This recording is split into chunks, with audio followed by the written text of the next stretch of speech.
Riding home.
How many years have come and gone since that day?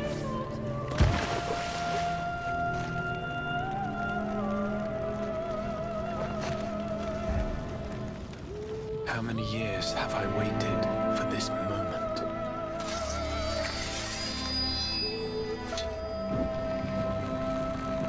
For the one that stood alone against the storm.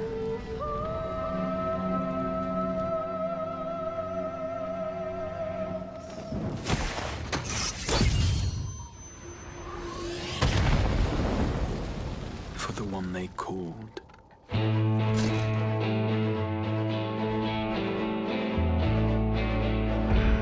The warrior of light.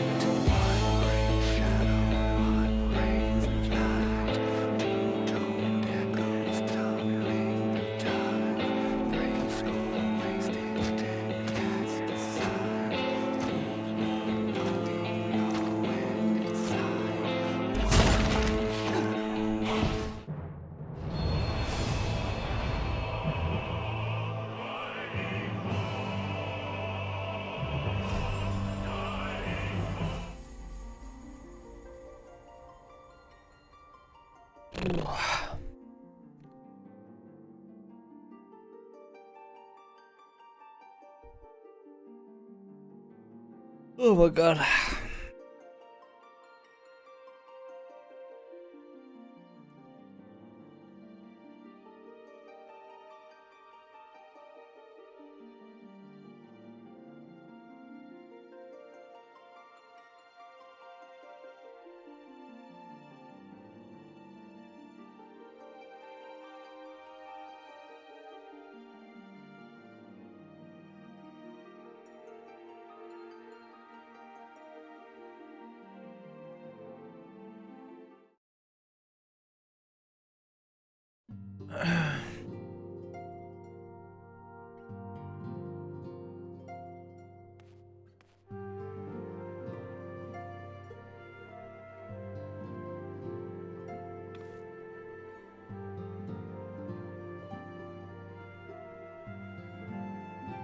Onto the breach.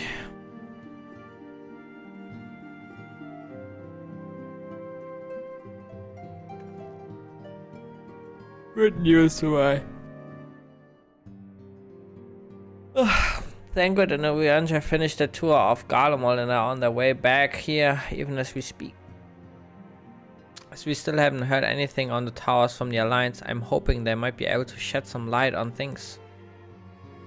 They're due to arrive any moment now, so let's see what they have to say here.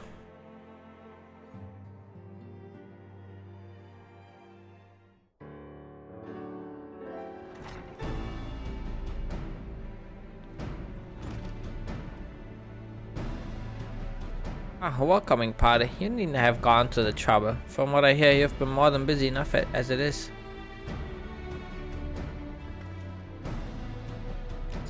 Honestly, you might have waited for me to return before discovering a cure for tampering. As it is, I can't even pretend to have been involved. Well, if it's any consolation, I myself was little more than a spectator. The lion's share of the credit must go to Alizé, Guaha and Zuai, but I believe I speak for the rest of us when I say we are proud to have rendered what little assistance we could. As you will also have heard, though, it hasn't all been tales of triumph. Just as we're taking a step towards. Anyway, it's good to have you back. Though I can't help noticing that we one Uriange short of his scouting party. You haven't lost him, have you? Oh, I couldn't lose him if I tried, and I did try repeatedly, but no. He decided to linger in Al Amigo to apprise Raban and the others of how the land lies in Garlemald. And mayhap you would do the same for us? Indeed, it was just as Lee said, worse in fact. Devastation as far as the eye could see. Nerva and the third, however, were notable by their absence. Might they have met their end at the hands of Xenos and Van Daniel? Perhaps, or perhaps they simply lost the will to fight.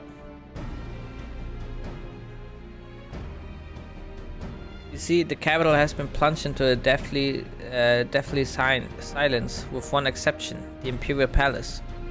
It was a busy place before the war, but it has grown busier still, with throngs and soldiers of civilians working their way day and night to rebuild, or rather transform it. Transform it into what?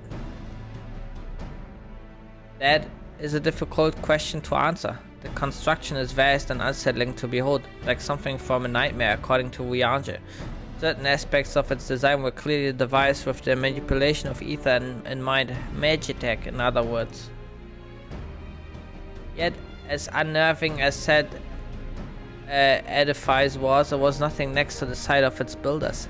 They swarmed to place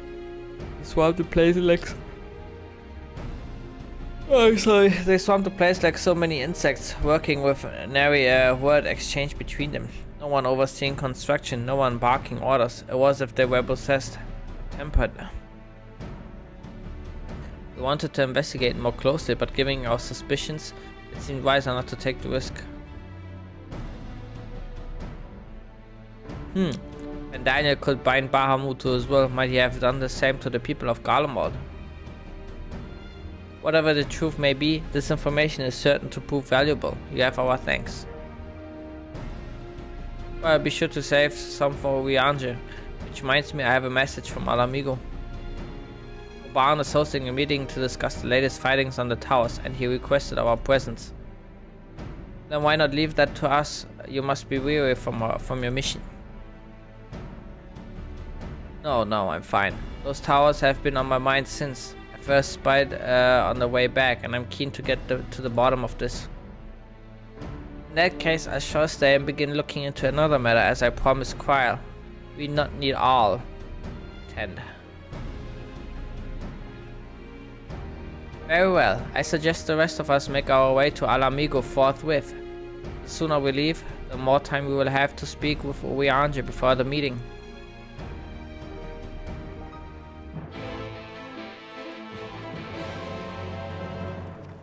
Doobie doobie dee da.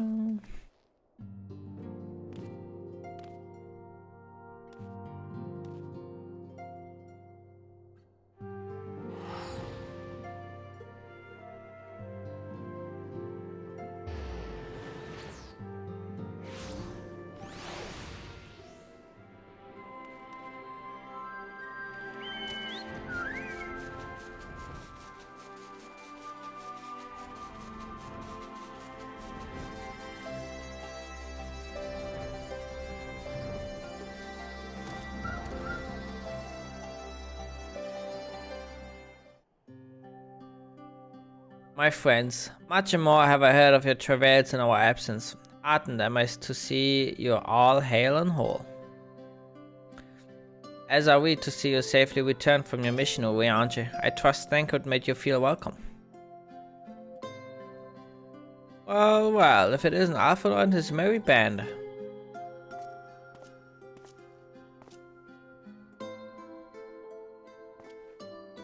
Arenval, whatever are you doing here? When we spoke via Linkpod, you told me you'd be away on a mission. And who's to say this isn't part of it? But enough about that. Good to see you looking so similar. I thought you'd have grown a bit taller after a whole year in another world, but apparently not.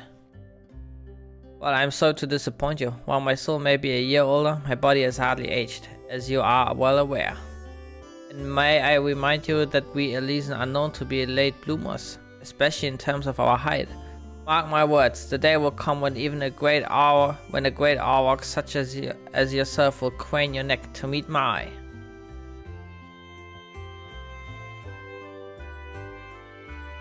eye. It's Sambla. People arrive. What up, bitch? It was not until my 20th summer that I myself outgrew my boyish proportions, though Moimbrida towered over me nonetheless. Arenwald brings out the best in Alfino, doesn't he? They both seem so at ease in each other's company, it's almost endearing. I'm good. Just chilling. Time to finish MSQ soon. So what exactly brings you here? Oh, for Dola mostly. We need to go over a few things before we set out. Set out? Wait, does this have to do something with the towers? Huh? What gave you that impression? Actually, tell me later. You've got a meeting to go to. I'll see you afterwards, alright?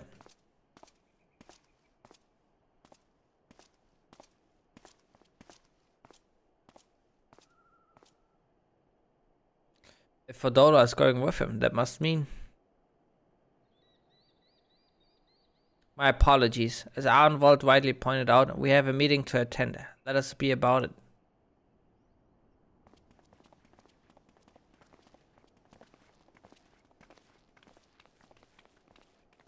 Bum, bum, bum.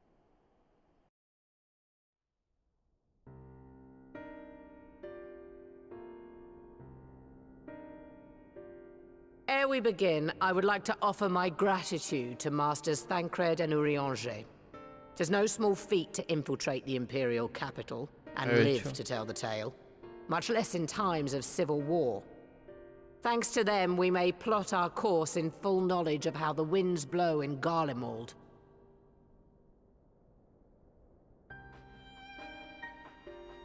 Full glad are we to have been of service. But verily, such dangers as we did encounter pale into insignificance next to those faced by our comrades.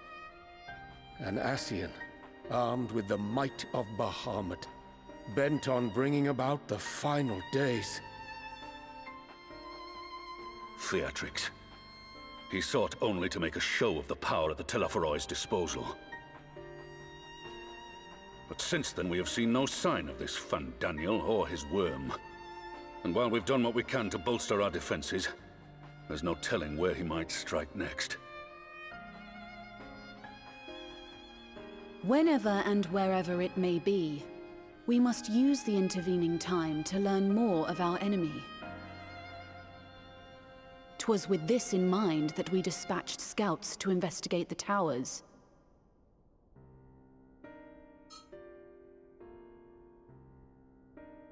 Our advance party took longer than expected to return. And when they did, they tried to kill us. Luckily, I'd seen that sort of thing before, and we were able to restrain them before they did any harm. Then it was just a matter of letting the Porksies do their work. Are you saying they were tempered? Once they'd come back to their senses, they told us everything they could. It seems that just as they were getting close to the tower, they heard an ear-splitting roar. And that was the last thing they remembered. But what worries me most is what they were saying right before they attacked. Glory be to Garlemald.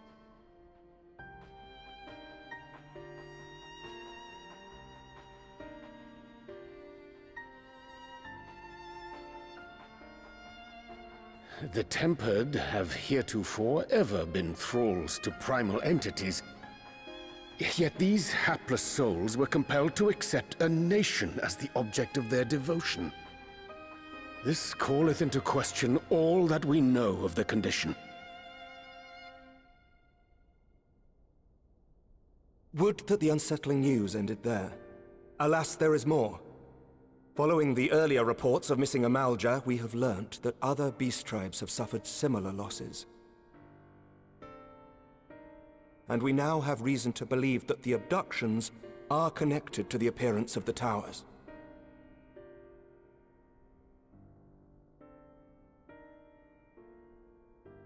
Our scouts sighted black-garbed figures leading shackled Ixal in the direction of the tower in Dravania. The Temple Knights were able to intercept them before they could reach their destination, liberating the Ixal and apprehending their captors, each of whom was found to be equipped with Garlean arms and armor. So the Empire is the common thread. With the support of Xenos, it seems likely that Fandaniel has rallied a faction of the splintered Garlean army to the banner of the Telophoroi. Lord Hien reached the same conclusion when I shared our findings with Doma. The plan had been to march on Garlemald from the east and west in order to force a peace treaty. But the situation has changed. Dealing with the threat of the towers must come first.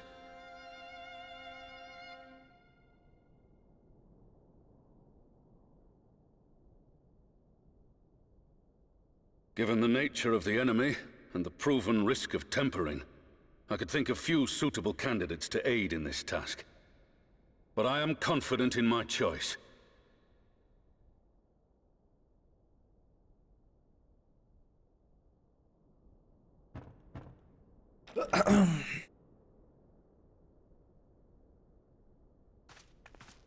What?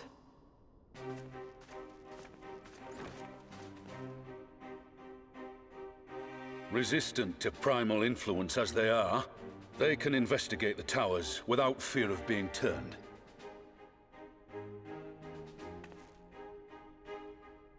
We are glad to put our gifts to use, Commander.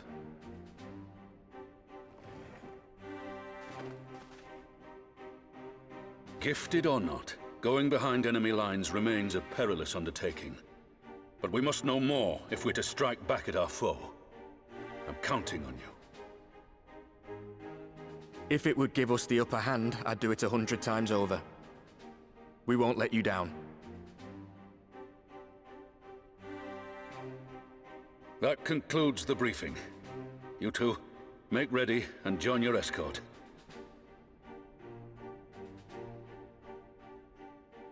Are you certain about this, Arenvold?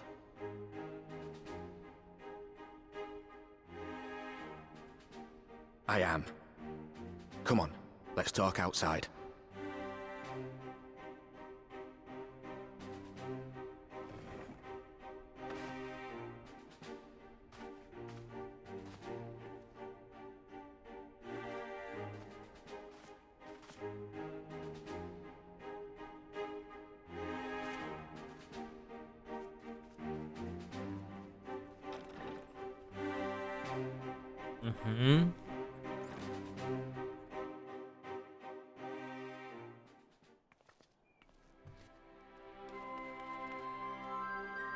If it's small talk you're after, look elsewhere. Okay. Now that it's out in the open, I don't have to keep it under my proverbial head anymore.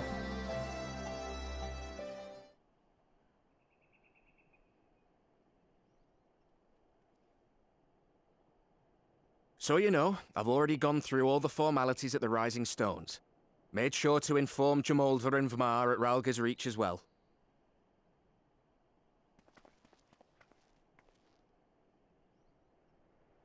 Arenvold, I admire your enthusiasm, but this is far more dangerous than anything you have done before.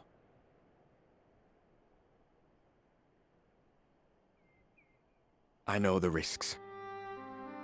And I also know what's in store if we don't stop Fandaniel. I still don't know exactly where this guy is even coming from, to be honest. He was just suddenly there. With this power of mine, I can make a difference.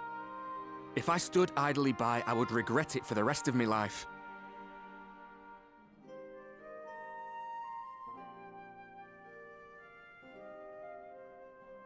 And you, Fudola?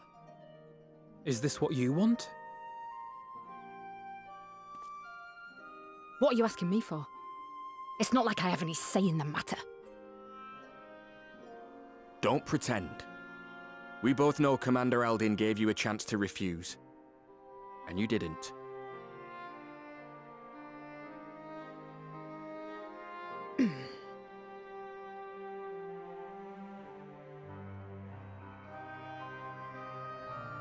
So the Empire's finished, is it? Well, that's what they're all saying. That the great and glorious Garlemald slit its own throat.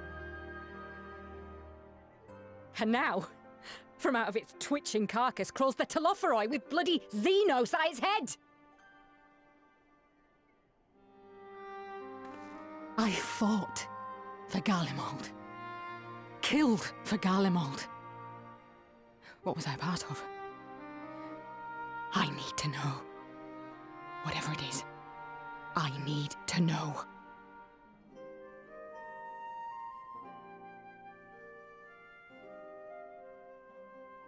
Very well. Woody? If your hearts are set on this, I shall not stand in your way.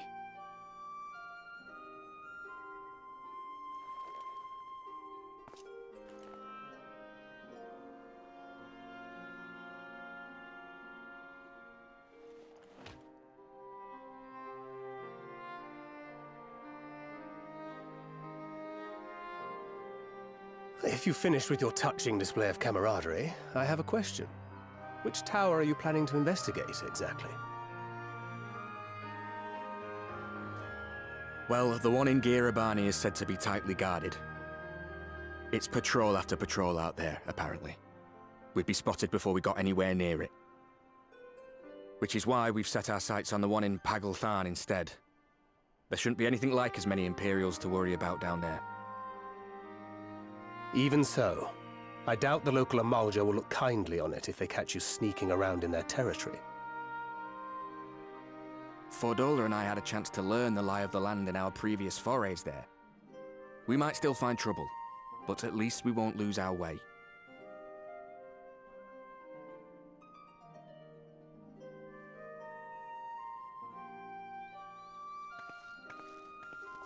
Well, we'd best not keep them waiting any longer.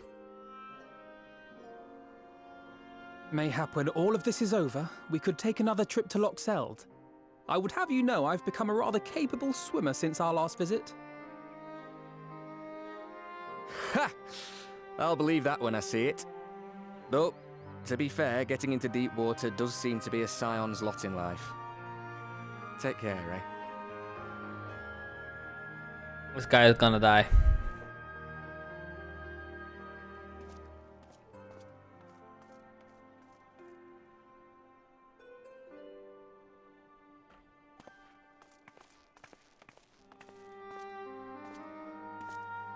It means a lot, you know. You coming with me. I'll still owe you for saving my skin, don't I? Can't return the favour if I'm not there. I dare say you'll get your chance before long. That Fandaniel sounds like a tricky customer. Too much for the likes of me, anyway.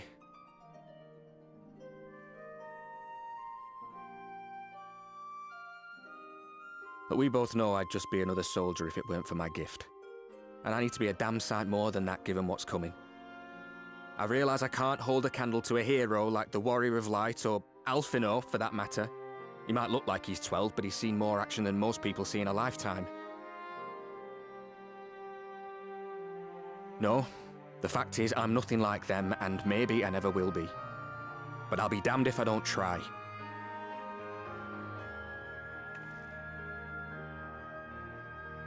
They're counting on me. On us. So let's give it our all.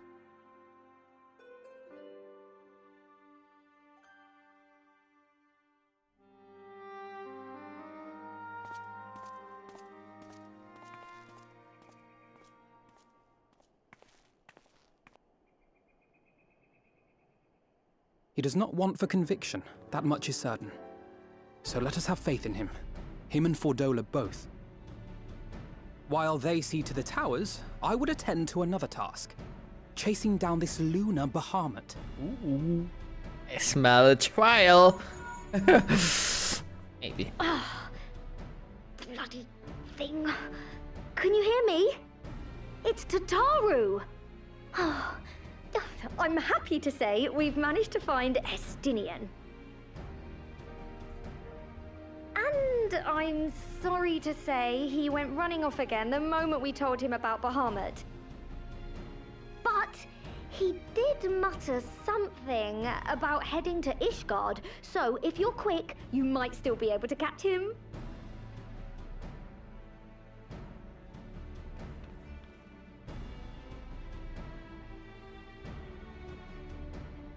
Even if we set out this instant, he may already have left by the time we arrive. Have her send the Bonanza to Ishgard. It may prove useful should we need to give chase. Bonanza, Wolfie. How do you feel about that name? Gladly. I'll see to it as soon as Kryl and I get back to the Rising Stones. Good luck. While you go off on your dragoon hunt, Urianger and I will return to headquarters. We have much to tell the others. Very true. I wish you every success in your search for our elusive friend. May we all meet again ere long.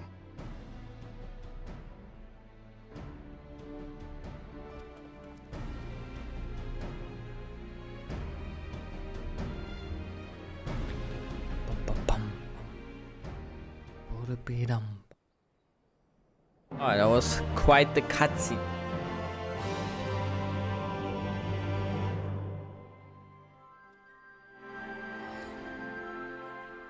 So Estinian was bound for Ishgard. Whatever it is that brings him home, we must hope it will keep him there long enough for us to find him. Come, there's no time to lose.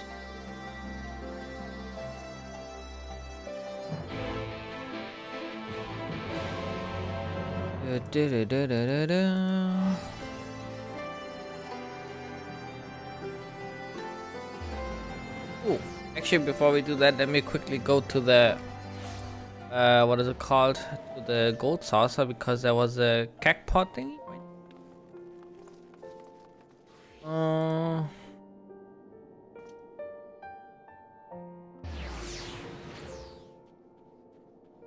I would.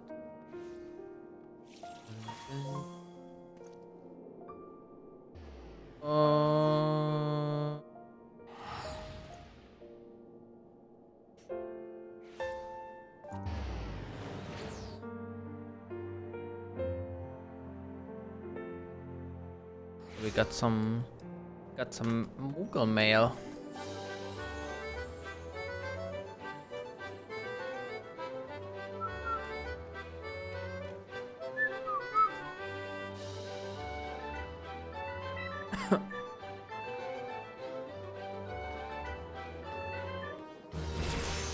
Ramhorn.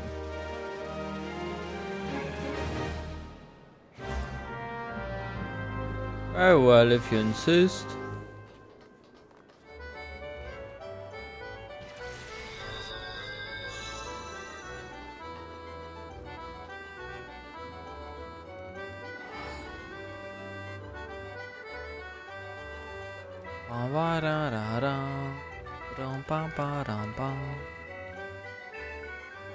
Alright, come on, let's go.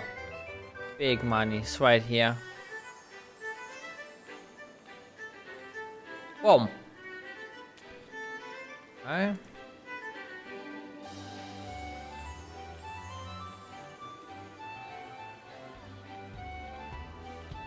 Bam.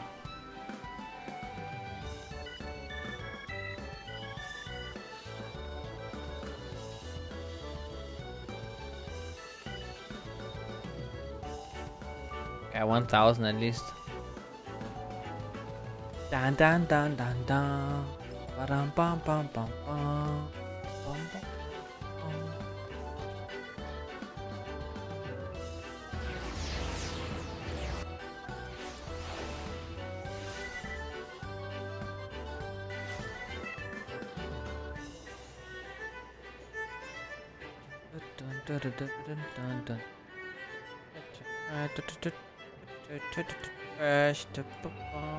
What? 4th prize. All right.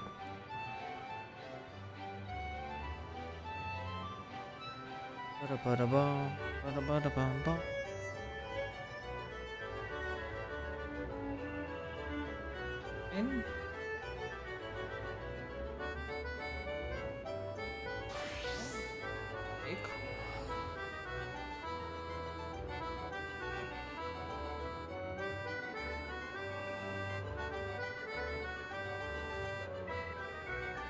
Oh, the luck on this, man. Last week I got twice the 4th prize. Because I picked the same number twice. Big win. Damn.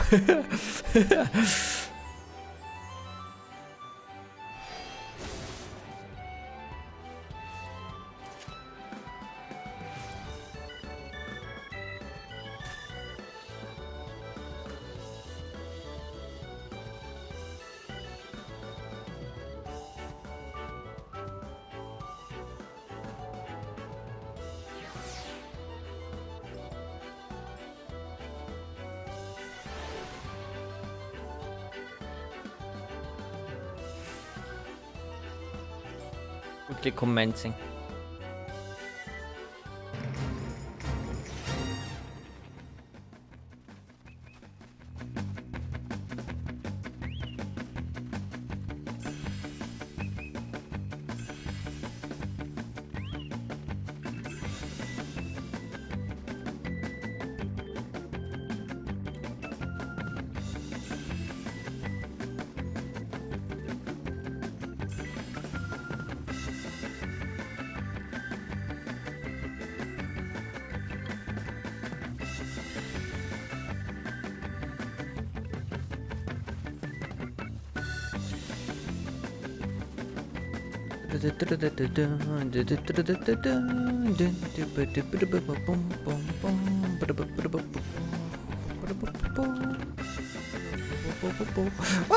Oh my god, I thought I overjumped it. Oh, I overjumped that one.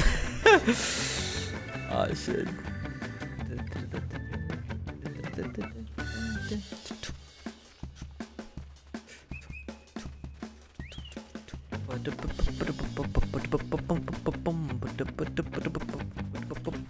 What the hell? I just... Oh, that was it! Alright, now. Activating wind.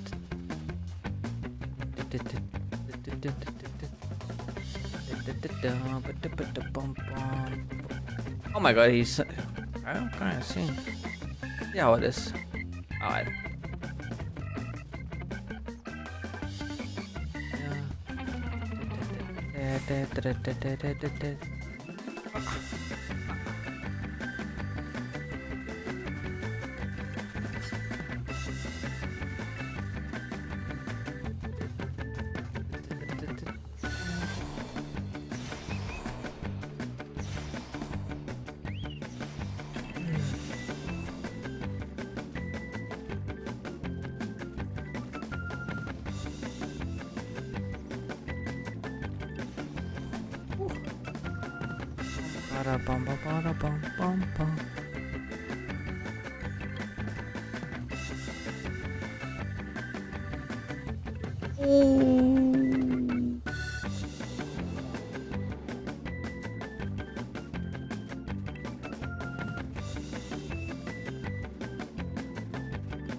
I hate to see it.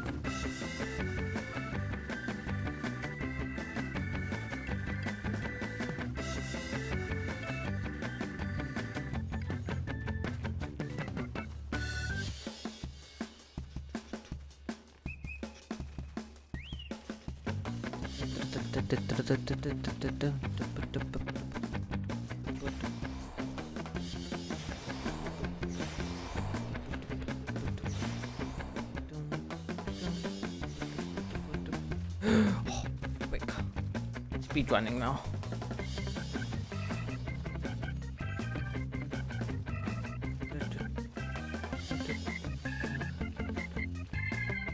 Oh my god, I thought I overjumped again. I would have been pissed.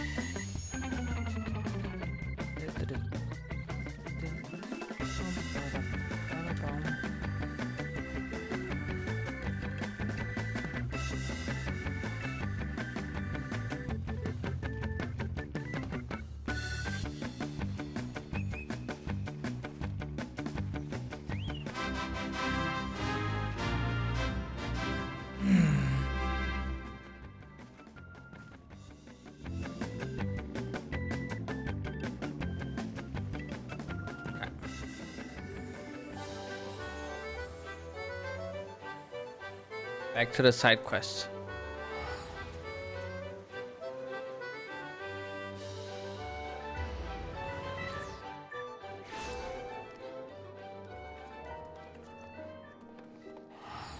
Our president? Good. Let us split up and search for Estinian. Since we are relatively new to this place, Graha and I will look around the open spaces, the squares and markets and whatnot. You and Zoe can delve into the nooks and crannies. Very well, let us reconvene at the airship landing later, with or without Estinian. Good luck.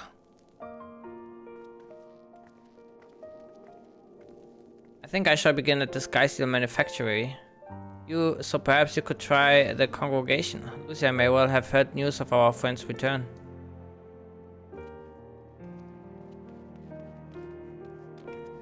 Lucia is busy simping for Emmerich.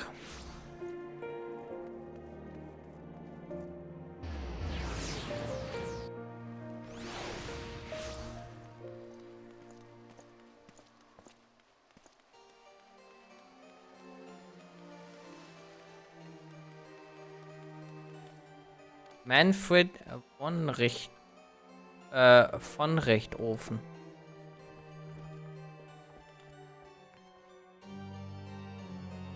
Good evening to you, Warrior of Light. Lord Emmerich sent word that you would be attending the meeting in Alamigo, so I gather you have not come in search of him.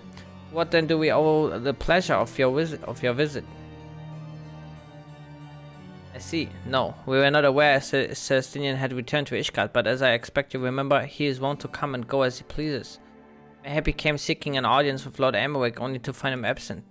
In any event, I am afraid I cannot help you. Perhaps one of your companions has fared better.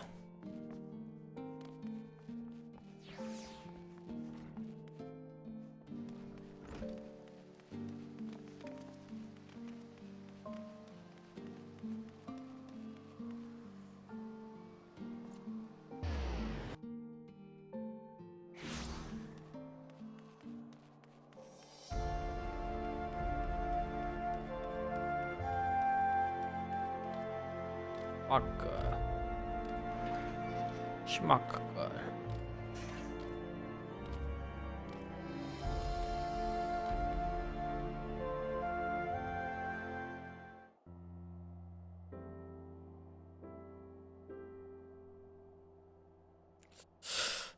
Oh, so it's cold, dude.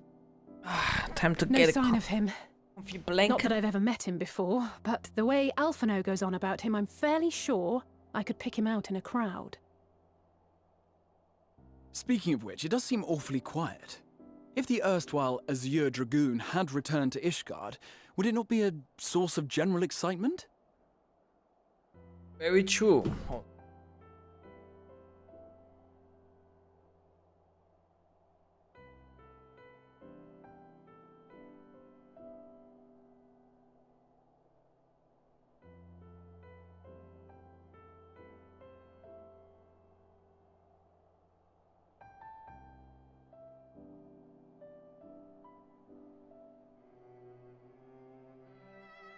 Comfy.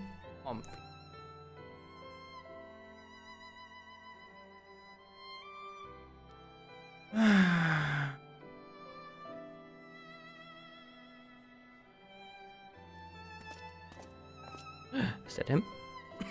First the Scion's Coinkeeper, and now you. I'm beginning to think these meetings are more than mere coincidence.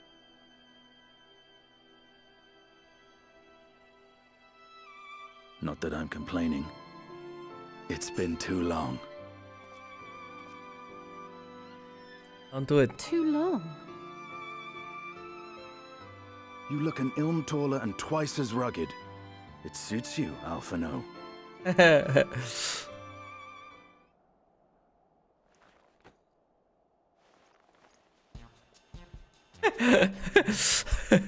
Quieter, though. Have you been giving him lessons on how to be the strong, silent type?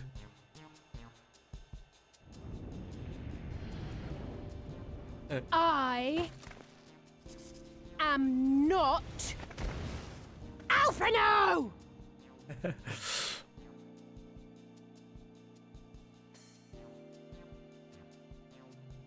If the two of you are such firm friends, perhaps you should remember what he looks like.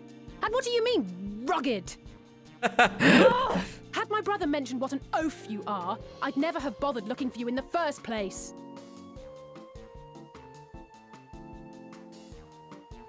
Estinian Wormblood, the Azure Dragoon. He who fought and felled the dread worm Nidhogg at the Warrior of Light's side. To think the day would come when I should see this living legend with my own eyes. Would someone mind explaining what is going on? Is everything all right? I thought I heard Alize shouting.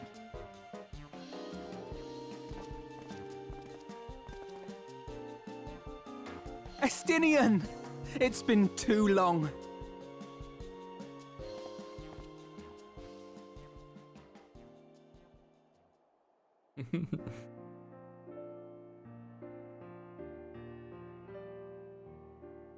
No, it's quite understandable. That was hardly the first time we've been confused for one another. Nor, I suspect, will it be the last. Well, I, for one, will not be making that mistake again. What I will say, for the second time today, is that you've grown. Inside and out. I can tell. One can't remain a spoiled little lordling forever, you know.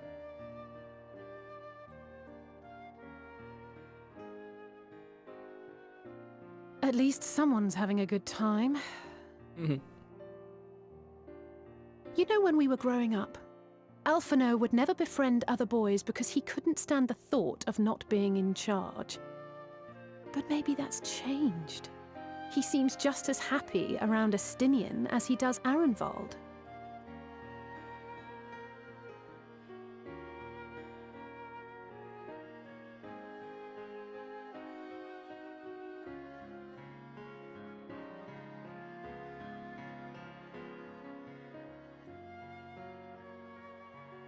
Huh, good luck to them.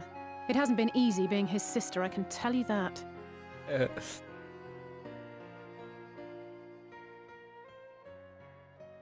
No rest for the righteous, eh? Speaking of which, I was just on my way to borrow an airship to take me to Azis La. Azis La? How could I forget? The dragon with whom Bahamut shared the deepest of bonds. Aye, Tiamat, his mate. Even now she remains imprisoned on Azis La, though her remorse binds her faster than any shackle. I see.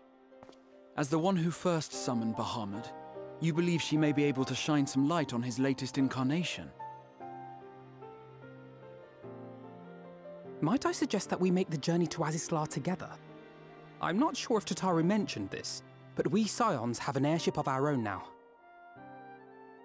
I see no reason why not. Assuming your sister can bear the thought of sharing a deck with me. Be my guest. But confuse me with Alphino again and I'll throw you overboard.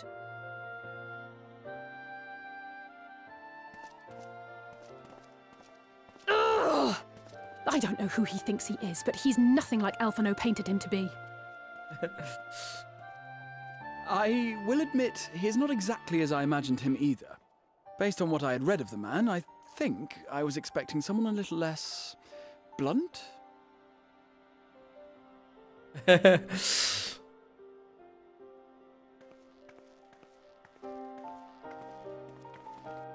have to render the videos of the latest two fights. I forgot, dude. Not Forgot I just didn't have time yet.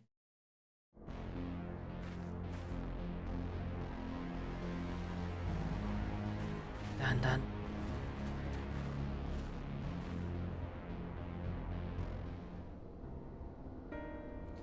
It's been quite some time since last I set foot in Arthur's lab, but I understand the three of you were here rather more recently. I don't suppose you had a chance to meet with Tiamat during your visit? Alas not, we had not cause to set foot here in the Delta Quadrant, but I have studied the relevant records.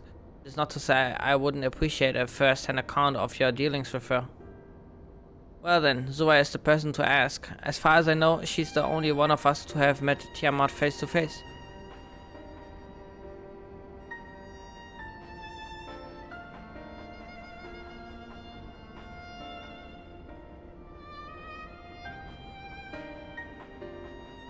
Ah yes, you were a friend of her father.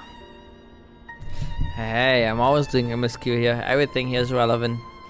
I too have met with Tiamat.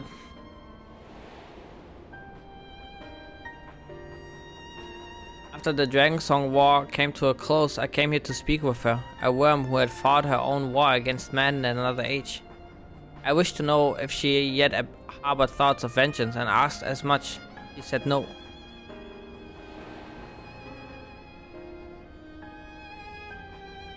My hatred for her kind was extinguished long ago. But the guilt she feels for resurrecting Bahamut burns on undimmed. It torments her even now. I see. Then your original reason for coming here was out of concern that Tiamat had been forced to summon Bahamut. Nidhogg is a part of me. I feel his emotions as my own, and I know that he would not allow his sister to be made a tool of evil. In his absence, it falls to me to watch over her.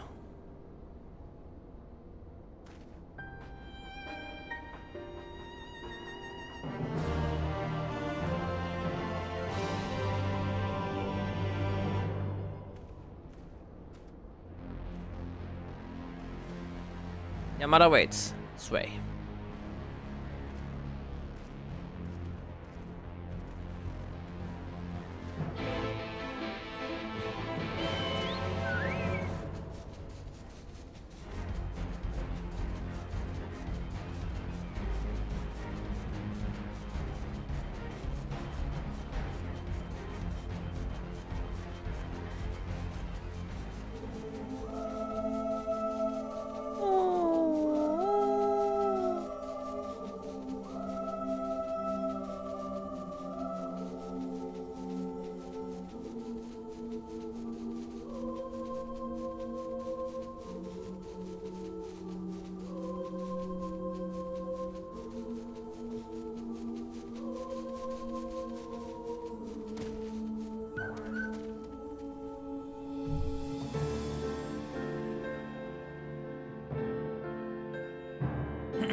It's plain she knows naught of recent events. Perhaps you should enlighten her.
Esk I an esh I kin in.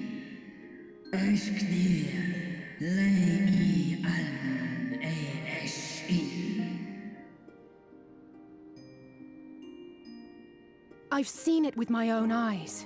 Captives of a lost empire, neither alive nor dead, existing only to preserve Bahamut's corporeal form.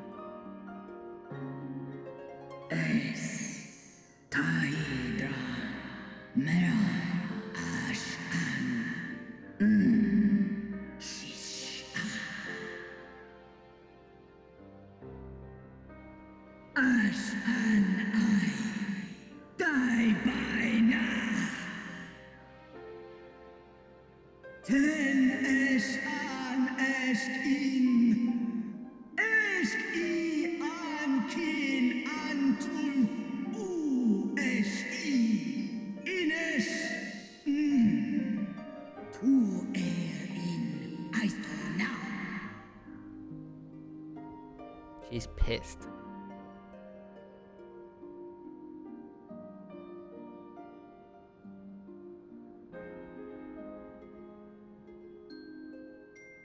Your children's pain means nothing to them. They laugh at your kind suffering. But tears will not right this wrong, nor will lamentations see the perpetrators punished. Snosk anta in Dramon. Behavior befitting a great worm. We came here to ask mighty Tiamat of the First Brood, consort of Bahamut, mother of the dragons of Mericidia, what she intends to do about the crimes committed against her children.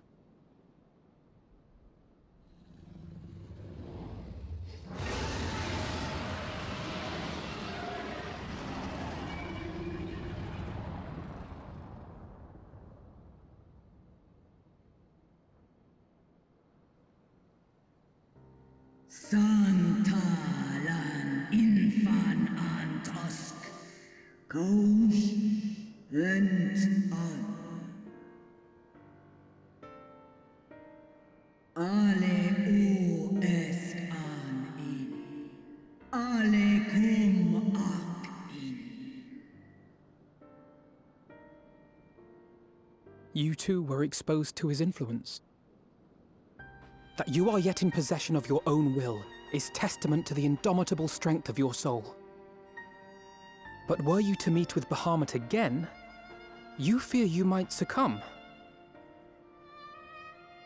Es snoska dramon kin.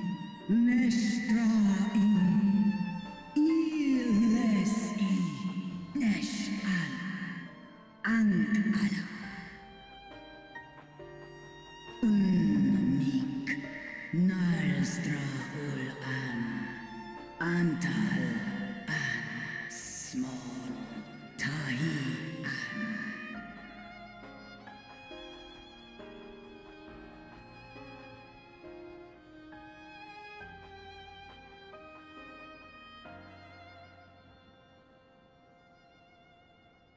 On the matter of Bahamut's influence, at least, I believe we can be of some assistance.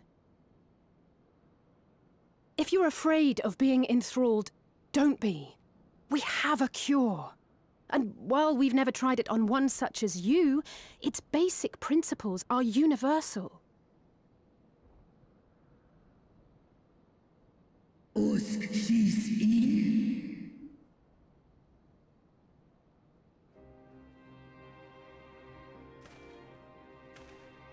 There is no future for those bound to the past. That you committed a terrible sin, I do not dispute. But if you feel remorse, you may yet make amends. We offer you that chance.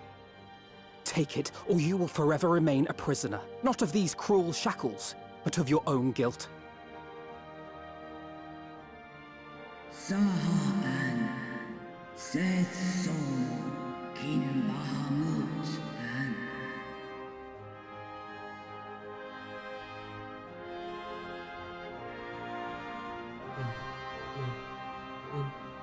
Dun, dun. An sumon na an inles. Snaloles dish an. Na ala an ul an sin an stan in.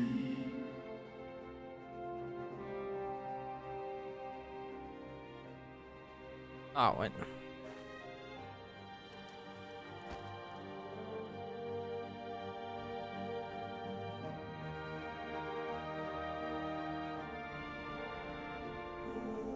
I wonder if, like, I don't know if that is gonna be still explained, but are the dragons older or younger than when the Sundering happened? When the star was like split by Heidelin and the Zodiac? Because she just said that when our star was destroyed, then Heidelin gave us like sanctuary. Does it mean they come like from a star which is like a split from the source, you know, from the Sundering, or if it's like something completely different, like where, like, I don't know, like Dragonland.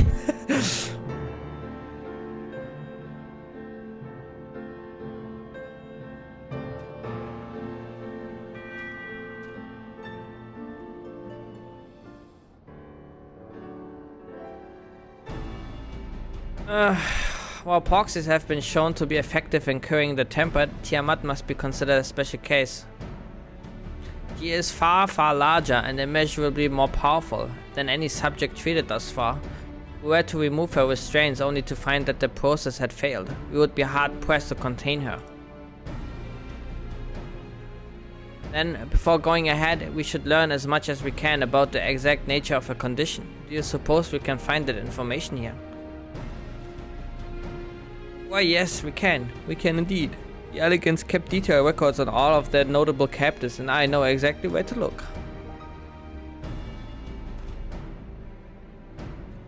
Shall leave that to you then. In the meantime, the rest of us can turn our thoughts to the removal of those shackles. I know Alphina and Zora were here well enough, but not you. Are you certain you're ready to see this through? Rest assured, Celestinian, that I am both ready and willing to give my all for the sake of the star, though that is not my only reason for wanting to set Tiamat free. While I do not claim to know all of her sorrows, I too once found myself in a prison of despair, and I well understand how hard it can be to dare to dream of escape. It took the encouragement of braver souls than I am to make the to make me take this first step towards a brighter future, and now I would help Tiamat to do the same. I gather you are not as young as you look. Maybe when our work here is done, we could trade tales over a pot of the Tower famous tea. From what I understand, the dragons are from other planets and came to the source, like there are still other planets in the shard, so we have... okay, so yeah, that's what I thought, because otherwise that would mean the Sundering would have also created the dragons and Omega, and if they would all like place in the same universe, right? But I guess there's like, you know, more. Yeah, when our work, we could trade less famous tea. Yep. And be indebted to her for the leaves and hot water? I think not. I see. Returning swiftly to the task at hand then. I believe the notes governing Tiamat's restraints are located in the sector known as the flagship. Ah yes, we are familiar with it. The Ethochemical Research Facility in particular. Oh, you may wish to take this. A spirit vessel containing a small amount of my blood.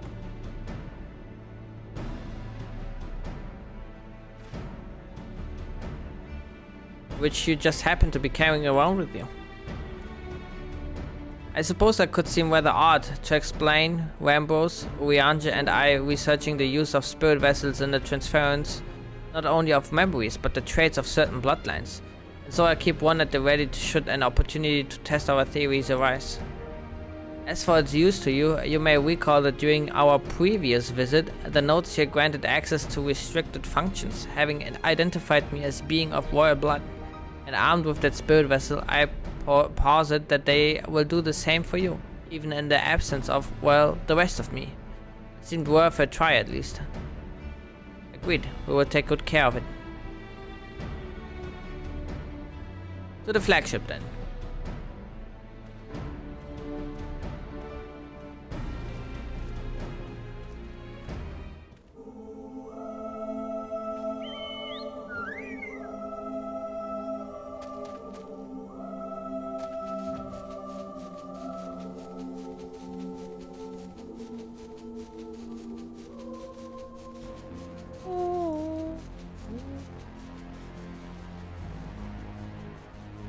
Look at him trying so hard.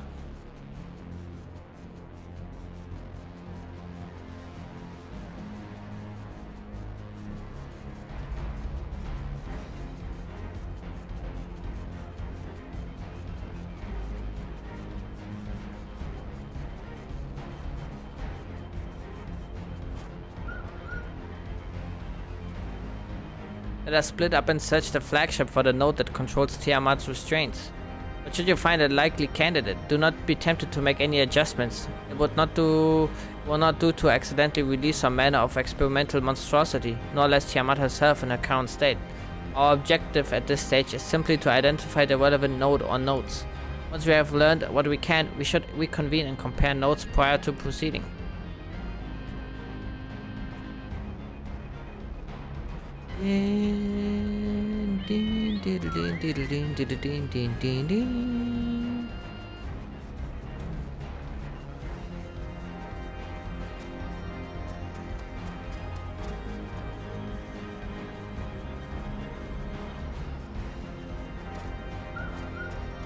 Glamorous note. Bloop bloop. Warning. Schedule Dragon Restraint maintenance due in minus 2020 years. Failure of verify system integrity may result in unscheduled specimen release. Boop, boop, boop, boop.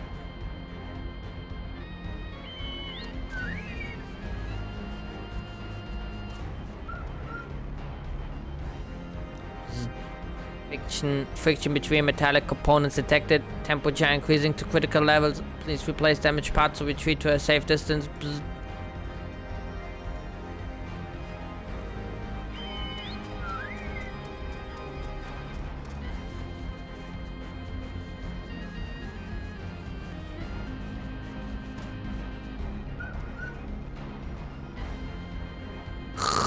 Data link with Delta Quadrant broken. Possible cause, intruder interference. Advise deployment of automatic combat units. Proceed.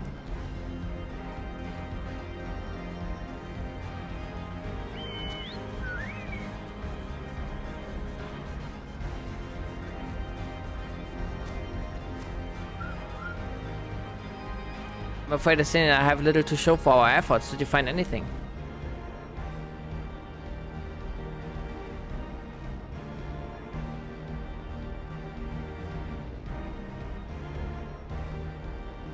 Spontaneously, you say? Well, that does sound promising. Almost suspiciously so, in fact.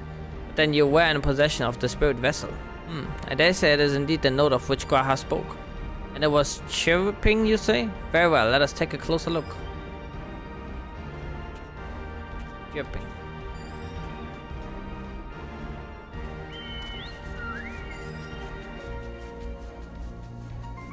Dun dun dun dun. Ba-da-ba-dum bum ba-dum.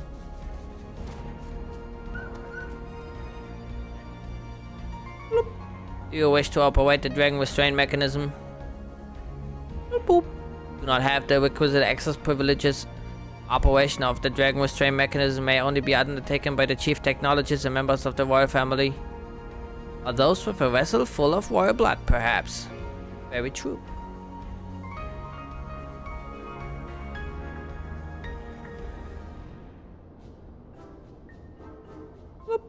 New user detected. Commencing biometric authentication.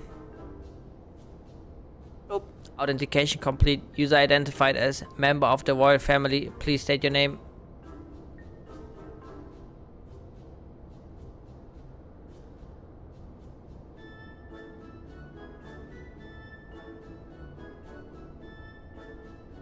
Very funny. But if that thing speaks my name, I shall see that it never speaks again. Use your own Zuai Zuzu in case you've forgotten. Username changed. Welcome, Zuai Zuzu. You may operate the dragon restraint mechanism when ready.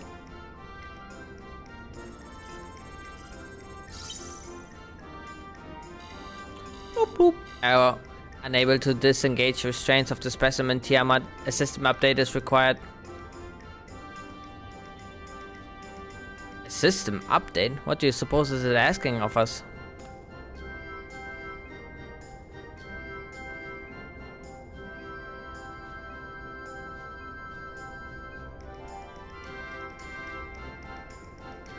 Well, it's more than I can say. Confounded bloody thing. User agitation detected. Initiating guidance program.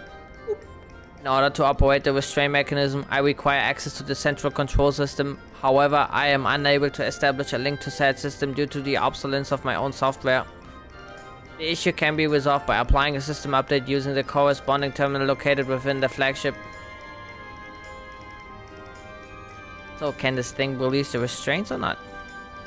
Can, but only once it has received the requisite system update, as far as I can tell. Until which time it will float there spewing nonsense. User dissatisfaction detected. Initiating placation protocols. Bloop.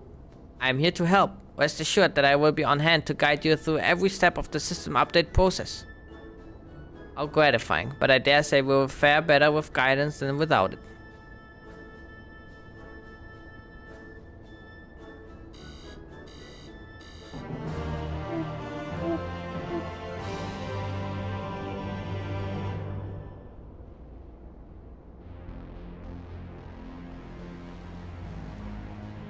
Boop. Guiding user to terminal. This way, please.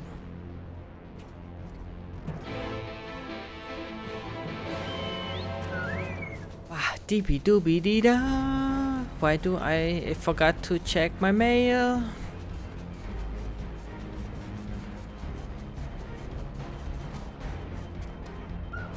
Oh, wait. My bad.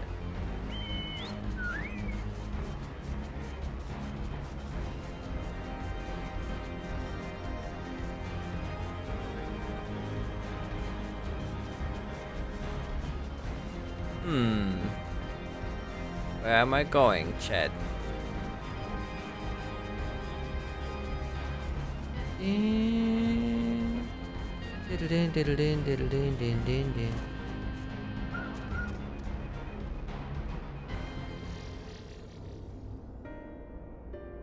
Let's see. According to the terminal, the central control system is presently employing software version 56.135. I asked which version you are employing. Why? Software version 42.220, of course. Boop, boop. Warning. Errors detected in the data management system. Estimated time required for update 5 years and 1 day. That is rather longer than we were hoping. Aren't there any other options? For instance, using this terminal to operate Tiamat's restraints instead. Bloop. Proposed method is indeed an option. Please be warned, however, that the procedure may have changed as a result of the system's update and my instructions may no longer be accurate. Well, I can't imagine it will have changed all that much. As long as we pay due attention to any discrepancies, I dare say we shall be able to model our way through. Don't bother trying to explain. Just tell me if we've made any progress. I would say so, yes. It does, however, require that I remain here to operate the terminal. I shall inform you via link per once I'm ready to release the shackles. It might be best if you left the spirit vessel with me. I may yet have use for it, rest assured. I will be certain to return it to Grahatia once this is over.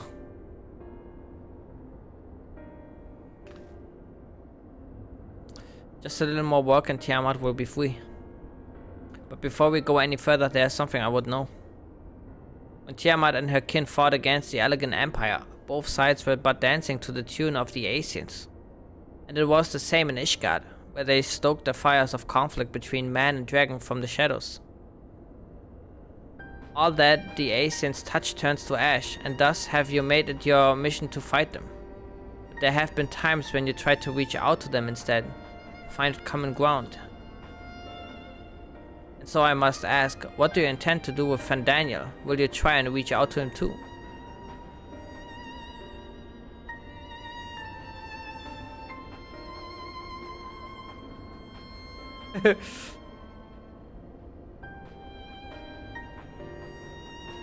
I'd rather put my lance through his heart and be done with it.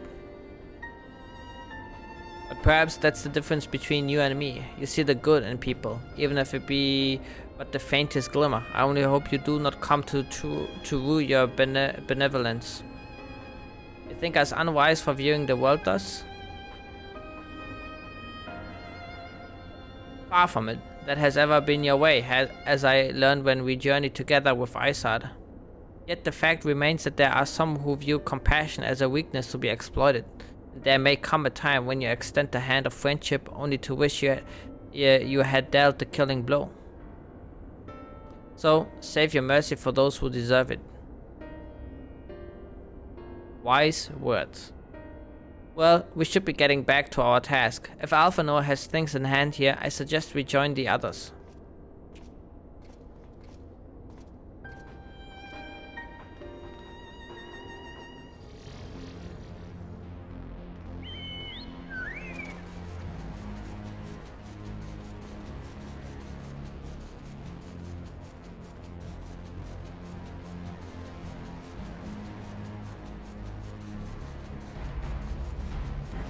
Bum bum bum bum bum bum bum bum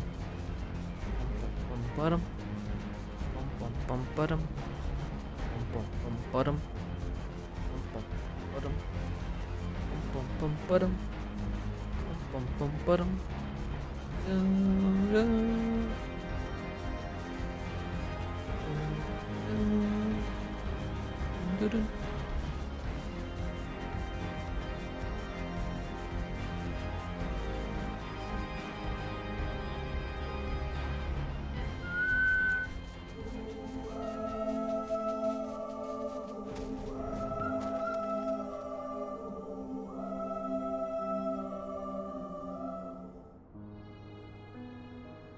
Assyrian told me all is well, but nothing more. Honestly, it's like getting blood out of a stone with him.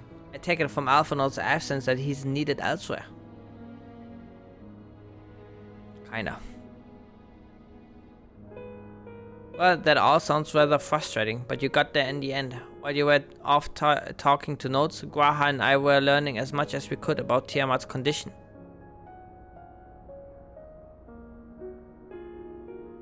Our readings confirmed that her ethereal balance leans strongly towards the umbral, as was the case with the kobolds. Therefore, all other things being equal, the treatment should work. The difficulty lies in the sheer quantity of ether which we must contend. Multiple applications of the treatment will inevitably be required if we are to reverse the effects of the tempering completely. Meaning I'll need all the ether I can get. Thank you in advance. Although this endeavor will ask much of us, we do have one reason to be optimistic. Namely that Tiamat shows no signs of fanatical devotion, suggesting a milder case of tempering than that suffered by the kobolds. Tiamat saw Bahamut as an equal rather than a god. Might have that made a difference? Now that you mention it, it very well might. She would not have believed it necessary to defer to his will. But enough talk. Time to put our theories to the proof. Tell Alphinaud to disengage the restrained ethereal dampers. I'm counting on you, Angelo.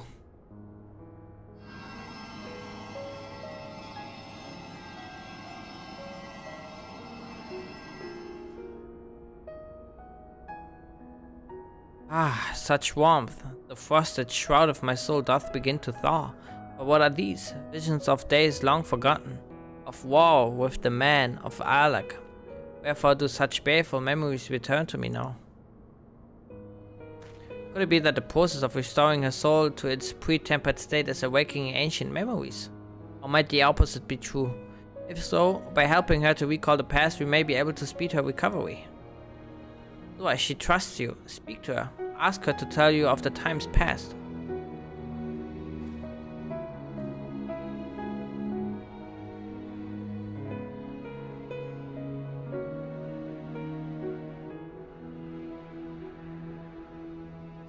Ah, Bahamut, my beloved.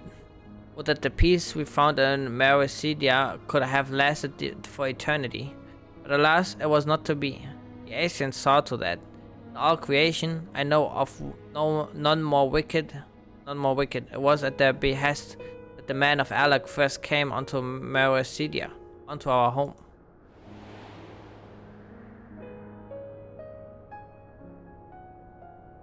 The tale began when Bahamut and I left our father's side. We took wing in search of a place to make our eyrie. Beyond the southern ocean, we discovered a lush and fertile land. It would come to be known as Mericidia by the children of man, though many years were to pass before they crossed the seas. Upon our arrival, we were welcomed by the peaceful people of the forest, kin to the trees. Surrounded by nature's bounty, Bahamut and I found a place to raise our young.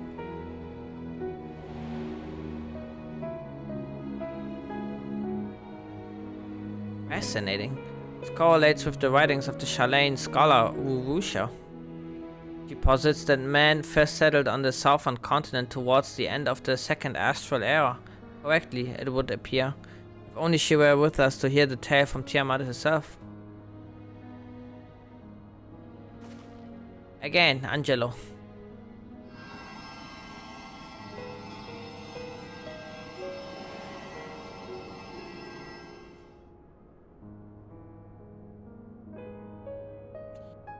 When first the children of man arrived on our shores, no foot did they set in those places over which we held dominion. Such was their fear of dragonkind, and as they kept their distance, so did we let them be. Yet as the days went by, ship after ship appeared upon the horizon, bearing even more of the brethren, who divided the vast land amongst themselves. For a time, they knew peace and prosperity, but as their numbers grew, smaller their share came to seem, and soon they began to covet the territory of their fellows.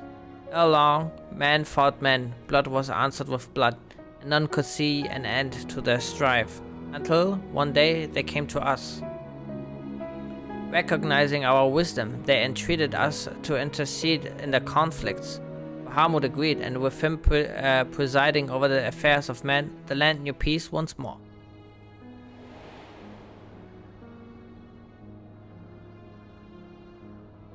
Alas, those golden days of harmony too were fated to end, for the man of Alak slew my beloved, and I, in my rage and sorrow, heeded the envenomed words of the Asians. The rest thou knowest only too well.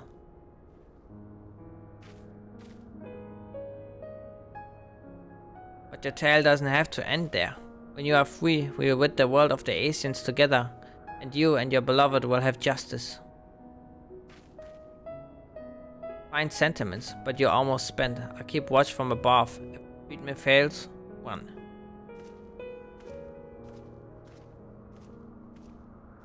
Thanks for the vote of confidence. I swear when this is over. Keep going, Alice. The magic is working.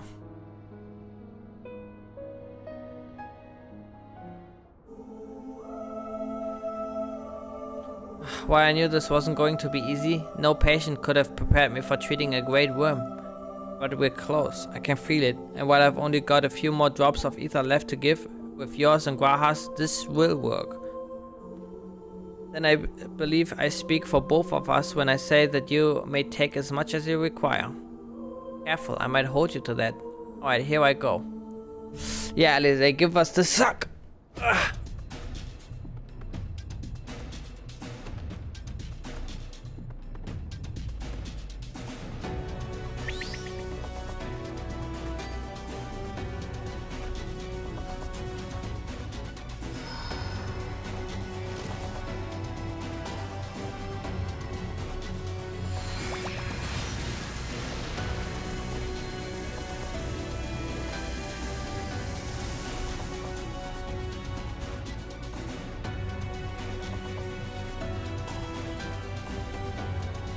Ugh, no! I'm almost there!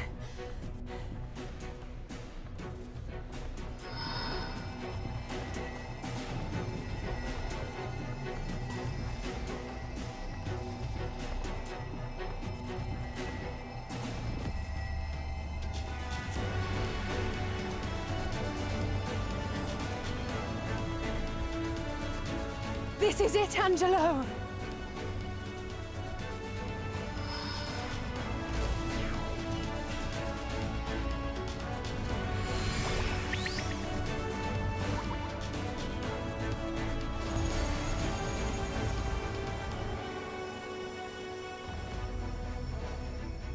Bum bum bum ba-dum. Es lies an, mich es dai.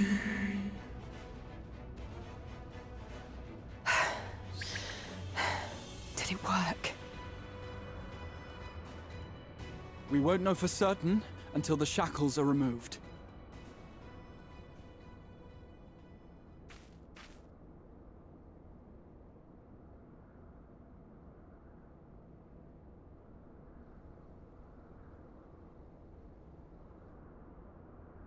Task in Santal Ankin in Way. Many have been subjected to the Allagan's dark arts, their flesh irrevocably altered. For such tortured souls, I fear there can be no salvation. Ankin.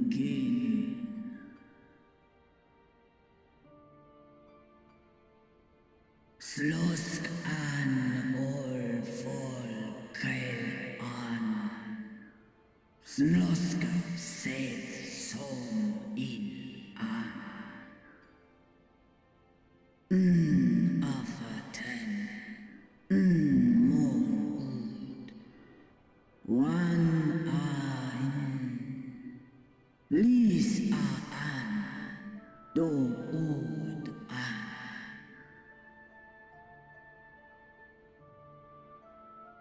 When that time comes, you won't be alone. We'll stand by you.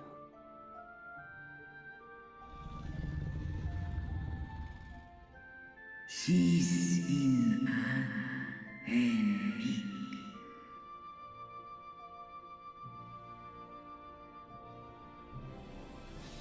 Alphino's ready. It's time.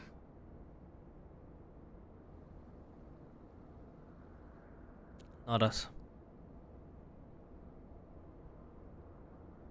Do it. And let's hope the treatment worked as it should.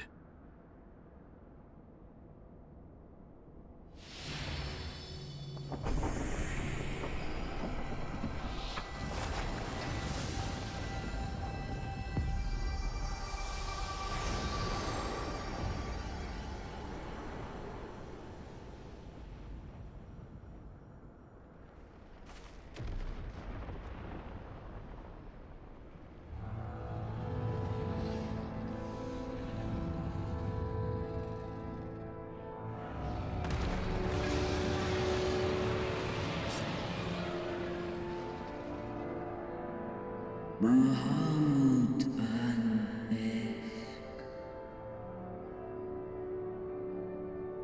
Ul Jas. Ul Asa. Vesk an.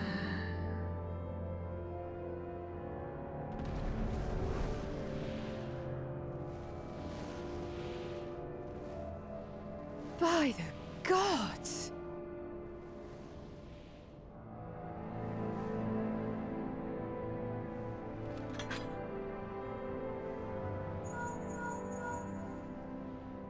Urianger, your timing could not be better. Understood, we're on our way. It's Bahamut. He's been sighted over Pagalthan. He flies for the largest Amalta settlement in the region, at the head of a vast host, including dragons.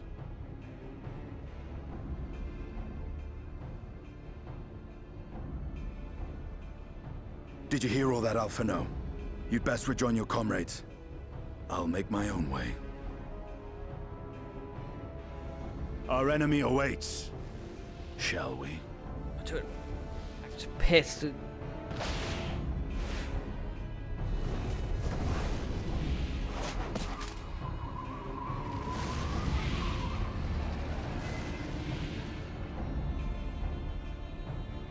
I'm gonna quickly go piss and start the oven because I wanna make me. I'll be right back.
Waha.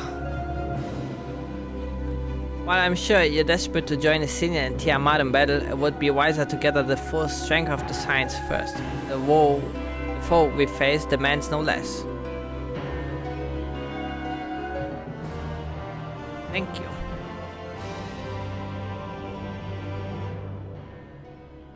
Flames of War.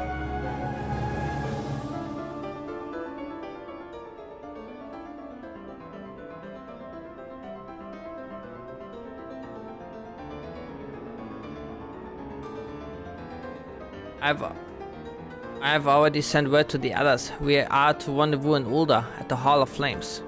Let us collect Alphino and be on our way.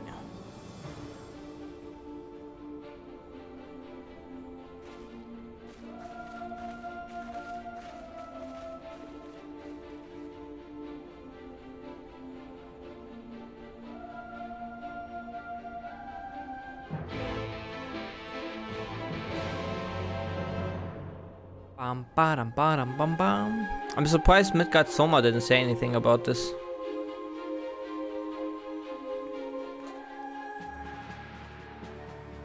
Oops.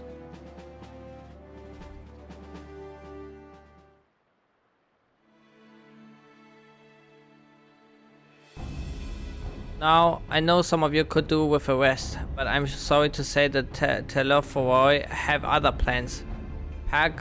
Pagothen is already under siege.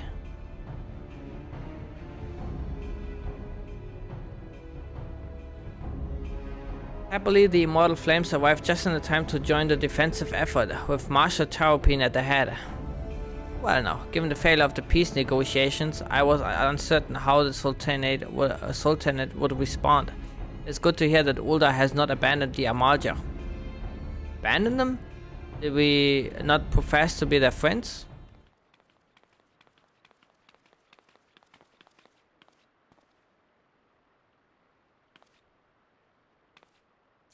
Grace. Marshal Taropin had made provisions for such an exigency and was ready to depart at a moment's notice. All that was required was the agreement of the syndicate, each of whom voted in favor of intervention. Nor is Ulda alone in its resolve. The other Alliance nations have likewise dispatched their troops of Pagelthan.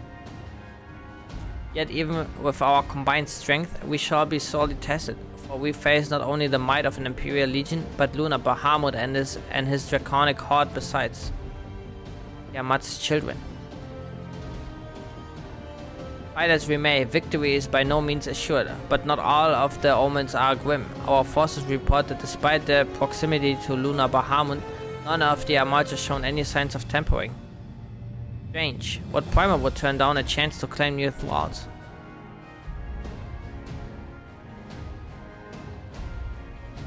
Maybe it's the Asian like tampering them, unless it is incapable of doing so. Primates are not wont to serve a master, Asians or otherwise. It may well be that Lunar Bahamut differs in some fundamental manner from those we have previously encountered. If that were true, anyone could fight him, and Zuai and others like her wouldn't have to shoulder the burden alone. Be that as it may, Lunar Bahamut remains an incalculably powerful foe, whom our soldiers will struggle to best through mere force of arms. With the aid of the science, however, I believe they will fare rather better, assuming that is, you are ready to take the field. An airship awaits to bear you to the front. Pray set forth as soon as you are able.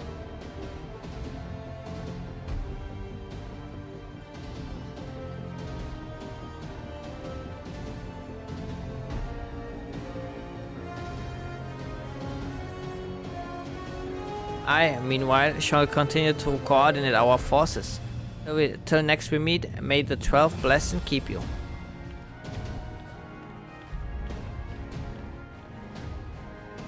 It was kind of her to speak with us personally. You may be certain she has no shortage of other responsibilities. Well, I for one am inclined to do as Her Grace requests. Lest we forget, Ardenvold and Fordola are in Pagelthan on reconnaissance. The sooner we save the day, the better the chances. Indeed, to the airship then.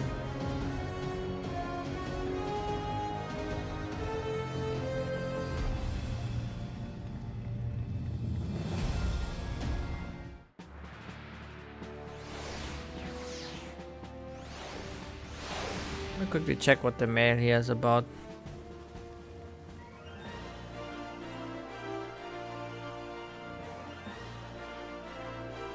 Where's the Mughal? Oh, there.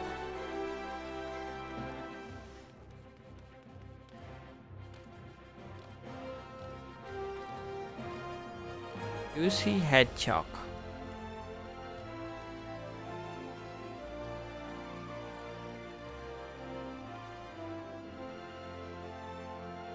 Another thank you letter. Gold chocobo feather. A common symbol of friendship throughout the realm. These brilliant plums can be exchanged at calamity salvagers for special rewards. Big. Got this probably from Shadow. Already have 10. I think I need 15 for Twintania or something, right? The Twintania mount. Unless these are something else, I'm not sure. Alright.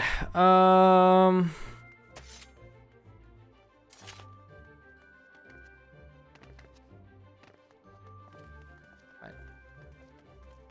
The airship.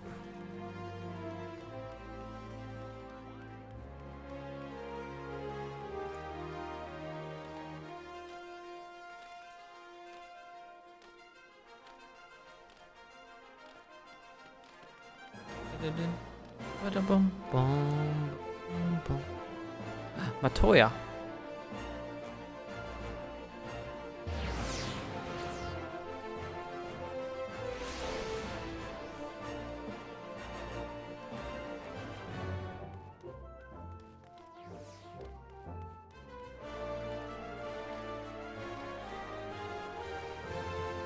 Greetings, we've been expecting you.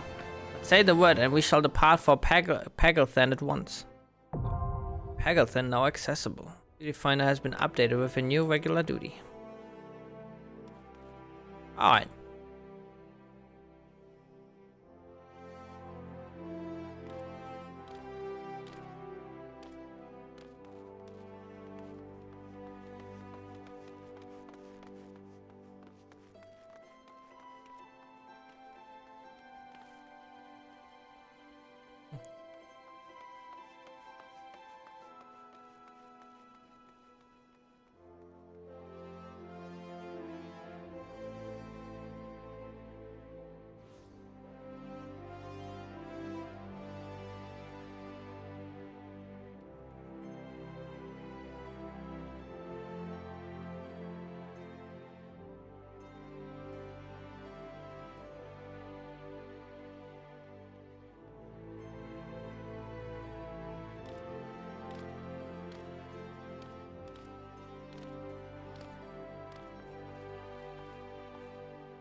Nom nom nom.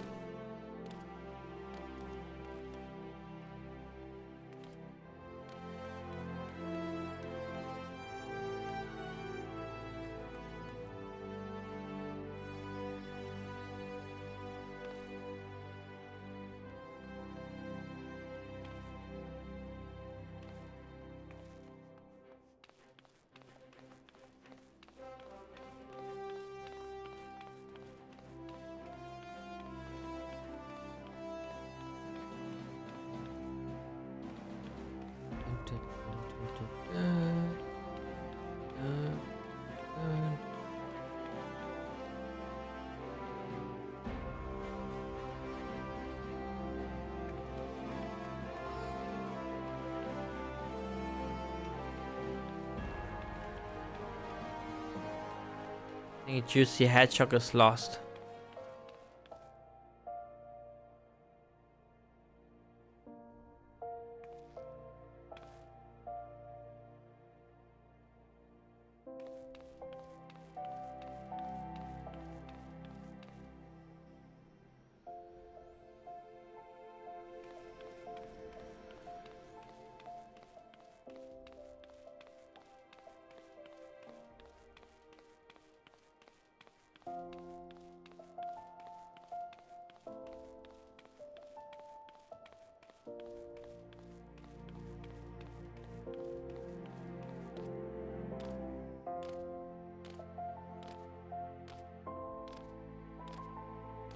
See what's going on in Limsa.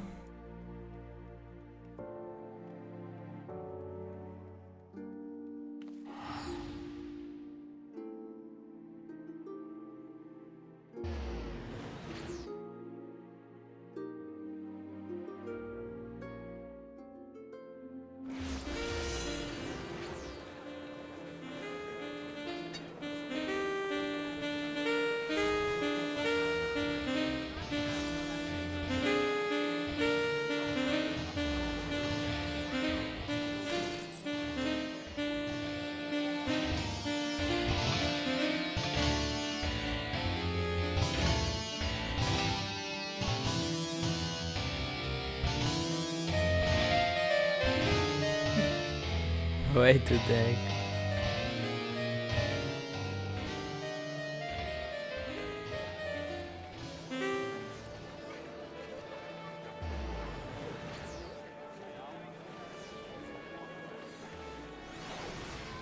Yeah, if there's again some ERP going on here under the tree.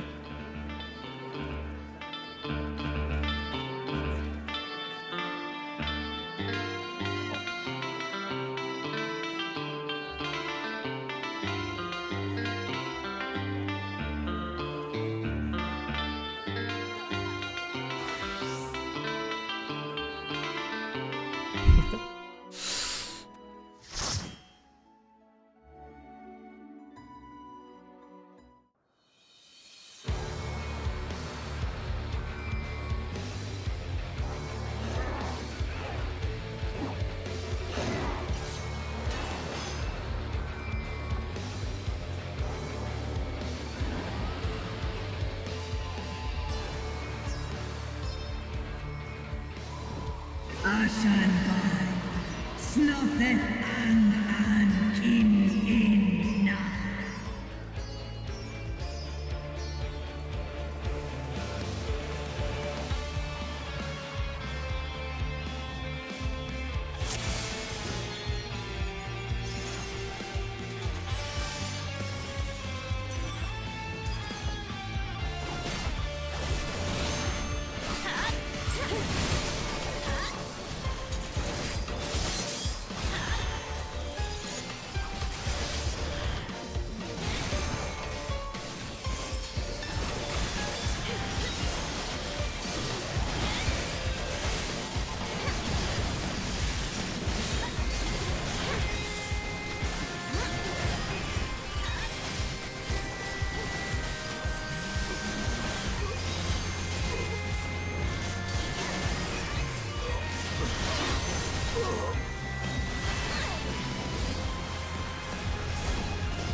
Yes.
Oh, don't scare me, bro.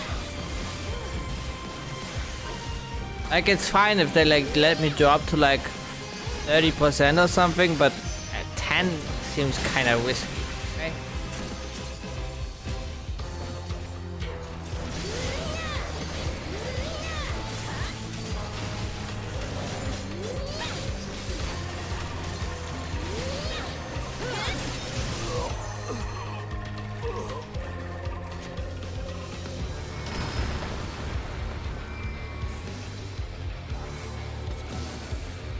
So the curve.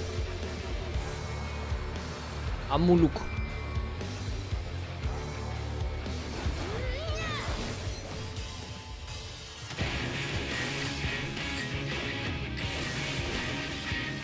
Critical whip. I knew that was coming.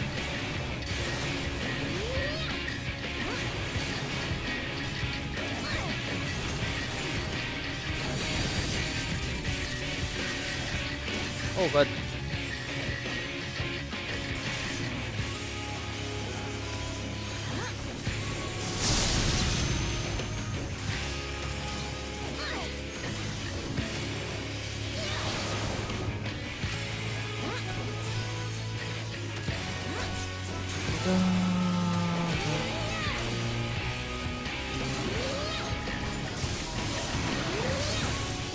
Oh, I didn't see balls.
Bum, bada, ba, bum, bum, ba, bum.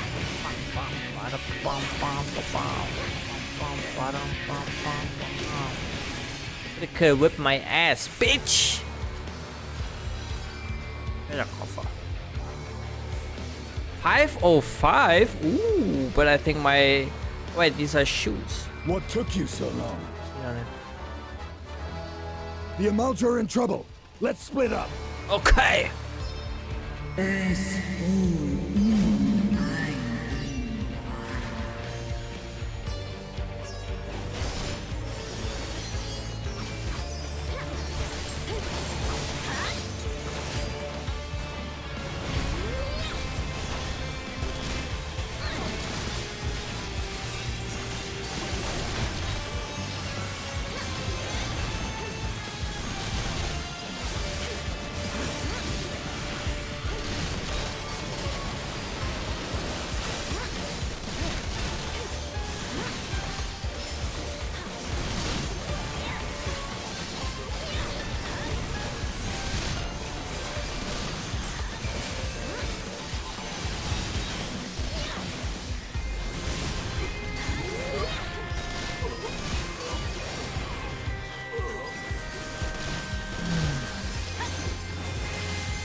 Oh, no, you don't.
And it doesn't work. No, I'm dead. Oh my god, why am I waiting? What the hell, dude? How do I do this? I think there's a shortcut on my keyboard, like, which is causing me to type something into chat. But I'm not entirely sure what it is.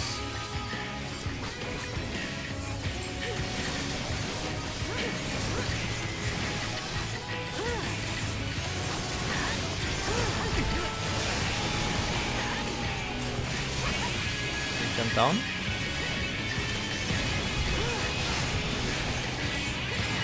Oh.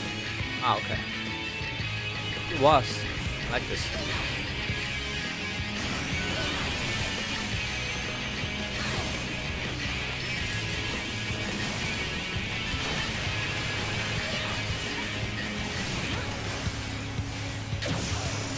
Oh shit.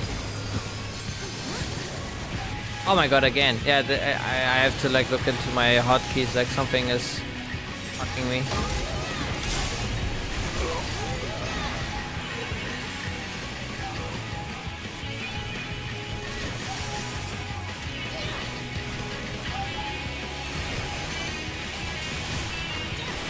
These have to be the smallest,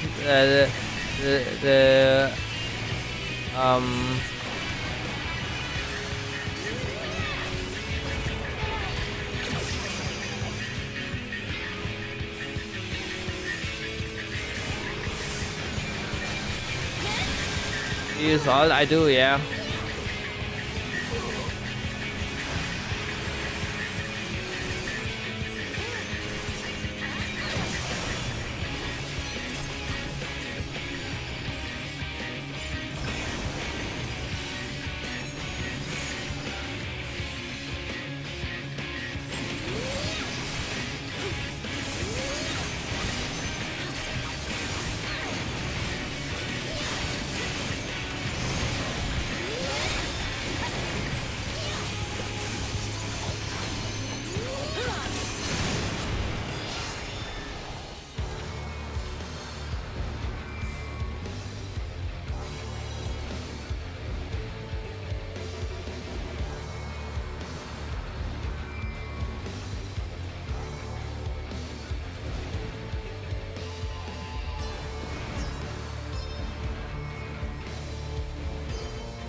Alright.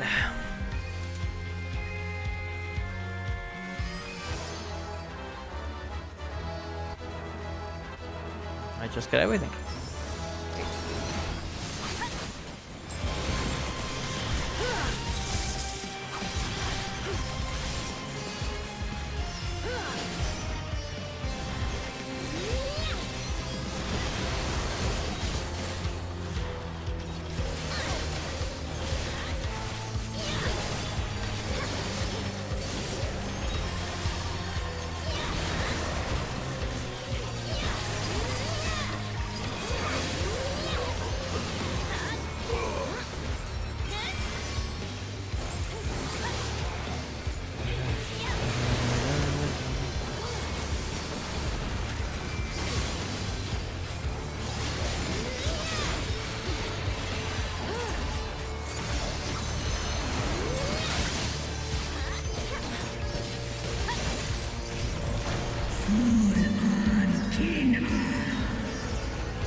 There's so many circles everywhere.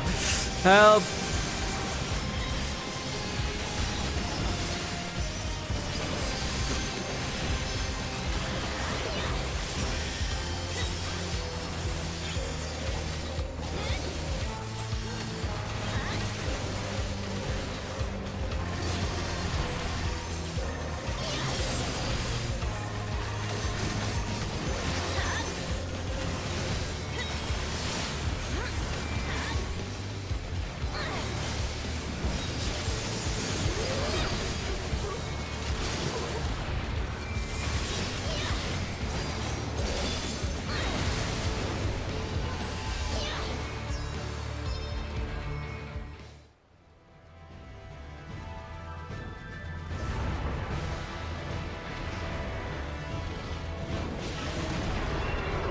Lunar Bahamut.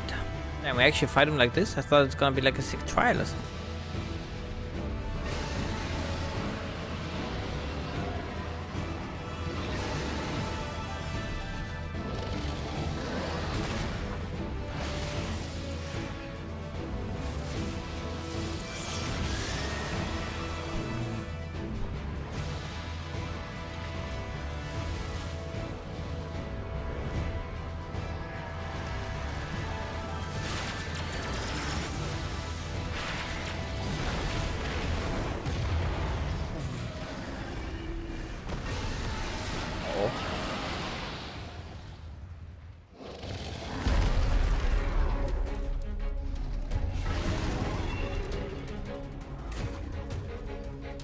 Dude, I don't want to see any Akmons here, okay?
What did I do wrong?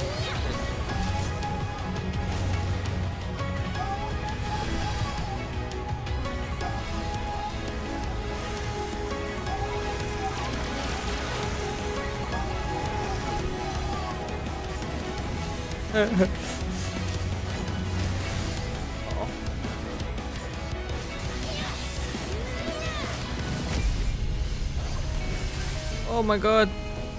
Heal him, no! Damn, are we supposed to maybe stack there? No, there was not a stack marker. Oh.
Oh my god, that was almost a big mistake.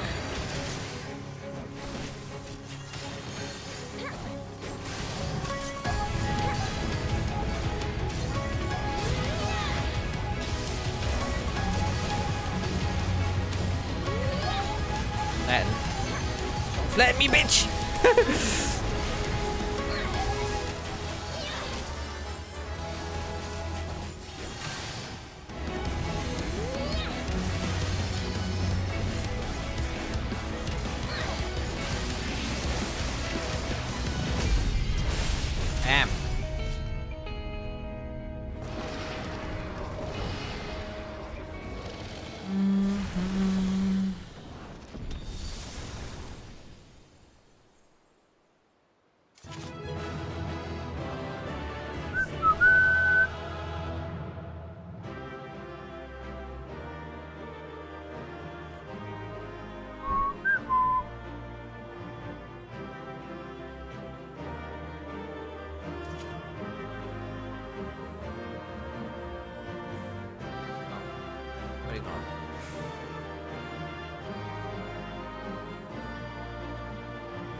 bum, bum, bum, bum.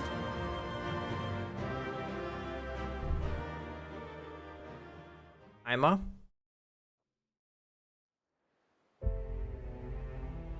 Alright, 5 more minutes until my pizza is done. Pizza, pizza.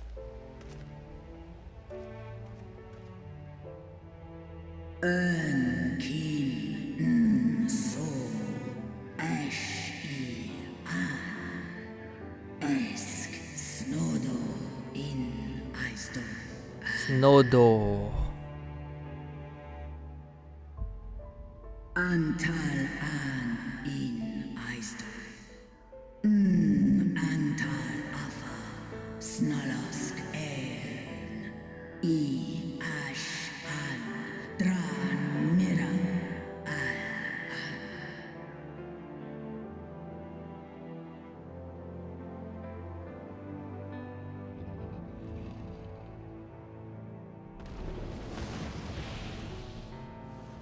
People leave.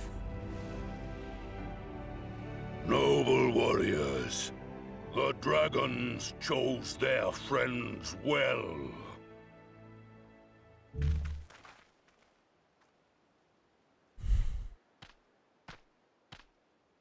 Long have our peoples waged war, but no more. Sounds a bit like Waban. Your fallen lie beside our own. By our words and deeds shall we honor their sacrifice. You would make peace with Ul'Aden. We would be proud to call you our allies. Then let us put the past behind us. This sounds good.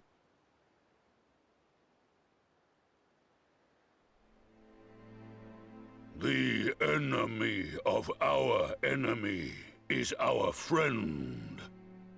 And you have proven yourselves worthy of our trust. It is the Garleans who are deserving of our fury.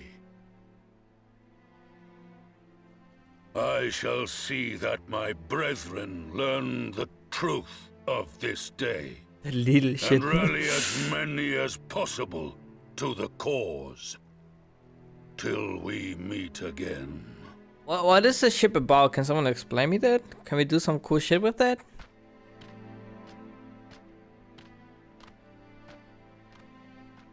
And thus did we make allies of the Amalja.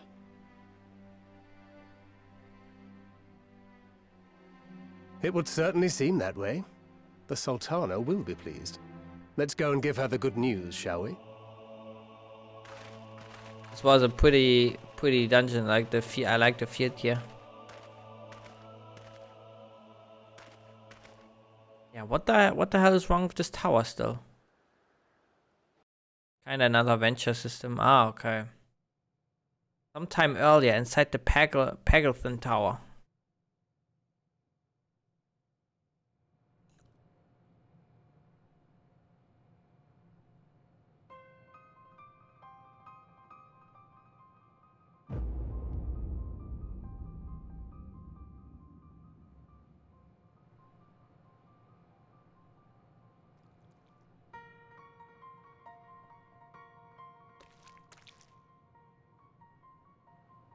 What in Ralga's name happened here?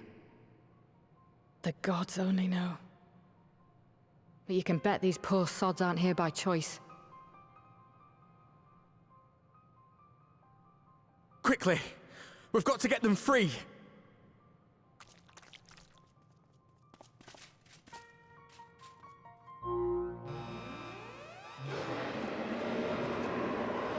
Get back!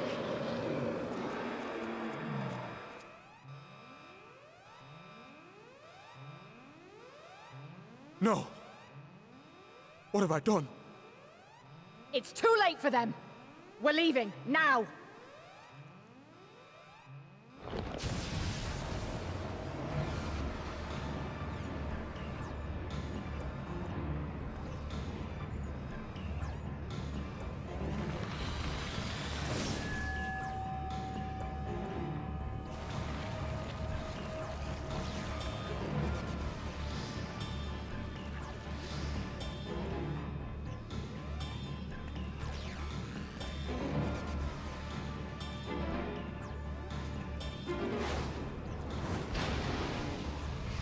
Uh-oh.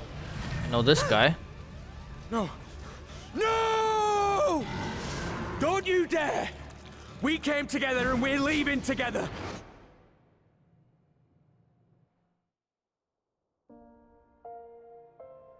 Ed.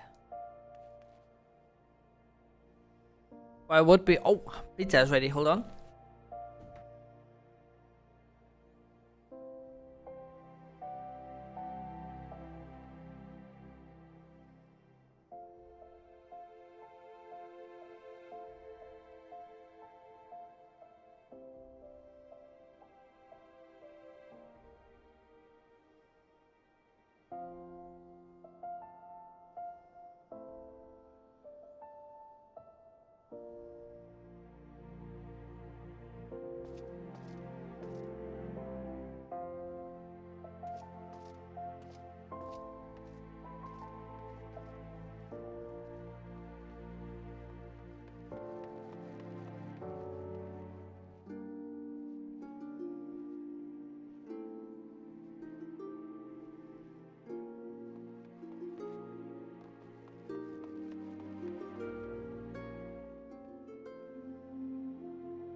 Alright.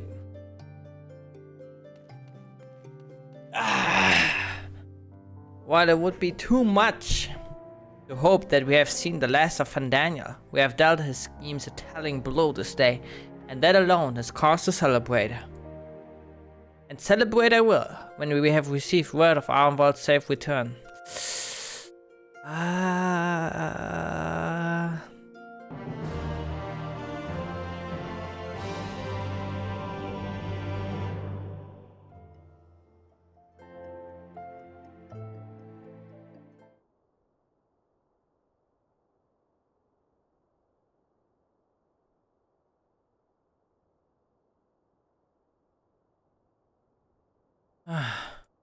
Standing around here worrying is not going to help matters. Come, we must discuss the day events with Pippin and her grace. Grave science.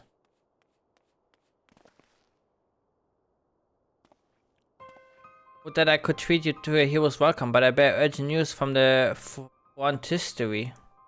What is that? Your grace, whatever is the matter? As our troops withdrew from Paglethan, they came upon the 2 scouts sent to the nearby tower. I have yet to hear a full account, but it seems that one of them, your friend I believe, had been wounded and was being dragged away by the other. Oh no. I must go. Forgive me, your grace.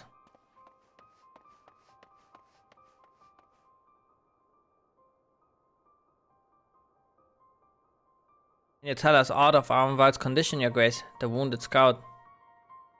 Not safe, that it is grave. The Kaiwuchans tend to him even as we speak. The infirmary must be inundated with the wounded. If all of us go, we only get underfoot. Zurai, Yasin, would you mind going after Alphino? He may need some support from someone other than me.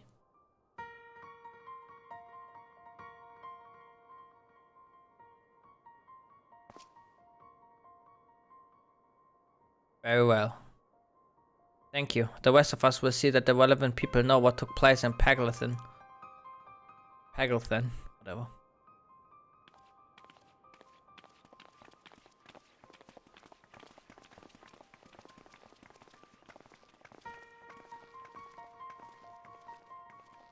Come on then.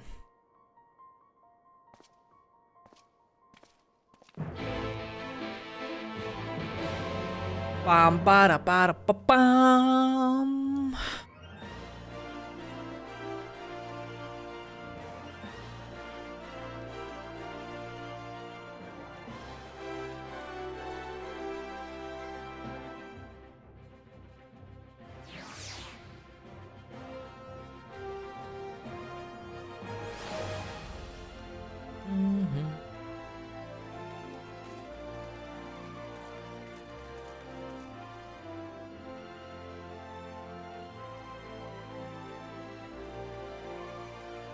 Imagine knowing where to go. What the hell, dude? Imagine.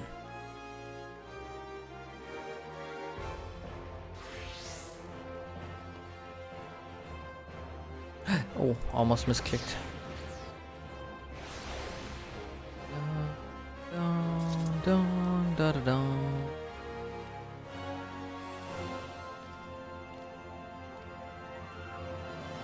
Another one come to see the lad in silver armor. Master Damilord is attending to him as we speak. If you would be so kind as to wait. What did Master Damilord say? Tell me his exact words.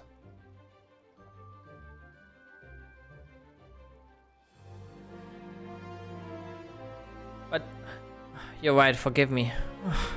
When we said our farewells to Arnwald, I was afraid that something like this might happen. But now that it has, all we can do is wait.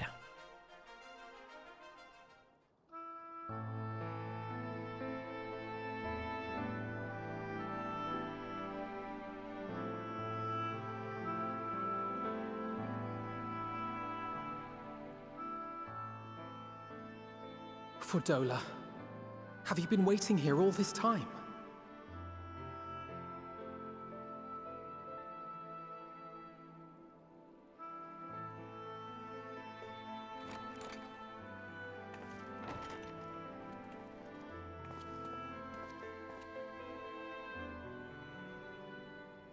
We have done what we can. The rest is up to him. May we see him? I do not think that wise. You must let him sleep.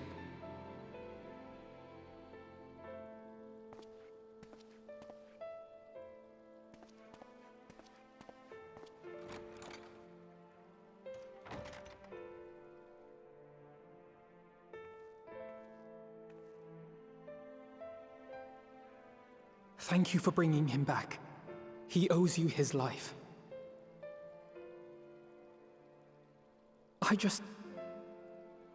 I just wish I had been there. Perhaps, I don't know, perhaps I could have... Could have what? Got tempered? Don't flatter yourself. You can't save everyone. No one can. Not even the warrior of bloody light. People die all the time, for no good reason. And those who take up the sword die quicker than most. If you're going to shed a tear every time a soldier falls on the battlefield, you'd best stay away. It's no place for the weak of heart. It may be that victory cannot be won without cost. But all life is precious, and I refuse to shrug at its loss.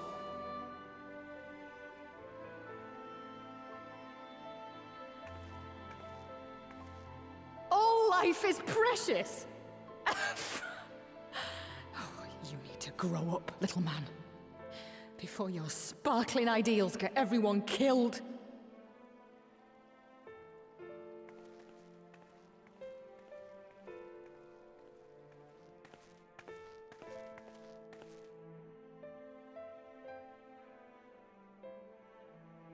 You're right. He is idealistic.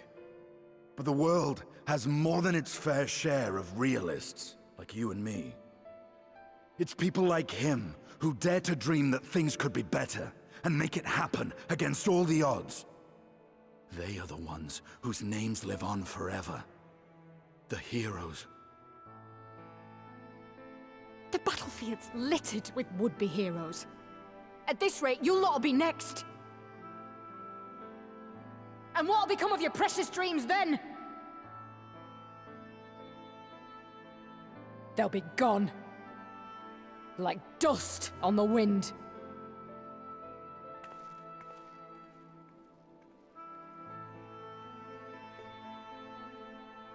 Dreams worth fighting for don't die so easily.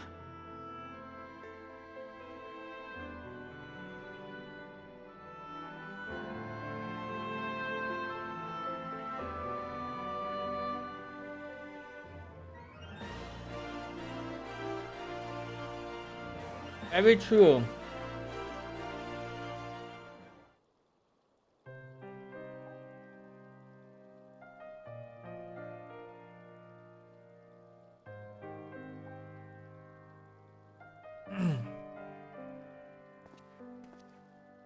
I know. There's nothing I more can do here. Come, let us rejoin the others. Her Grace invites the Scions of the Seven Dawn to join her in the fragrant chamber. Your comrades have already arrived. Will the three of you be joining them? We will.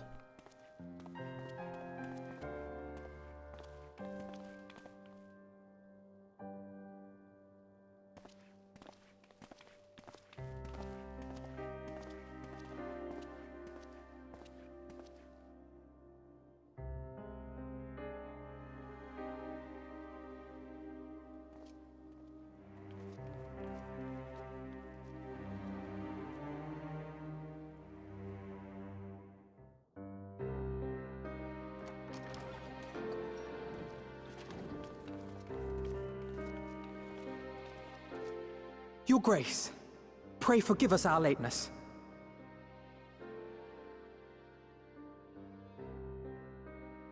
Think not of that. I understand a close comrade of yours was wounded in the line of duty. Arenvold. It was at the Alliance's behest that he risked all, and we are grieved to hear of his condition. Rest assured, he will receive the finest care our chirurgeons can provide. On that you have my word. Now, we would share with you the findings of the mission. Pippin, pray relate to our guests the details of Fordola's account.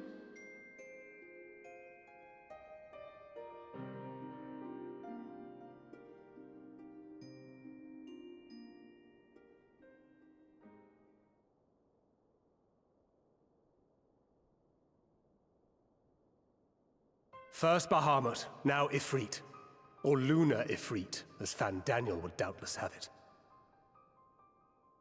'Tis now all but certain that the towers were conceived to facilitate the summoning of primals by those imprisoned within.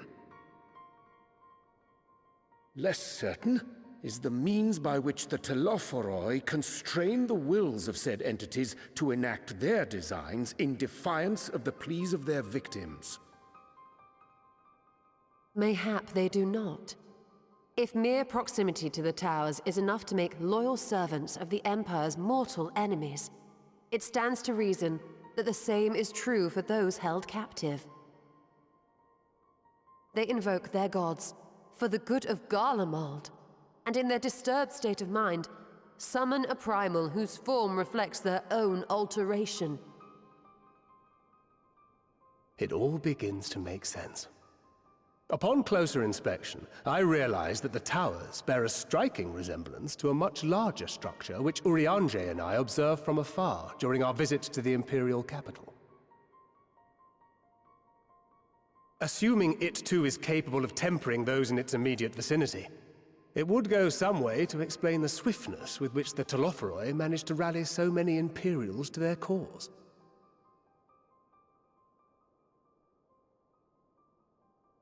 While the situation in Garlemald is indeed troubling, I fear we have more immediate concerns. Ifrit was not the only primal summoned. At approximately the same time, observers at several other towers bore witness to the emergence of further such entities.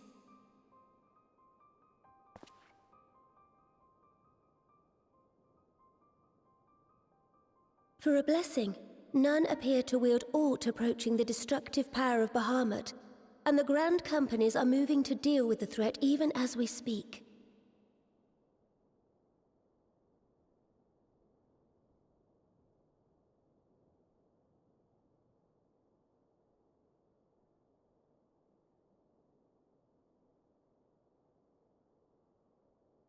Though we are aware that the task will not be easy, we would call upon the Scions only as a last resort. Pray, conserve your strength for now.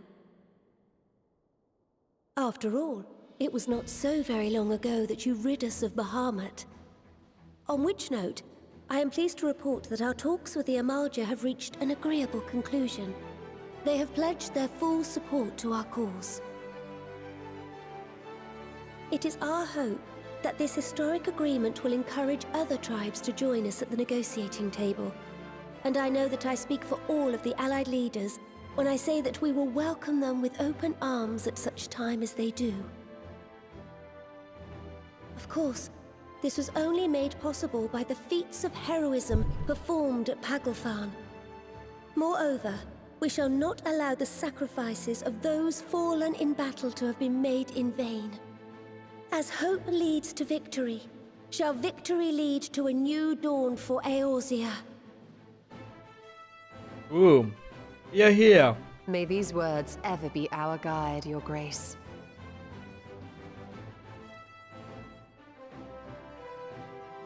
Now, if you will forgive me, I must consult with the Syndicate on the matter of our new allies' integration. Till next we meet, my friends, I bid you safe travels and blessed respite.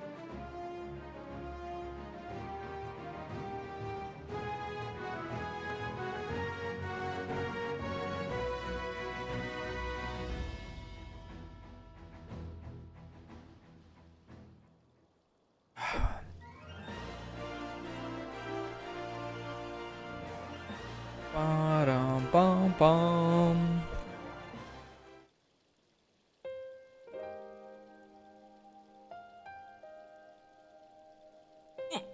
Oh, excuse me. Right then, unless anyone has any objections, I think it's about time we return to the Rising Stones.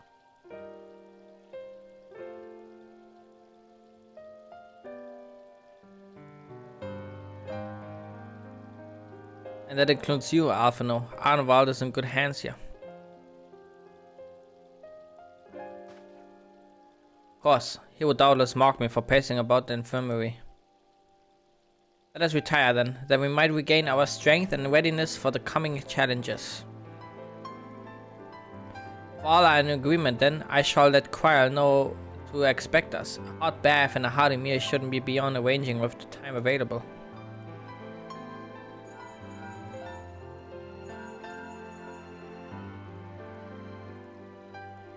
Why Quirrell? What the hell?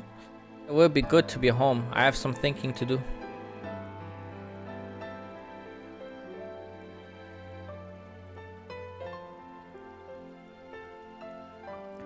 Yes, I'll try asking him.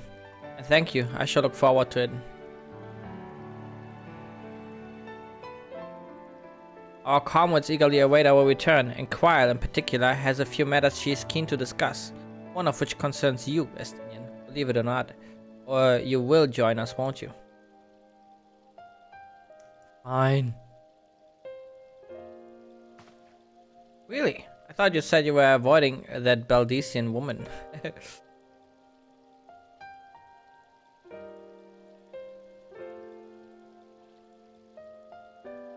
I refused, she would only pursue me. Let's get this over with, shall we?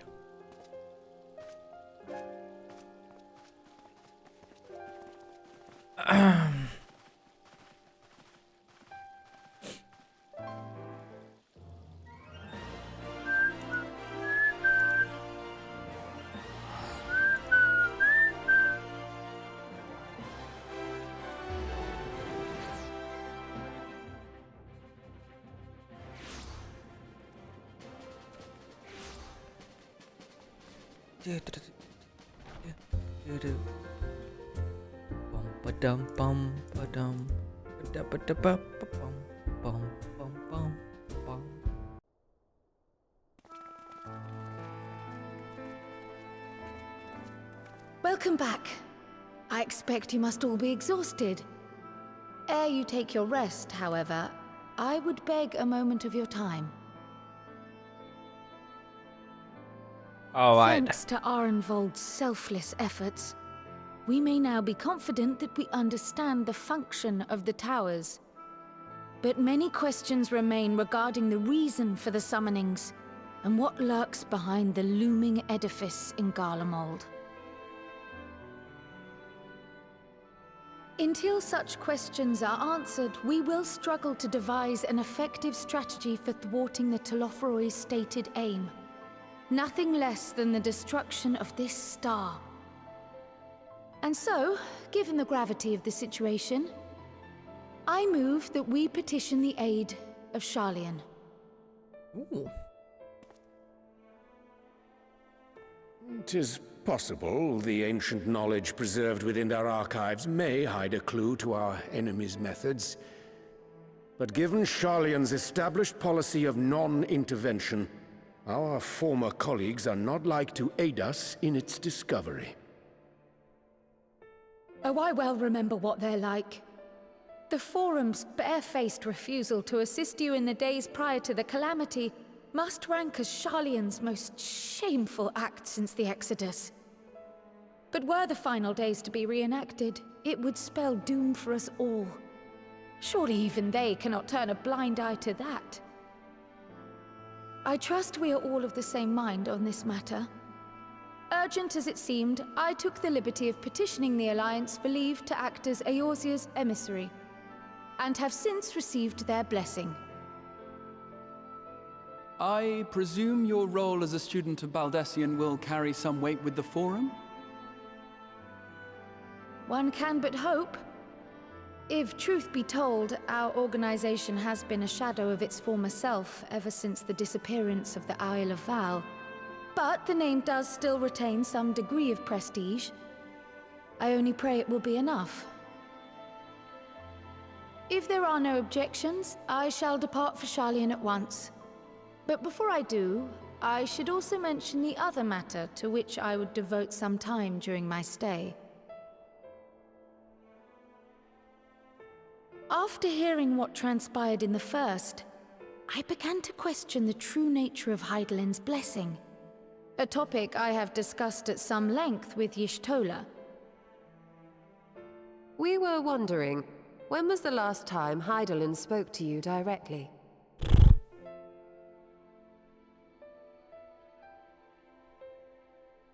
The Crystarium? Really?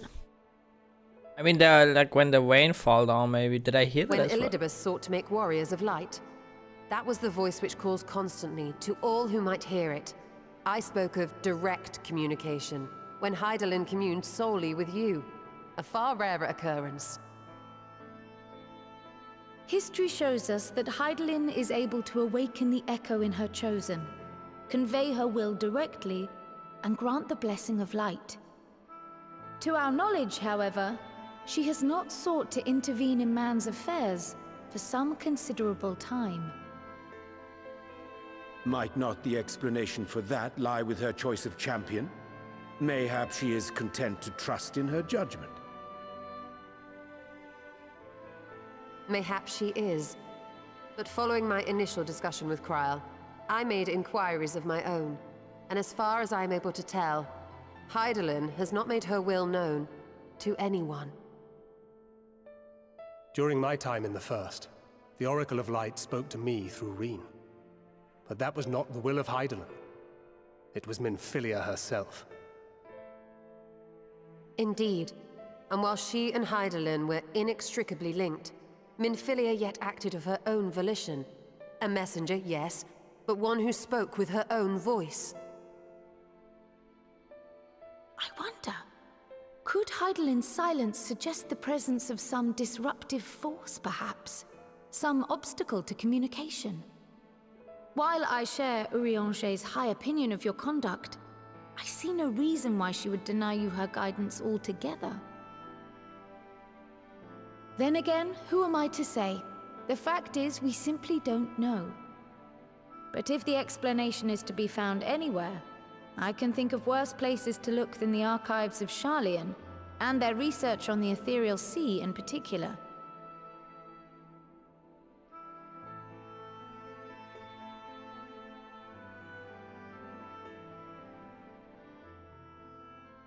Resolved though I am to go, believe me when I say that I take no pleasure in the thought of leaving you a member short. Now of all times. Estinian, We stand on the eve of a struggle that will decide the fate of this star. One in which we Scions may play a telling part, yet we are but few in number. And so I must ask you again, will you join us?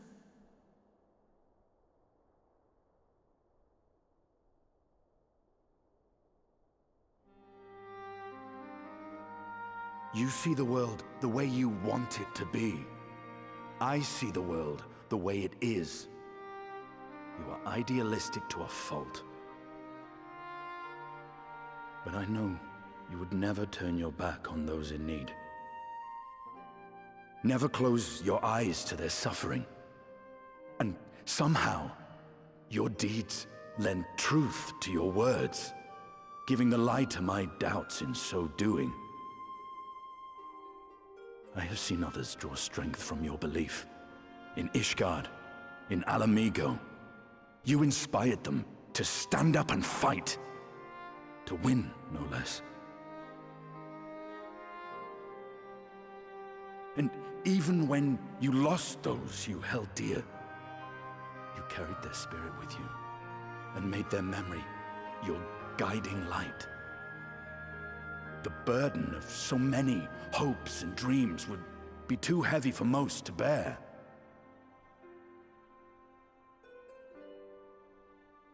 But you bear it willingly, as you have shown me. Some dreams are too important to let go.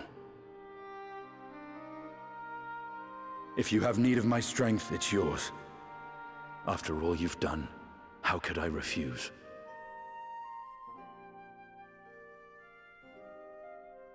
Thank you, Estinian. Estinian joins the group. Whatever challenges await us, I shall not falter. You have my word.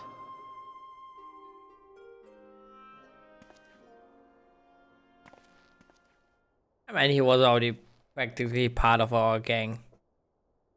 And now, I may bid you farewell. Safe in the knowledge that all is as it should be. In this little corner of the world, at least.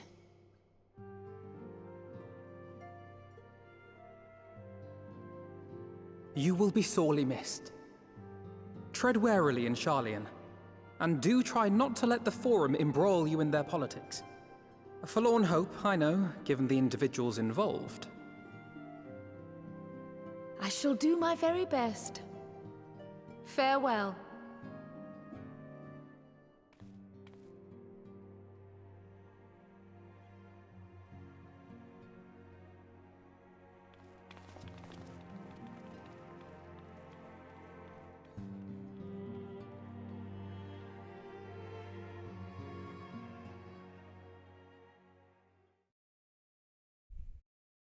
Meanwhile, in the Imperial Palace.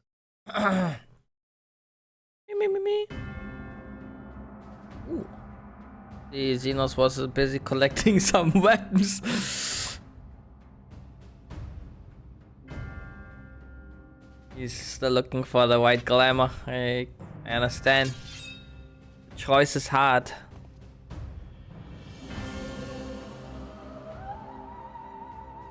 Well, does this one meet with your approval?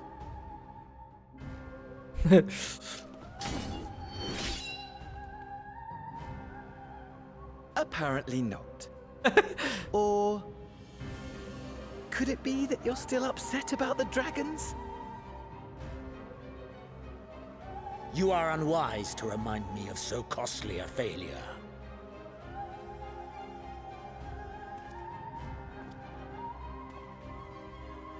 It will not affect our plans, I trust. Oh, hardly at all. Though, admittedly, the chances of us being able to procure any more Mericidian dragons are rather slimmer following Tiamat's reappearance. Oh, but the seeds have been sown, my lord. We have only to wait for them to quicken. Speaking of preparations, Is it safe to assume that you will be ready to control you-know-what? The hour draws nigh.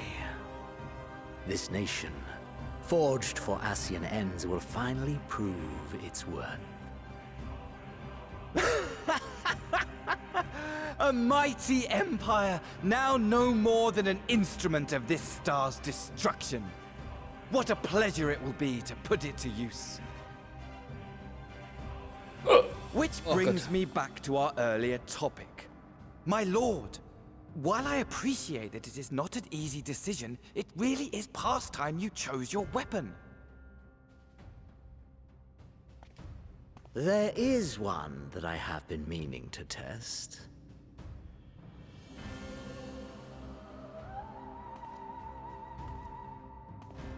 Well, well, not quite what I was expecting. Though I will say, it does seem rather apt.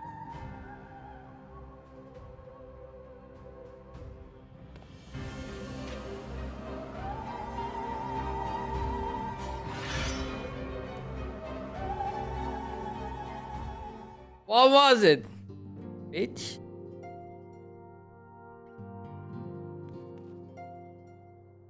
Well, it looks like I'm going to have a busy few moons. Not that there ever seem to be anything but.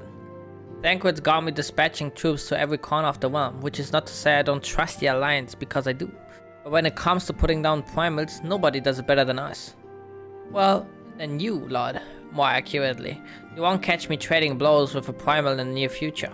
But for every fell fiend you vanquish, there's countless meals to arrange, baths to fill, sheets to wash, stores to replenish, and the list goes on. Which is where I come in, and gladly, mind you. It's the least I can do to support the Science, who risk life and limb, like poor Arenwald. I wish there was something we could do for him, but we just have to settle for saying the odd prayer and keeping a roof over our heads. It wouldn't do to have him come back to a complete shambles. Now would it?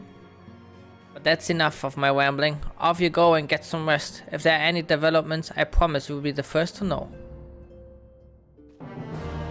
Ooh. This is already 5-5? Is it time for 5-5-5? Ah, Zua, you're looking well. I take it you managed to squeeze in some rest. If you came hoping for tidings from Kryl, I'm afraid we're still waiting. But we do have some odd scraps of news to share. Scraps, she says. Lunar primates have been popping up all over the place, but the Alliance has the situation well in hand, thanks in no small part to Howie Boulder and the others. Meanwhile, talks with the Beast Tribes are going even better than expected. Encouraged by Ulda's progress with the Amalja, Gridania has opened negotiations with the Ixal, believe it or not. All of which is obviously very encouraging. But with the Telephorai still out there, it's not as we can afford to lower our guard. Very true.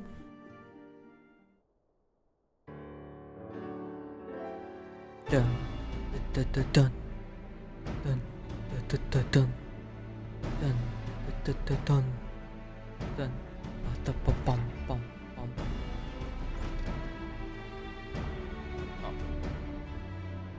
Begging your pardon, but I come bearing an invitation from the Alliance.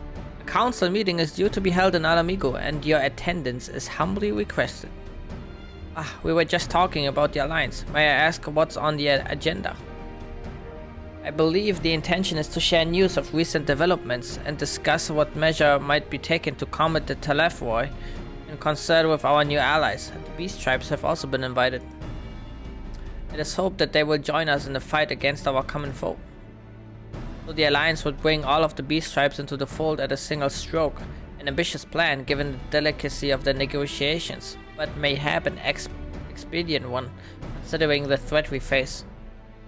Indeed, my lady, and for their part I am told the Beast Tribes have agreed to attend. If the Science, too, are present, all of Eosa will be represented.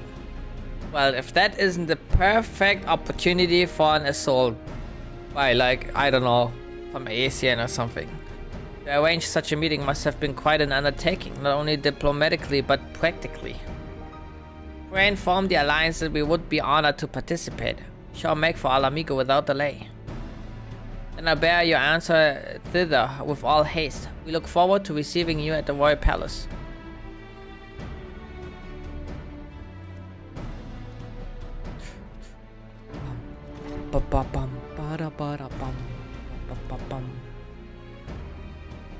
Well, now that we accepted the invitation, who exactly is going to attend?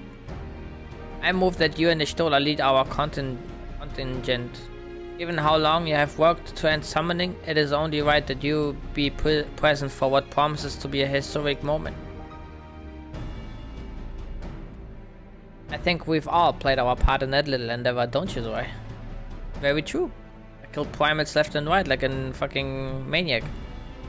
All present may rightly claim a seat. I do quite agree, but by your leave, I believe I shall remain here and lend what assistance I can to the coordination of our defensive efforts. I'm not coming either. Emmerich will be there, and I'd rather not be interrogated. He's hiding from him. Very well then, while those with a mind to hold the fort get on with holding it, I suggest the rest of us make for Alamigo, shall we? Doobie dee bee dee da.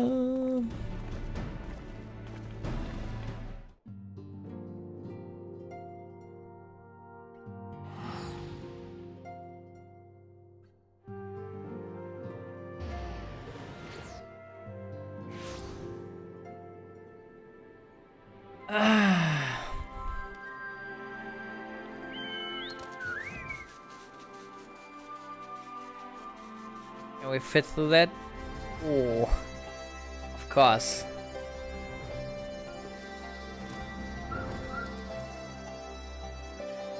We've been expecting you. While some few guests have yet to arrive, the Alliance leaders are all present. Shall I show you in? I thought there's gonna be a warning. There's gonna be several cutscenes in succession playing. Please make sure that you have sufficient time. Alright.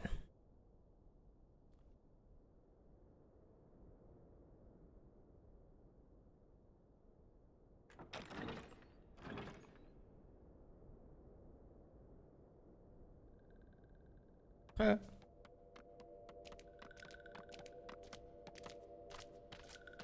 what up, guys?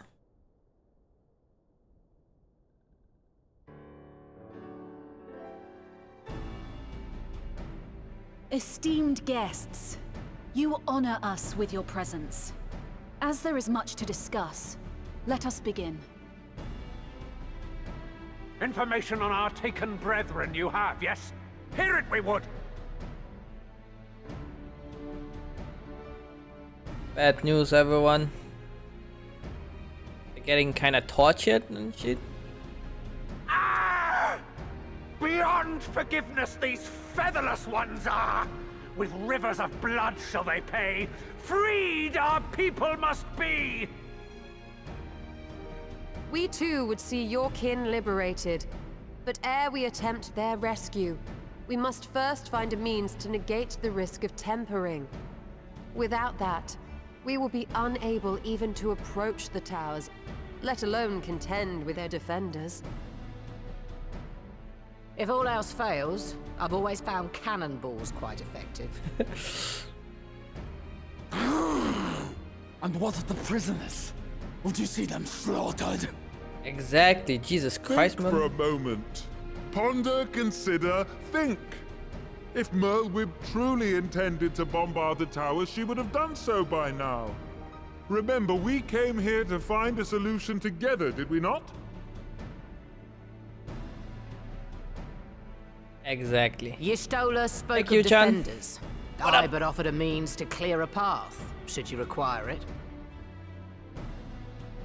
Given the enemy's capabilities, we will all need to play our part if we are to have any chance of success. For if any here should give less than their best, it will be to the cost of every living being on this star. A paragon, the Empire, our very gods. How can we hope to prevail against such odds? That our foe is formidable, none would deny. But our strengths are many and varied. In this chamber, I see masters of strategy, Masters of magic, masters of the land, the air, and the sea. And together there is nothing in creation we cannot overcome.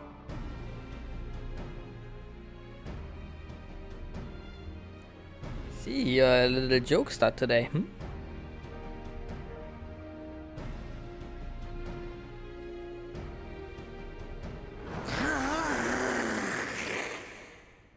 What the fuck? Pull it. That logo.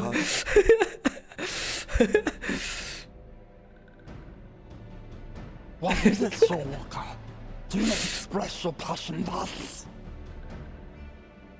A little tricky without gills, perhaps? Suffice it to say, I am proud to be counted amongst Eorzea's finest. We Sahagin will play our part. Oh shit, man. We kobolds have not forgotten the crimes the Overdwellers committed against us in the past. But today we look to the future as allies united in purpose.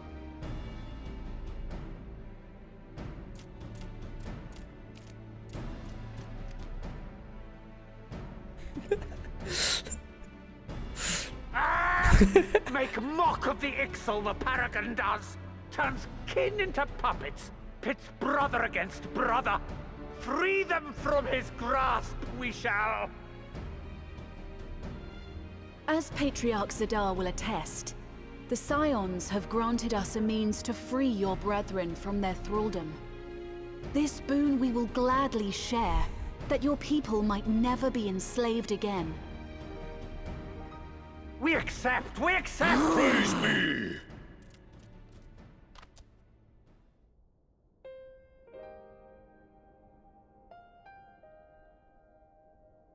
Damn, look at them.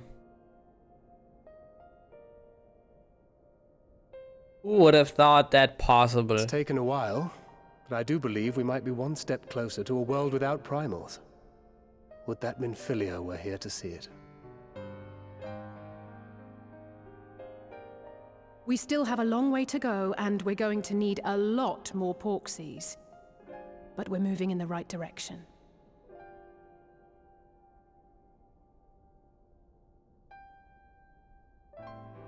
If I may have your attention, there is one other point I would like to raise. As we can all agree, freeing those held captive must take precedence over every other concern. But experience has taught us that none save those with the capacity to resist tempering can hope to enter the towers unscathed. And even once inside, a still greater threat may yet await them, that which we call a primal. Needless to say, if we are to succeed, engaging with such foes can only ever be considered a last resort. And so I move that we seek to prevent them from being summoned in the first place. Yes!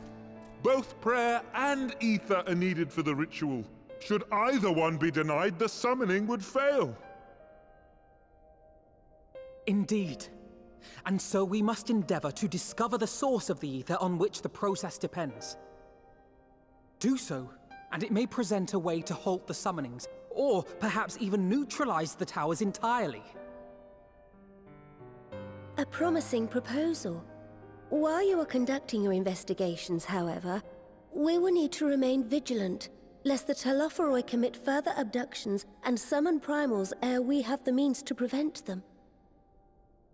To stand a better chance of keeping our enemy at bay, we would do well to coordinate our defensive efforts, sending reinforcements to assist our neighbors when needed.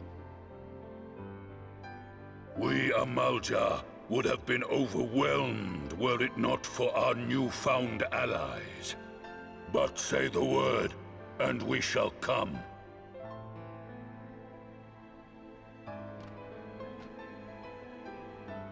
I see we are all in accord.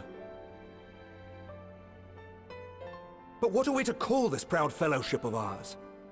I submit that the honor of naming it should go to the Scion whose brave efforts have done so much to unite Eorzea. What say you, my friend? Hopefully we can pick a stupid name.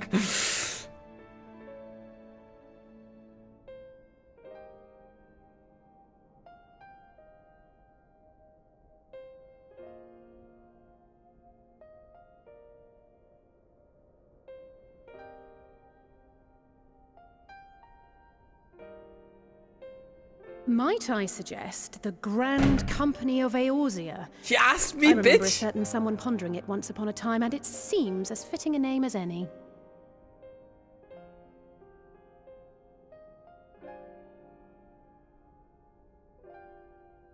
A fine choice, for there is none here who does not love Eorzea. Very true, very true. Aye, in that we shall ever be united. United in our gratitude for the realm that gave us life.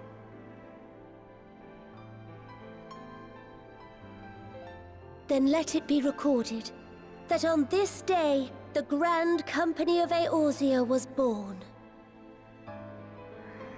Here, here.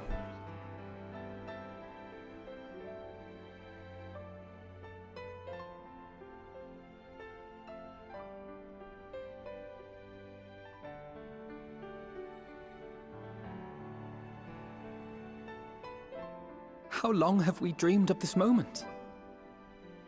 And now that it's here, Oh, forgive me. Might we speak outside?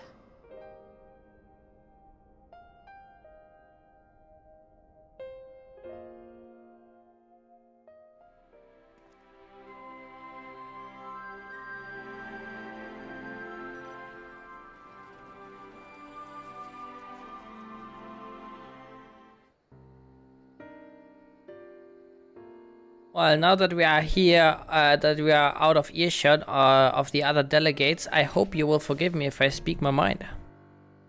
Let me begin by saying that I have dreamed of this day since the moment I first set foot upon these shores, and that I was as heartened as anyone to see the peoples of Eorzea pledge their solidarity.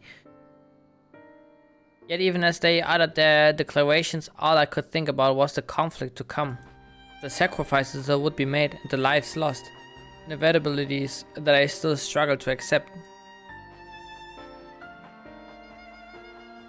But at least now there's hope. The formation of the Grand Company of Eorzea is the first step, the first of many. Many and more.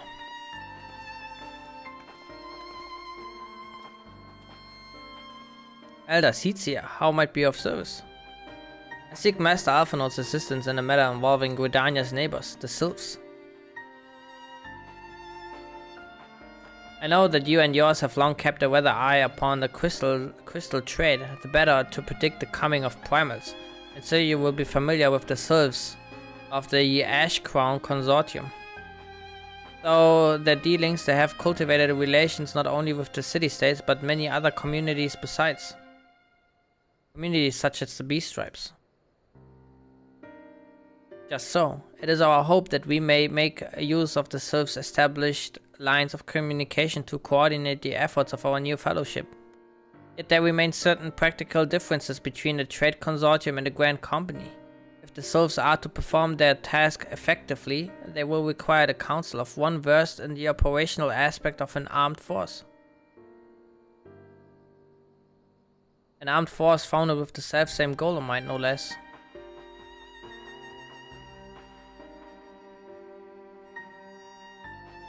Crystal Braves, yes. Forgive me, Master Alphinaud. I know that it was a painful chapter in your life, but the experience may yet be made to serve the realm. In my hubris, I plotted a course for the Crystal Braves which stretched far beyond the Order's initial conception. One intended to pave the way for the founding of what I intended to call the Grand Company of Eorzea. But my plans all came to naught. Built upon a frail foundation of lofty ideals, the Order was doomed from the first collapse under the weight of more worldly interests, and I have no wish to see this new endeavor suffer the same fate. Mayhap I ask too much of you. Not at all. You may count upon my assistance for what little it is worth. By your leave, I shall prepare a report, including a list of recommendations drawing on the lessons I learned from the failures of the Crystal Braves. You have my gratitude, Master Alphinaud, and my trust. When your report is ready, pray share it directly with the Sylphs. With your guidance and the earnest efforts of every godly soul gathered here this day, I have no doubt but that our fellowship shall emerge from the shadow of the Telophoroi and flourish. Until next time we meet, my friends.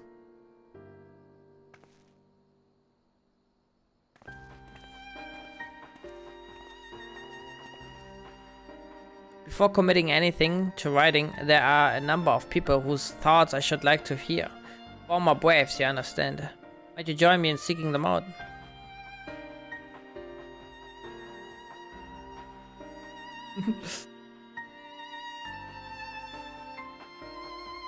Well, I shall be grateful for your help, grudging or not.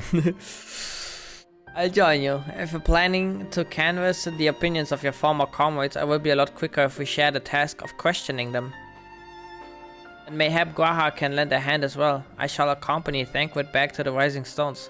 Between us, I dare say we should be able to provide an accurate enough account of the day's events. You should be glad of your company, Gwaha. I shall explain the details on the way.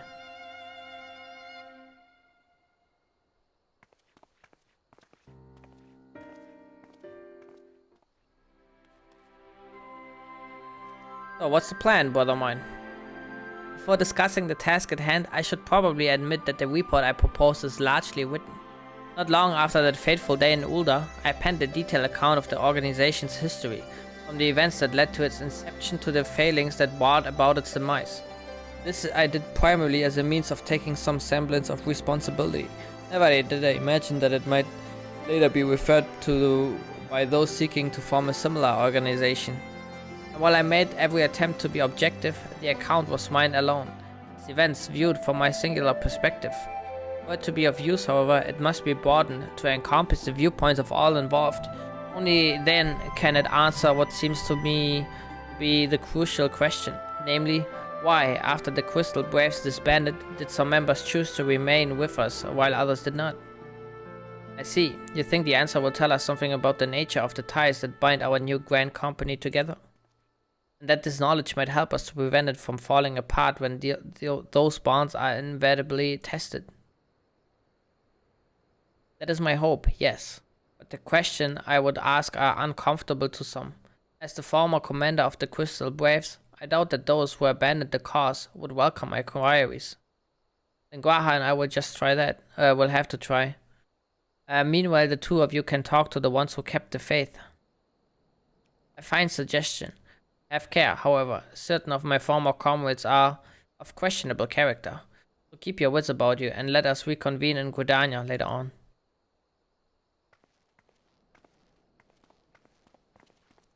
If you have no objections, I have in mind to begin by speaking with Viol and Aliane. If memory serves, the two of them will be attending an intelligence briefing at Castrum Oriens. Let us seek them out there.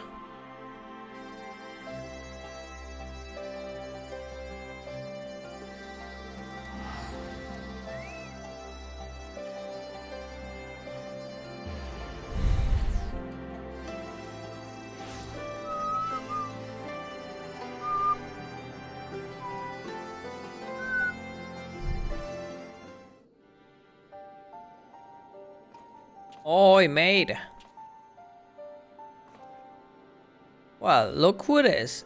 And what brings you two here? Would have anything to do with the big meeting, would it? In a manner of speaking, I've been assigned a task, you see, for which I require the assistance of former members of the Crystal Braves.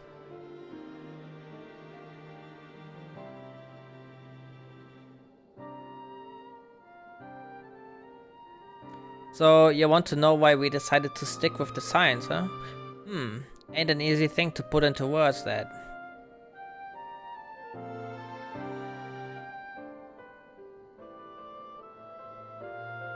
As Rio will attest, I spent a long time agonizing over my failure to alert you to the traitors in our midst. For my negligence, I was captured along with many others, and we were powerless to prevent the tragedies that ensued.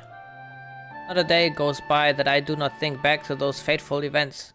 By joining the Science, I hope to redeem myself, and I will continue to serve the cause for as long as I'm able. But that wasn't my only reason. When we were finally reunited at the Rising Stones, you refused to blame anyone but yourself for the fall of the Crystal Braves. And in spite of everything that had happened, everything you had suffered, you took us back without a moment's hesitation. We would not have blamed you had you returned. We would not have blamed you had you turned us away. But when you gave us your trust instead, what else could we do but try to repay it? Nothing. That's what. As for me, my own tale, well, I've always felt the Scions have something in common with my old crew. The duty of the strong is to protect the weak. That was our creed, and I still strive to live by it to this day. But as time goes on, I've learned the strength comes in many shapes and sizes. From Hoary Boulder to Mistress Tatao, we've all got something to offer. And none of us is doing it for personal gain, because we believe there's more important things than that, things worth protecting, which is what being a Scion is all about. I'm at a loss for words. Thank you, my friends. To hear this from you means more than you know. Forgive me, Zoe. Could you?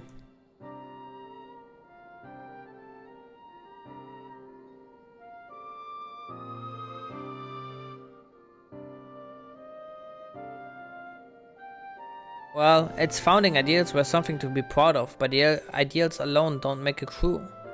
For every swab who signed up with good intentions, there was another who was only in for the coin, the glory, or both.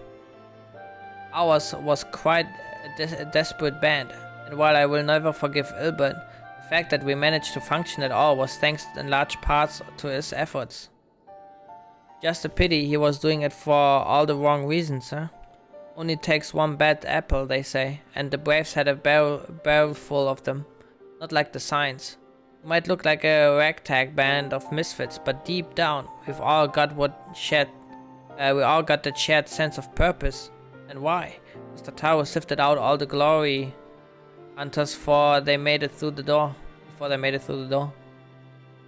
I see. So while our ranks comprise a diverse range of people, each with their own individual strength, we are all united on purpose. Thank you, my friends. With your permission, I shall make a record of our discussion and refer to it when drafting my recommendations. Until we meet again.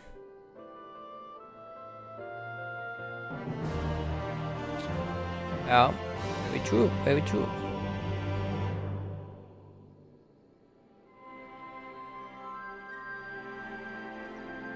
Well, I think we have taken up enough of our colleagues' time, and I am conscious that less life-affirming testimonies await. Let us make our way to Gridania and hear what the others have learned.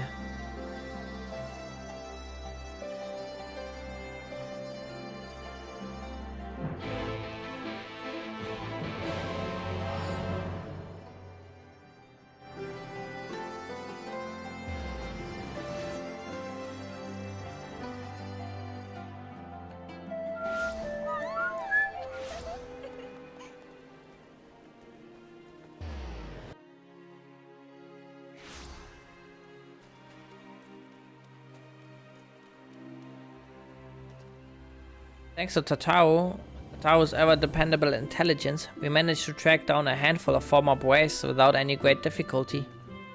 Some were forthright, others less so, but we heard enough to form a picture.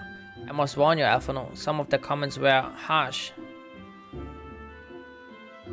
I can well imagine, but their opinions are no less vital to my report. I seek the unvarnished truth.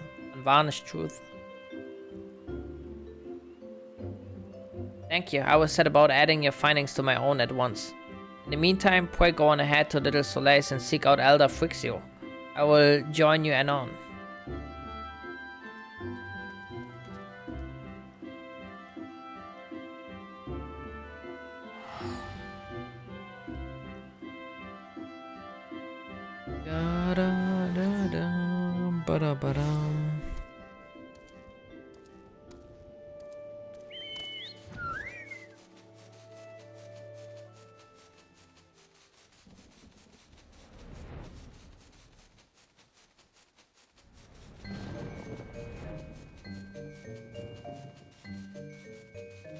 Checking if maybe the wear mob is up. Not.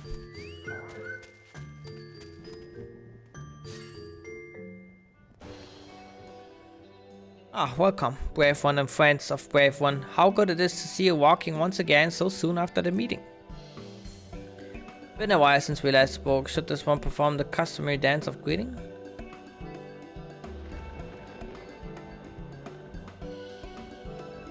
Indeed it has. Though the place was very pretty, the meeting was far too noisy for this one.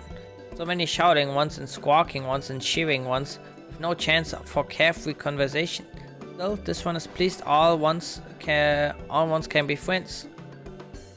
Horned one Khan Isina said that walking ones would be coming to Little Soleil's. Evil ones also invaded Sylphlands and abducted many of these ones. So these ones will be glad to bear messages between fighting friendly ones. That is heartening to hear, Elder. It will require all ones to work in unison to stop the Telophoroi. These ones will try very hard, of course, but in matters of war, these ones have little experience. Any advice walking ones can provide would be most welcome. Oh, another pretty silver-haired one, and in quite a hurry it seems. Alize, you must come quickly. What's ever the matter, Alfino? Don't tell me you couldn't read my handwriting. What? No, a twin at officer accosted me as I was about to set foot. Talaine has sent an envoy who is due to arrive in Gridania at any moment. An envoy? Could it be that Quail has managed to sway the forum? We shall know soon enough. But there is more. The envoy has requested that the two of us attend the audience with the Elder Seetsier. Really? I can't see why they might want Science to be present, but us specifically. Wait, isn't it who I think it is? Uh-oh. It is. I could scarce believe it myself, but when I inquired as to the envoy's identity, I was told that it was one Fortunault Levillier, or their parents, or the dad, something. Your father? Well now, the fact that a serving member of the Forum had journeyed here would be surprising enough, but him? Right. I glean from this that they are taking the matter seriously. That may be, but why him and not one of the other 98 Forum members, unless he volunteered for it? It has been some time since you last saw your father, has it not? Could it be that he is concerned for your well-being? Perhaps, but he has always been reluctant to discuss his work with us. Indeed, and whenever we write to our parents, it is invariably our mother who replies.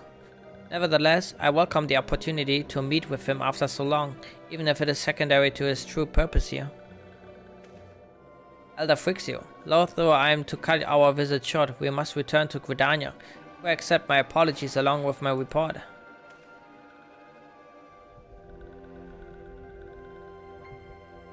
Never mind, there will be time to talk later. This one won't keep walking once from more urgent matters. Go. The audience will be held at the Lotus stand, where the Elder Seetsier awaits even now. Let us be on our way.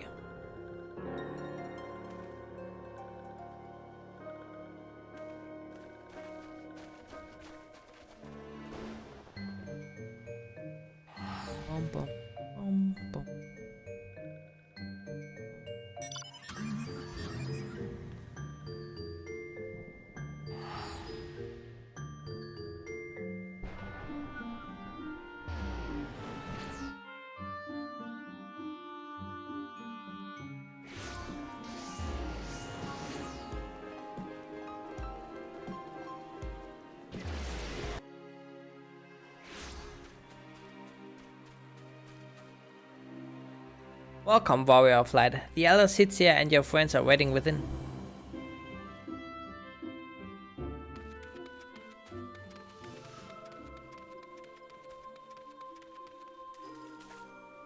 What up? My friends, I thank you all for coming so swiftly. Word of Master Fortunault's visit took us quite by surprise. When the Alliance granted Mistress Quail permission to request Charlane's aid, we did not anticipate so prompt a reply, Much less that it will be delivered by a member of the Forum. What the nature of that reply may be, we shall soon discover.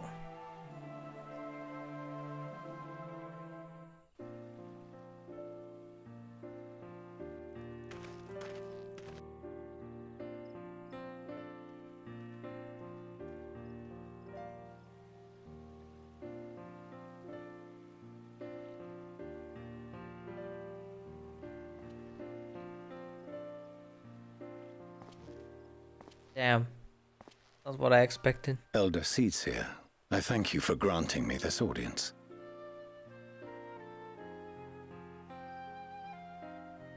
I am Fortuno Leveilleur, here in my capacity as representative of the Forum. It is I who should thank you, Master Fortuno, for journeying so far and so swiftly. Would that our first meeting could have been under happier circumstances.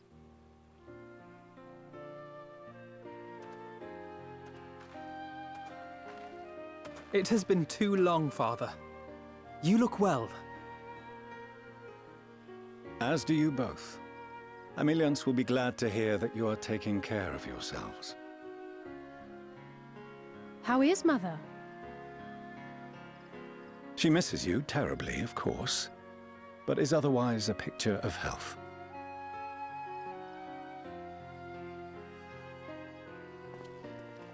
Circumstances apart, I'm grateful that our meeting has afforded me the chance to be reunited with my children at long last. And I believe I also owe you thanks for the hospitality you showed my father, Louisoix, during his sojourn in Eorzea.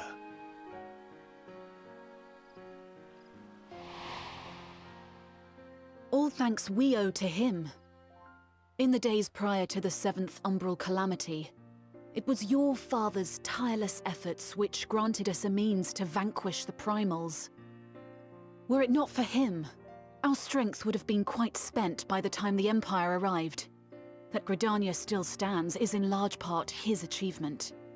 He was a great man.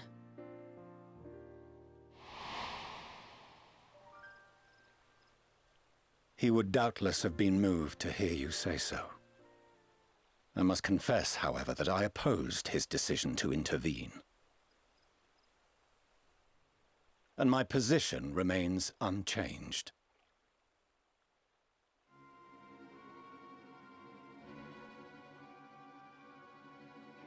To chart the course of history, not to change it.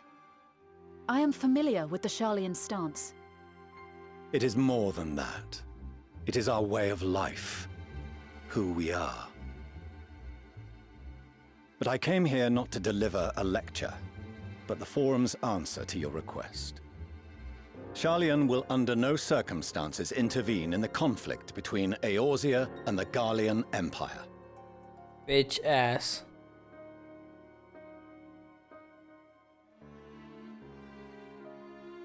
May I ask for what reason the Forum has come to this decision?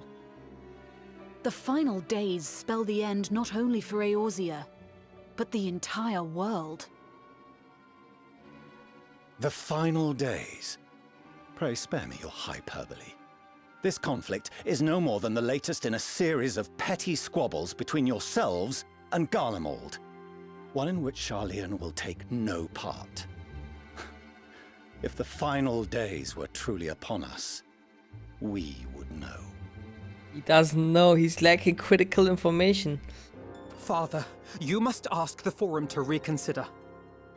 You may feel safe on your little island across the waves, but if you imagine the Telophoroi will leave you be, you are mistaken. They mean to kill us all, themselves included. Alphino is right. We have seen what the enemy is capable of, the lengths to which they'll go. This is no time to turn a blind eye. If Eorzea falls, so too will Sharlayan. So if you truly love our homeland, you will join us. Now, before it's too late.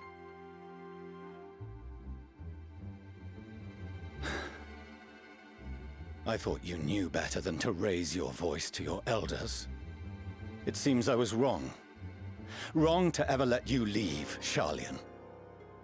I consoled myself that your time abroad would instill in you some hint of restraint, of discipline.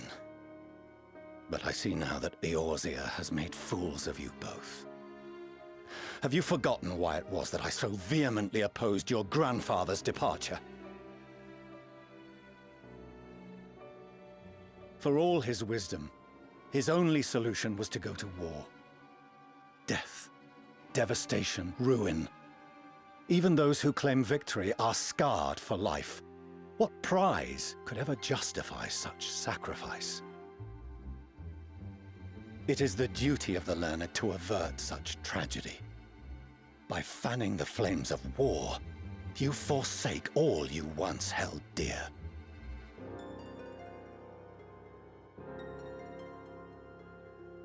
Better to fight and fail than wait for the axe to fall.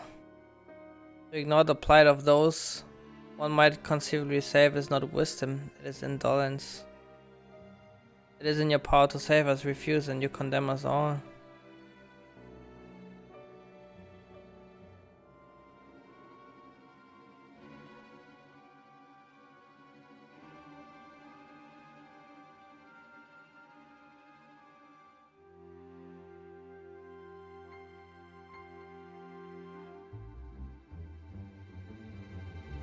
I see your friend shares your misguided ideals.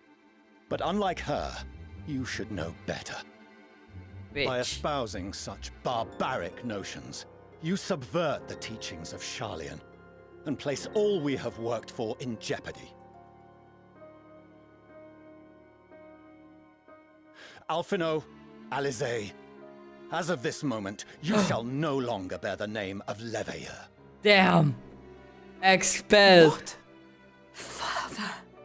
How you choose to live your lives is no longer my concern. If you wish to walk the path of ruin, I will not stand in your way. Master Fourcheneau, while Sharlayan may have no intention of intervening in this conflict, we can still part as friends. Will you not stay and speak with us, that we might learn of Sharlayan's hopes for the morrow? I have said what I came here to say. Any further discussion would be meaningless. Damn, this guy is a bitch! Fuck him! Father! Wait! Don't bother, Alizé! How can you stand there and watch him walk away? How can you let this happen?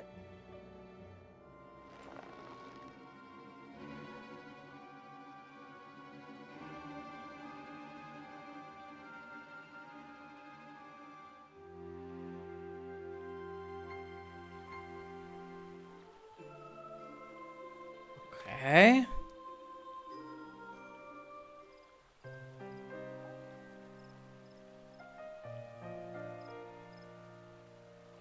So that's what he came here to say?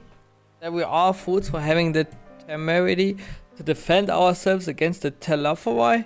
And as for the rest, like it or not, this was the Forum's decision, to watch from afar while Eorzea burns. Father was but the messenger, and as he handed down the judgment, I could think of nothing to say that could possibly sway him. I still can't. To have prolonged this discussion would have changed little, for it is not only Master Fourcheneau who must be persuaded, but the Forum as a whole. The decision was made ere your father crossed the sea. Nor is it like to be changed, and so we shall face the Telophoi without their aid. Forgive me, but if they had no intention of helping us, then why would they go to the trouble of sending an envoy in the first place? Why did they not simply keep the council, as they are wont to do?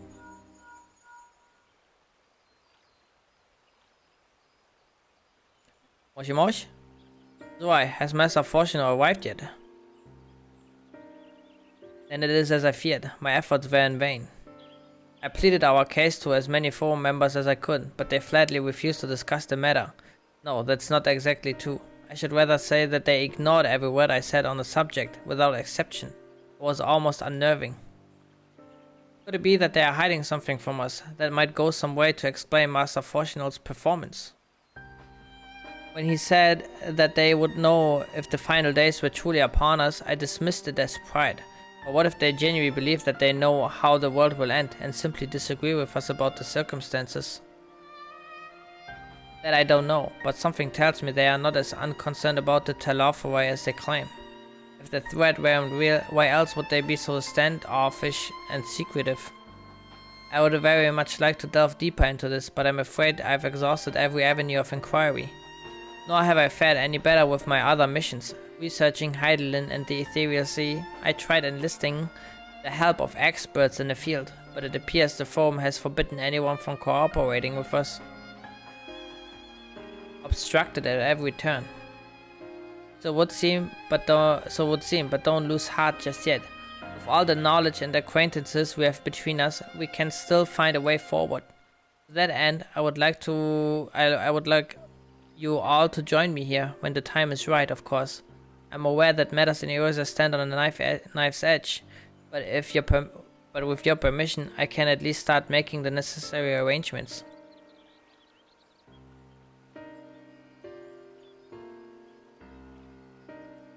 Yeah, we're going to Shalane? And so you shall, albeit under less than happy circumstances. It may take a while to secure entry for you all, but I'll let you know when everything is in order. Look after yourselves in the meantime, won't you? Your speculations give me cause to hope, yet if these seeds will bear fruit, I cannot say. While it is possible the Shalane, yet if these seeds will bear fruit, I cannot say. While it is possible the Shalanes hide some secret truth from us, there can't be no certainty that its exposure will prompt in them a change of heart. So, for the present, we must needs confront the plight in which we find ourselves. The Forum has refused our request for aid, and if it falls to us alone to contend with the Telophori, even with all of Eorzea standing united, there is no guarantee that we will prevail. What does Shalane intend to do if we fail?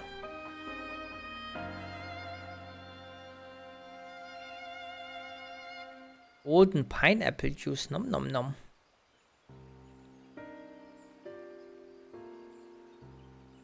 Damn, chicken fettuccine? Ooh, that's the good shit, huh?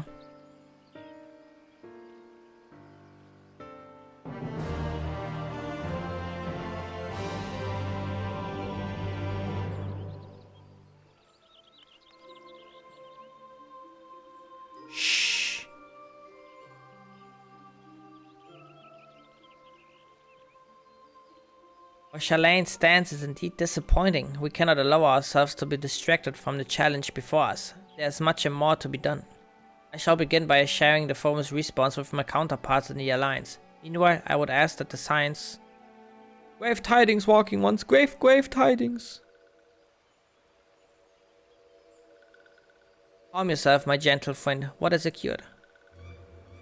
These ones who spent to see feathered ones sent terrible news. Destroying ones have appeared in Zelfatol. Destroying ones and captured ones, and even frightful godly ones. Feathered ones didn't stand a chance and were sent flapping and squawking. When did this happen? Is it too late to help them?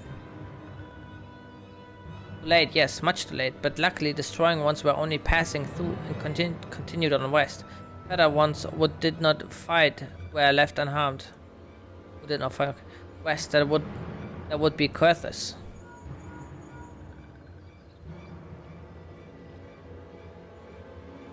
My lady, the Ishgardens report that the Telophori have emerged from the eastern highlands of Kurthus and are marching at speed. Though the purpose has yet to be determined, the Cartanu Flats would seem their most likely destination. But Amalric has already dispatched his forces and requests our immediate support. Tell him he shall have it. The time has come for the Grand Company of Eorzea to prove its worth.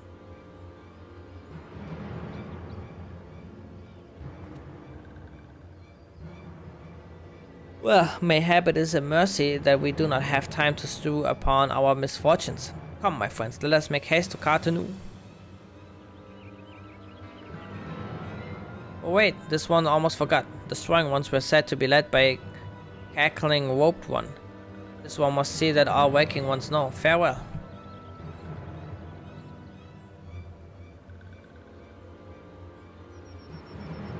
Daniel?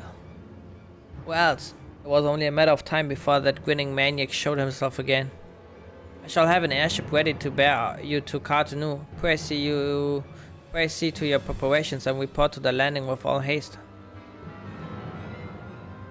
At once, my lady. Let us away.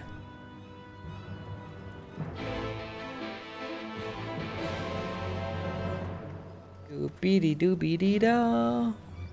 I like how they are P-walk. It's not like there's fucking shit going down. But they're like people leave.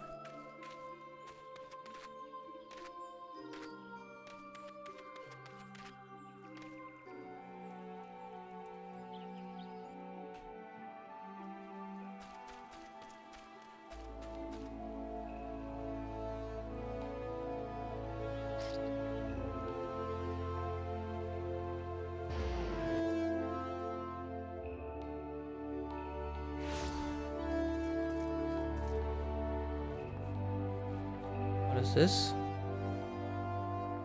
Oh wait, that's the mentor thingy, yeah. I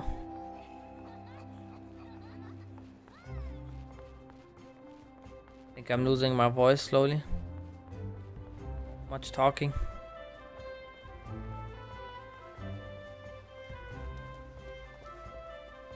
Do I? It would seem Fedola here has come all the way to Gudania to find us.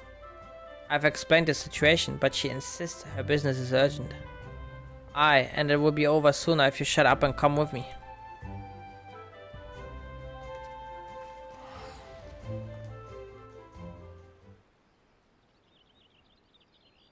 Fedola has no chill.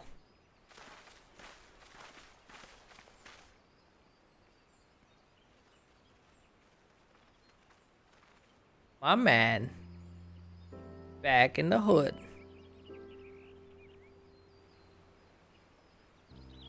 Arenvold!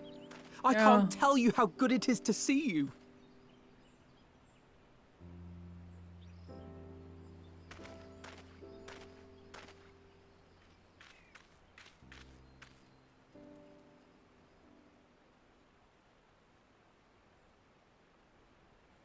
It arrived a lot sooner than expected, eh? The day I craned my neck up at you. Only because you're sitting down.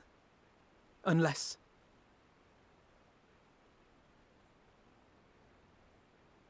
Afraid so.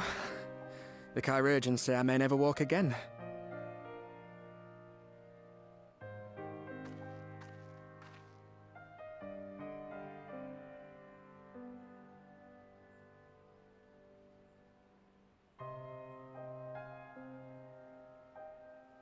Come on, Alfino, it could be worse. Besides, I didn't come here to dampen the mood. Quite the opposite. All I've ever wanted was to fight for a cause I believe in. But my fighting days are over. So I want you to fight in my stead. Be the hero I can't.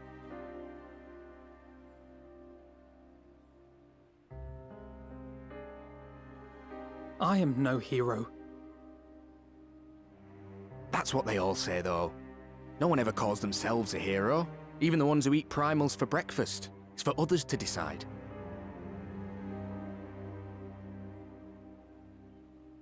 Look, Alfino. You already are a hero. To me and countless others. We see you doing your damnedest to protect us all. And you're not alone, are you? There are people who believe in you, just as you believe in them.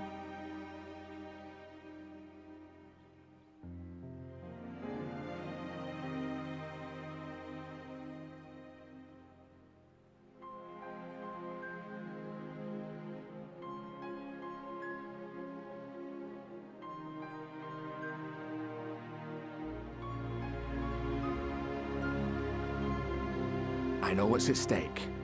And how many people are depending on you. But I believe in you. Believe that you'll see it through. That's why I'm entrusting my dreams to you. Like Albert and Owley once entrusted their dreams to me.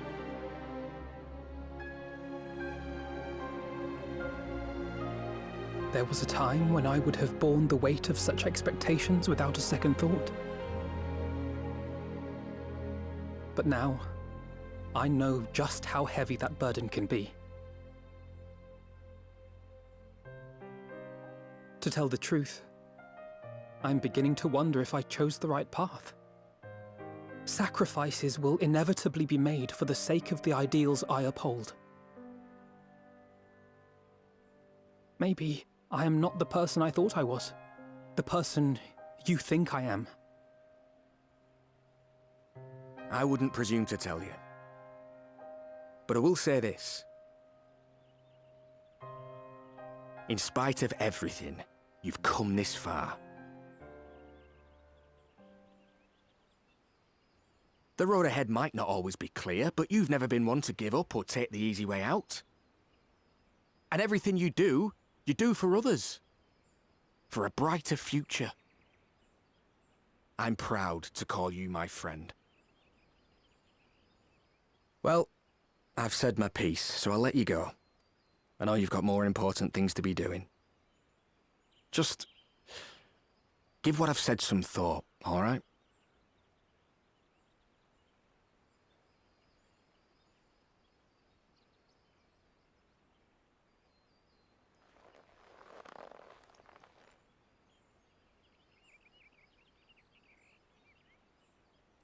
I shall, my friend.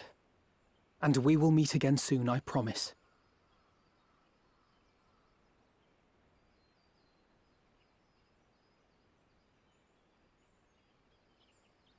Can Sid not build him some fucking cyborg suit or something? Nothing left for me to do but wave and smile.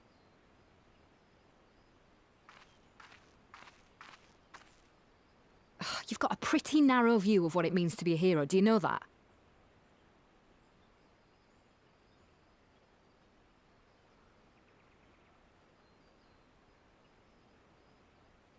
You think they're all forged in the fires of battle? That it's all about being brave and killing villains? Alphino and the others will carry on their fight. But theirs isn't the only one. There are other ways you can make a difference. If you stop feeling sorry for yourself and put your bloody mind to it.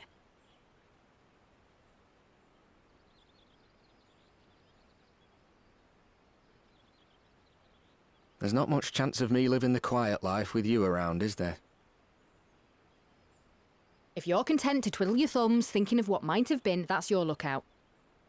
But I reckon you've got some fight left in you. She does keep it And weird. I reckon you might be right. If there's a way I can still help my friends, I'll bloody well find it.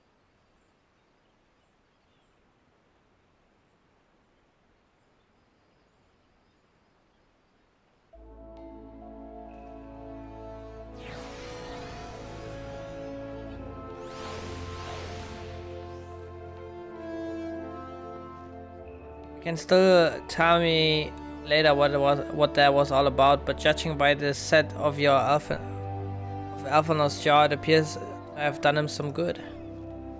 Thancred and the others have already left the Rising Stones, and according to the communication officer, Amalja and Cobalt forces are also bound for Cartonu as we speak. Dude, this guy or this girl is already like on the same quest, or like we're like always on the same step every time. We mean to keep the promise they made in Al Amigo, and we must do the same by saving as many of the tempered kin as possible. Anyway, the airship is ready to depart. We should get going. Upon joining the battle at Cartonu, several cutscenes will play in sequence. It is recommended that you set aside sufficient time to participate in. Okay, the progress will be saved at certain points. In the event that you are defeated, you will be able to try again from the most recent of these. Please note that if you enter the battles associated with other quests or log out from the game, this progress will be lost. Alright.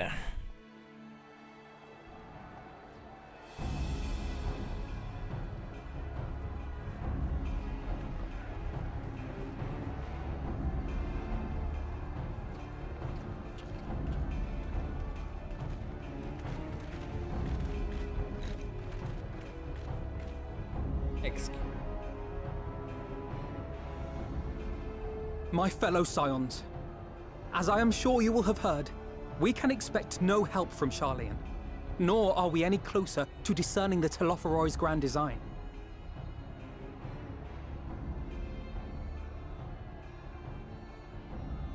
And now, our adversary moves against us in unprecedented numbers, compelling us to answer in kind. The outlook, in short, is bleak.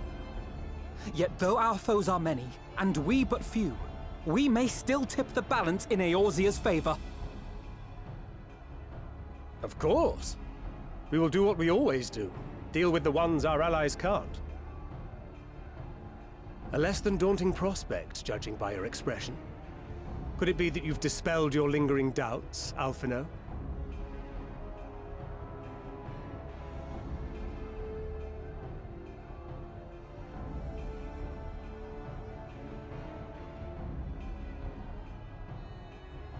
Oh, I doubt I ever will.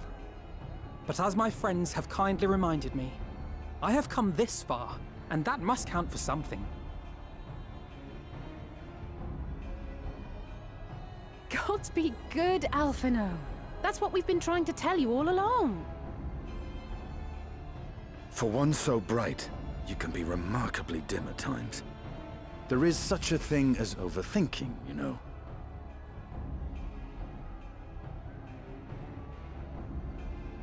Might I suggest that we continue this conversation after the battle?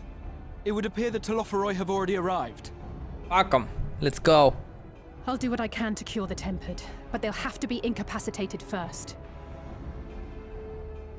Have care, my friends, for none can say wherefore our foe did choose this fateful field to be our battleground.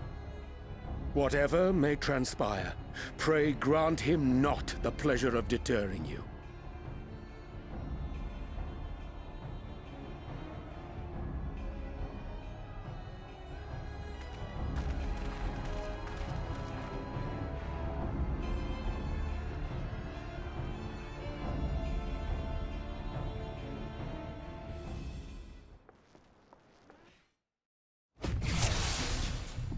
Commencing.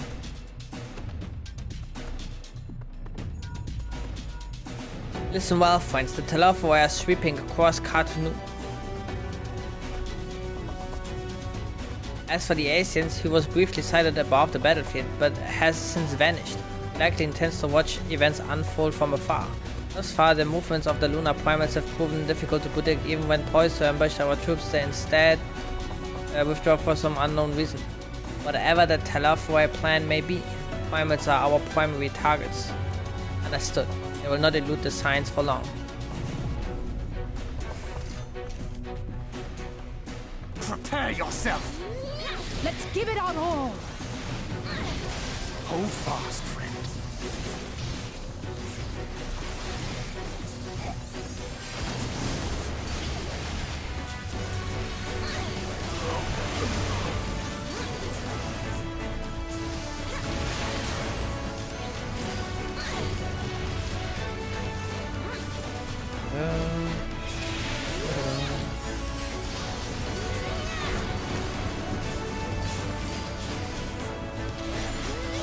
So they would overwhelm us with sheer numbers.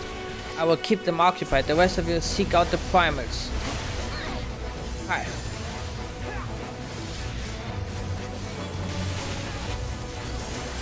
Let us divide our forces. We may even locate the primary one swiftly. Thankfully, the Stola and I shall head to the east. I'll concentrate my efforts on the Tempered. With luck, I should have the chance to cure some of them.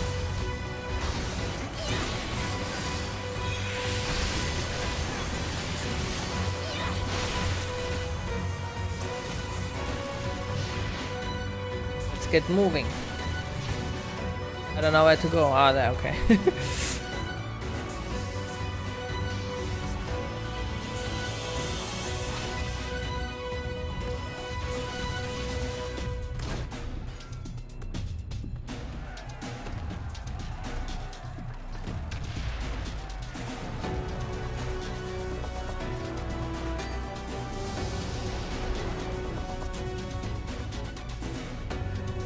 As the signs spread out across the field, Alisaie and Guara take the fight to the Telophoroi.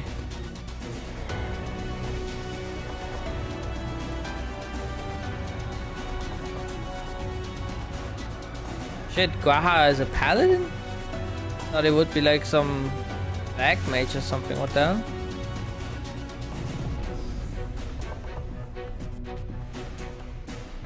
In the coming battle we fight, there are so many of them. I won't be carrying anyone at this rate. We have to incapacitate them first.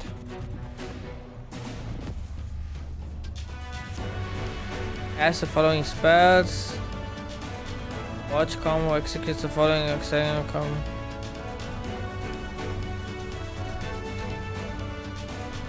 Deals unexpected damage with a potency of 200 to all nearby enemies. Delivers an attack with potency of 440.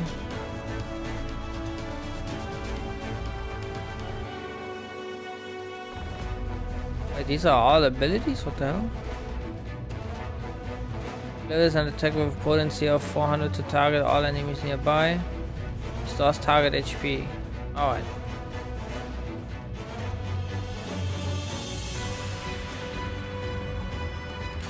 Oh yeah, we cast.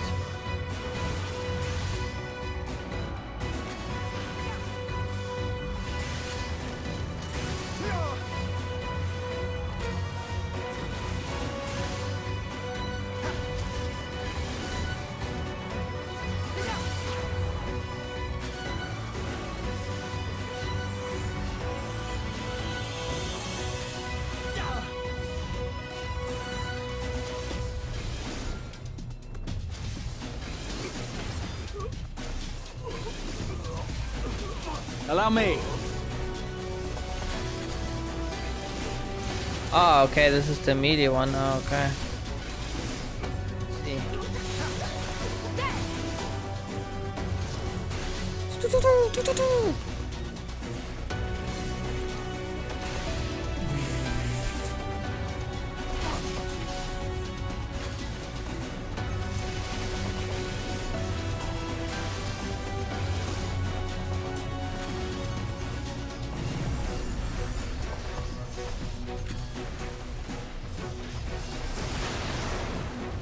Dun dun dun dun dun dun dun.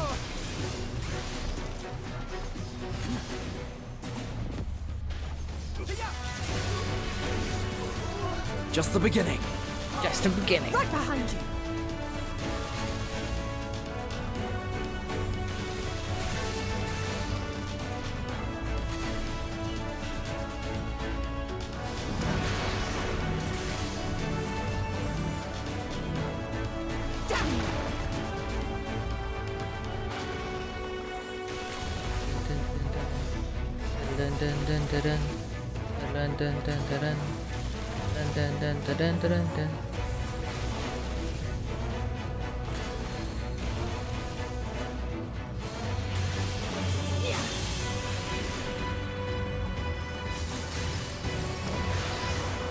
Uh-oh. Oh. Quick to the other side, no! Ah! Oh! I will die! Why?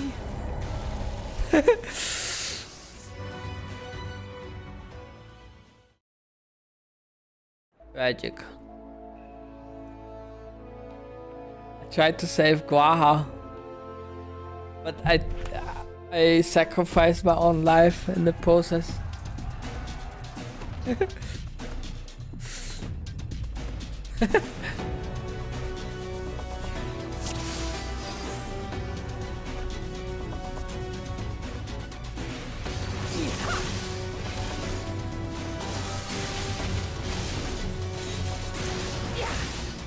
Oh.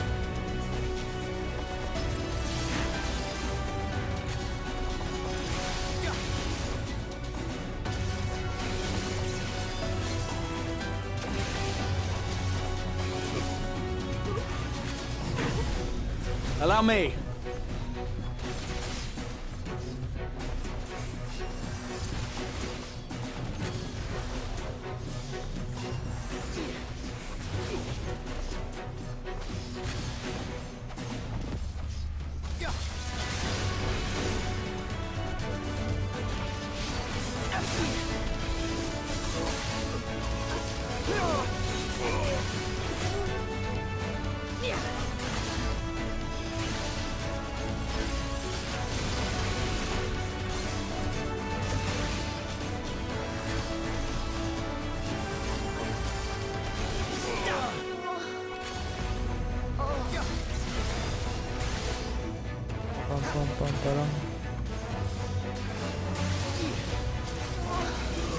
Just the beginning.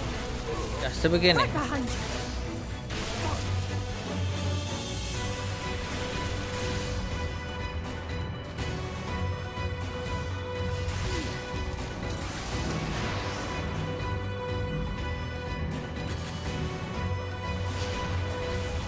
Hey, what the hell attacked me?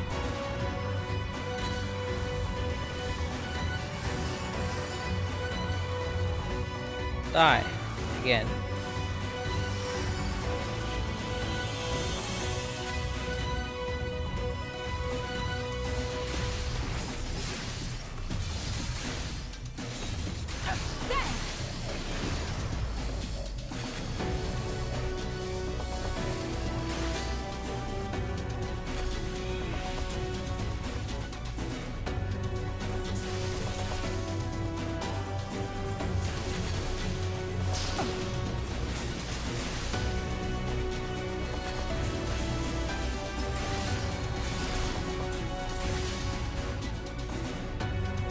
Please we've earned a moment's respite. And let us take this opportunity to cure the temper. Ah, now we changed classes. With me, Alize. Oh, need a healer.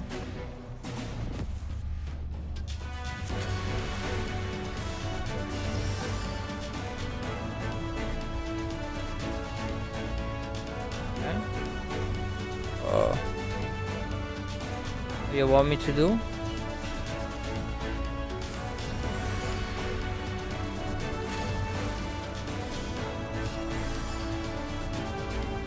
Huh?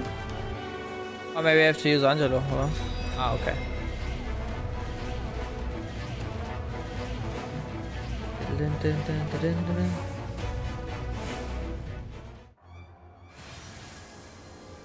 Come here.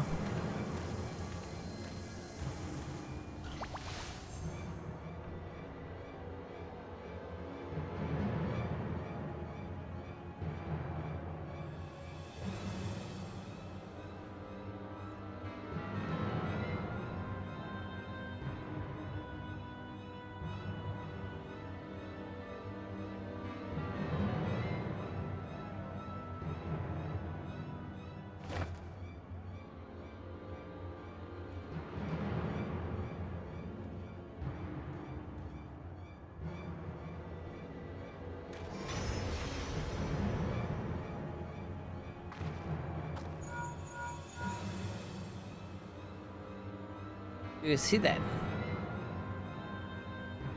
Glyph? Yes. How worried should we be?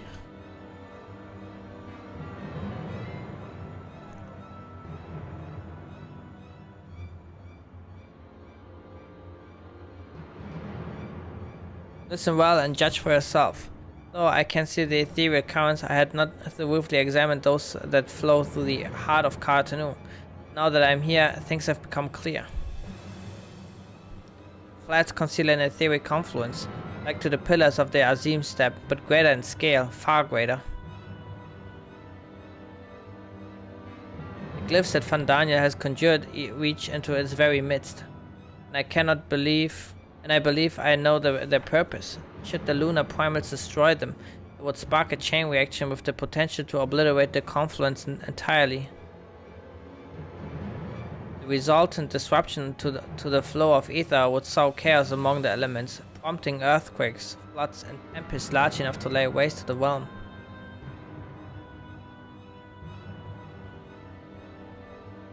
That he would go so far cometh as little surprise. We must needs protect the confluence at all costs.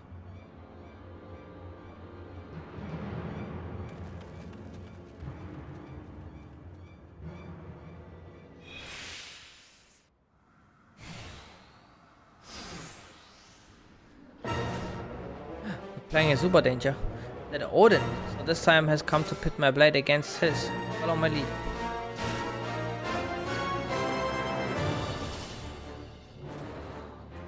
Malefic 3. It's unexpected damage. Lord of Crowns combo. Destiny, draw. If everything of fate is off from the divine deck.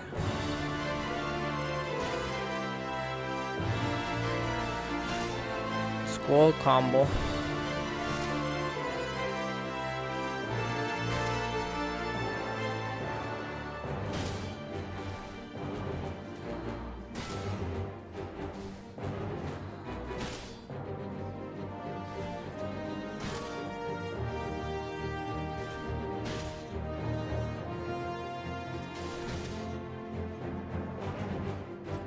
Okay, I'm ready.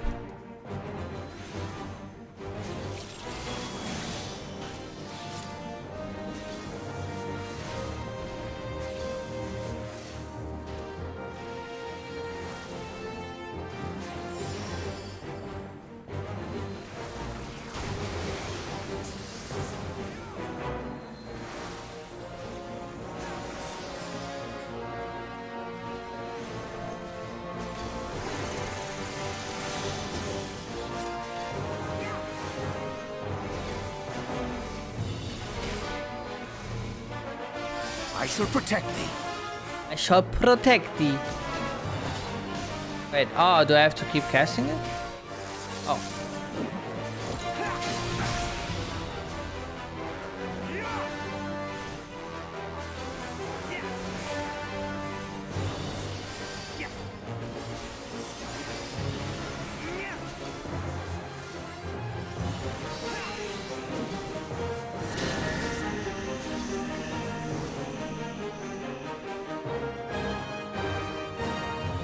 My turn! May the 12 guide you.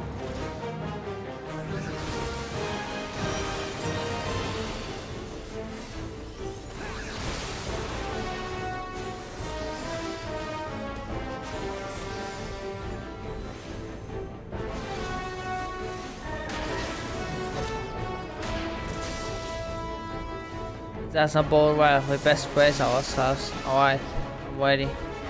Oh!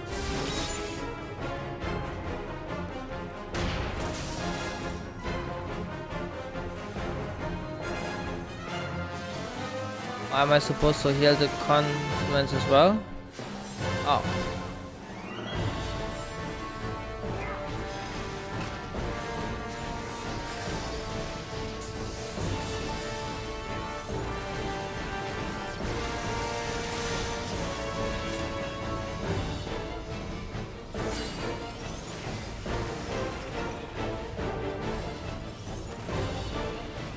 Oh. Away with you! Uh-oh. Quick! The best defense is a good defense! Damn, LB3? What a map.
Ah. Trying to cock us. Stop it.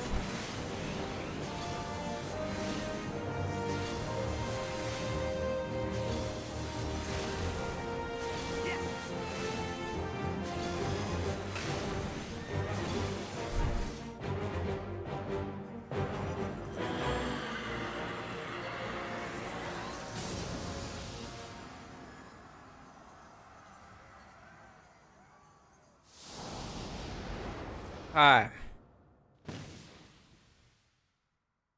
Meanwhile, Guahatia and Alizé prepare to lock swords with Luna Ravana.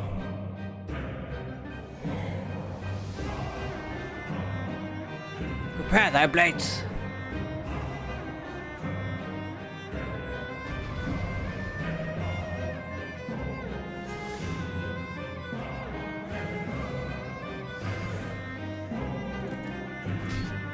The coming battle will fight as Guahatia. All combo. Blizzard is with potency of dying damage with a potency of 200.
I have you now.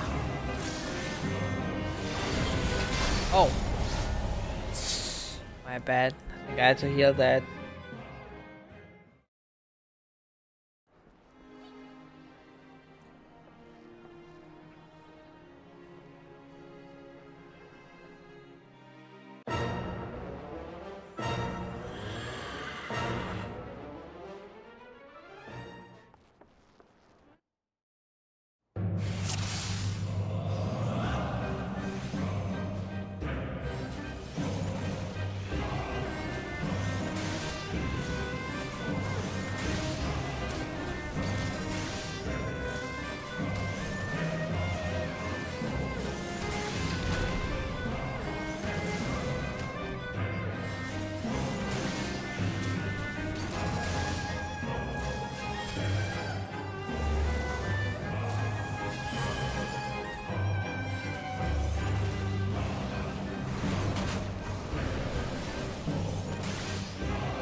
You now.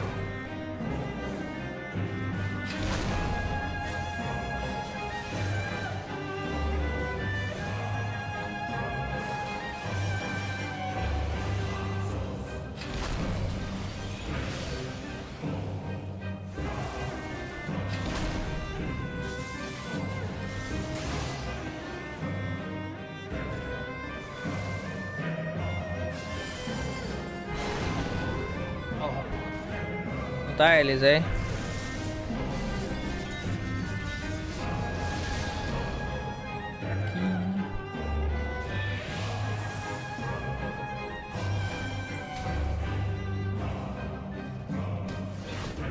Oh.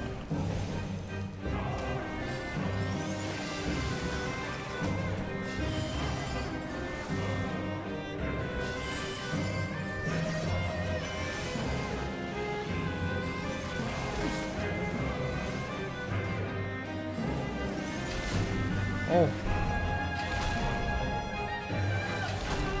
Hey, cool it! What the fuck?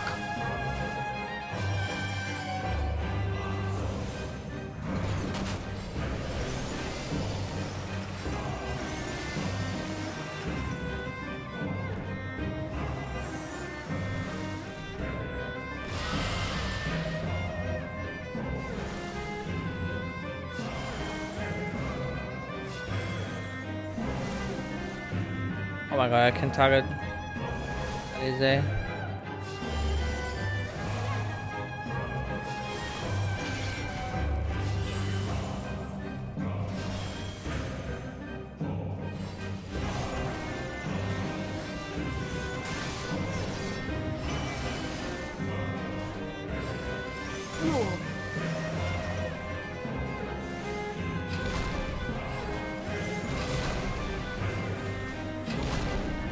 Oh, he's doing the, I just realized he's doing the counter thing.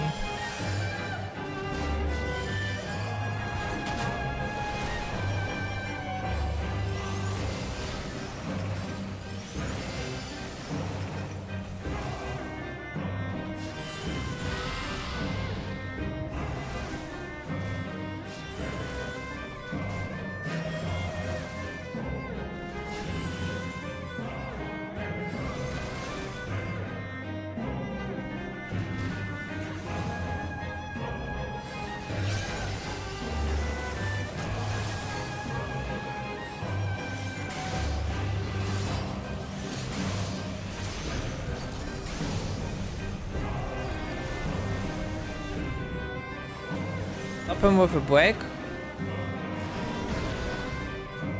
Oh shit.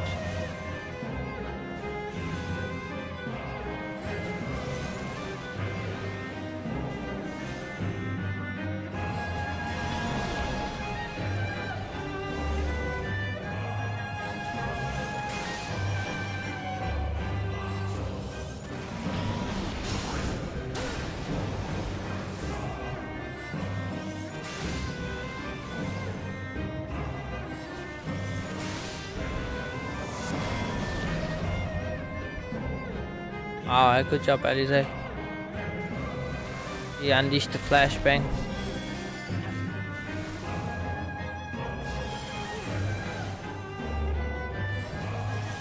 Oh.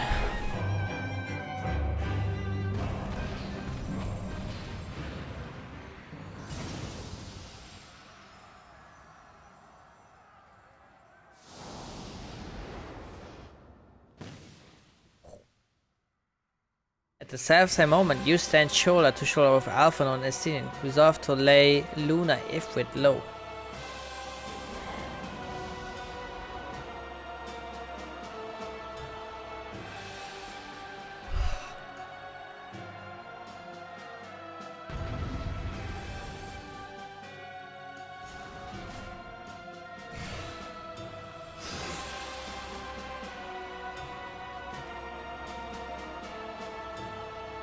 One Ironwald and Fordola encountered.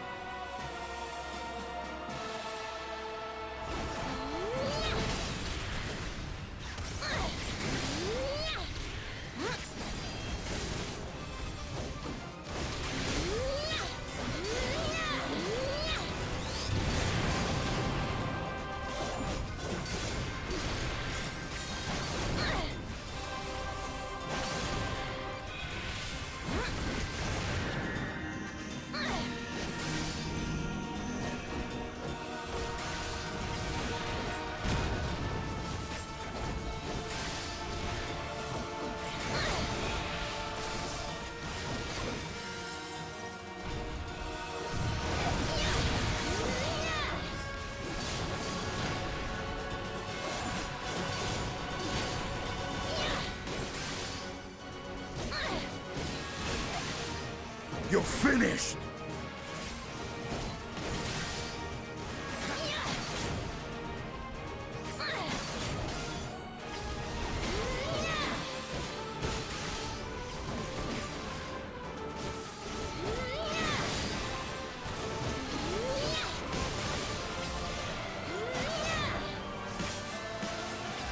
Not even close, what the fuck?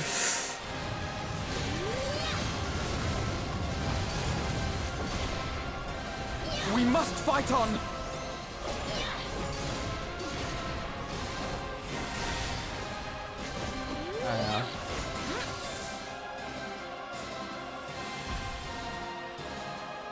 Charging, no. Of course, it still hit me.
Of course.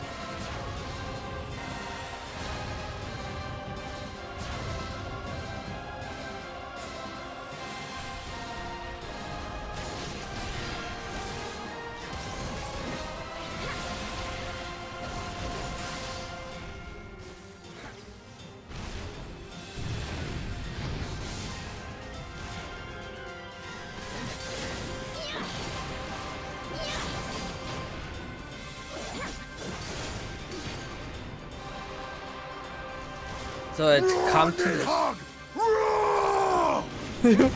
Oh shit.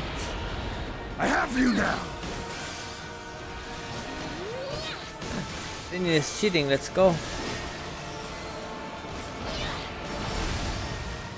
Nice.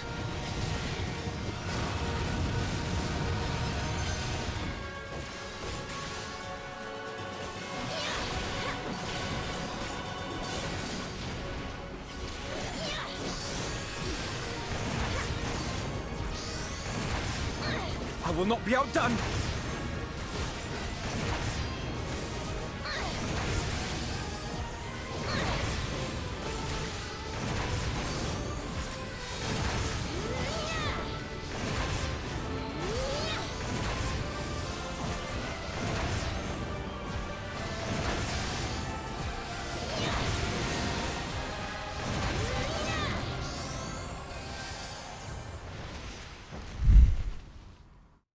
Easy.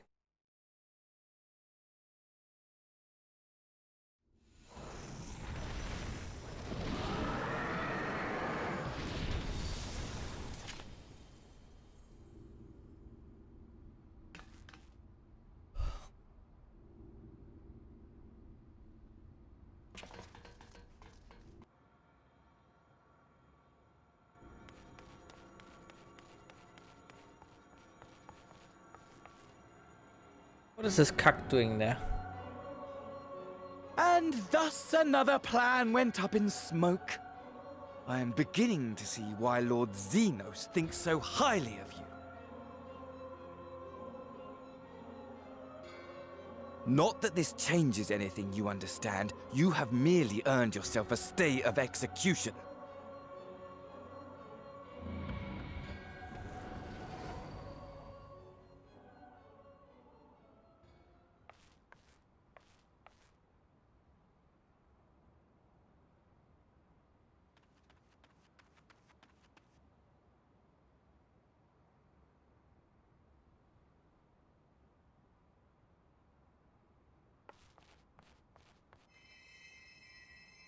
Oh damn. That guy.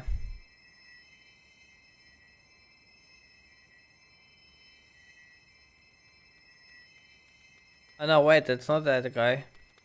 He was the guy I was thinking of was in the first.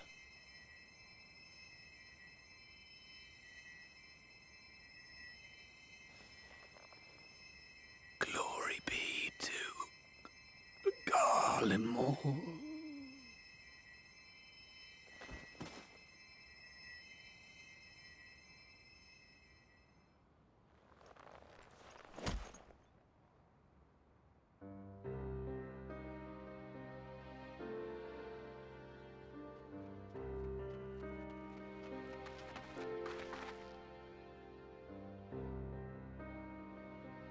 How fare the tempered? We've treated as many as we can, but some were beyond help.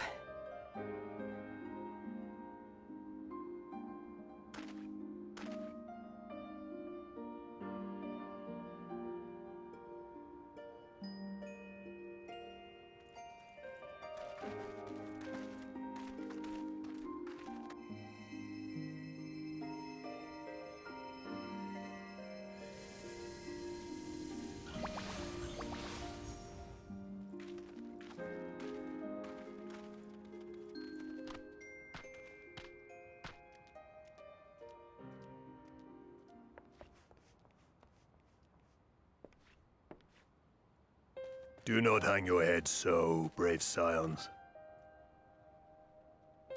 Though not all of our captured brethren could be saved, we are grateful for those whose minds have been restored. You could do no more, and that is enough. So please hold your heads high.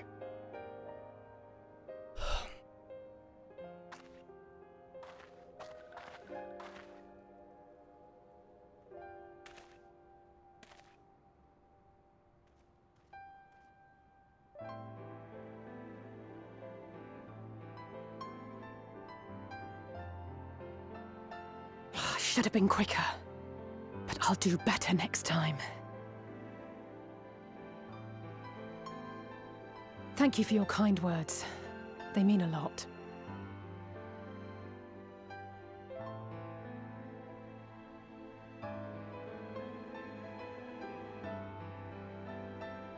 A victory at great cost, but a victory nonetheless. We must stay strong and press on. Isn't that right? That's right.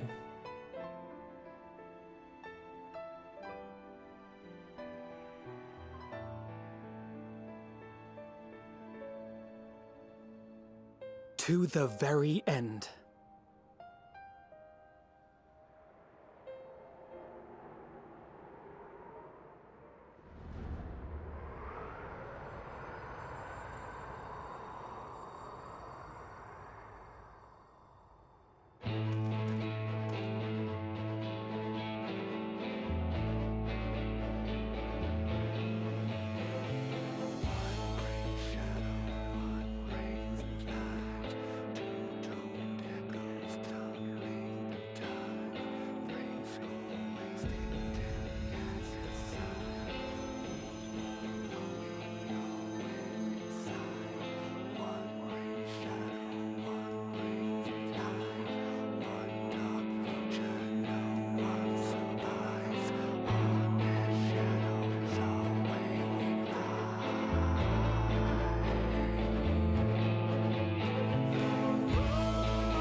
Big.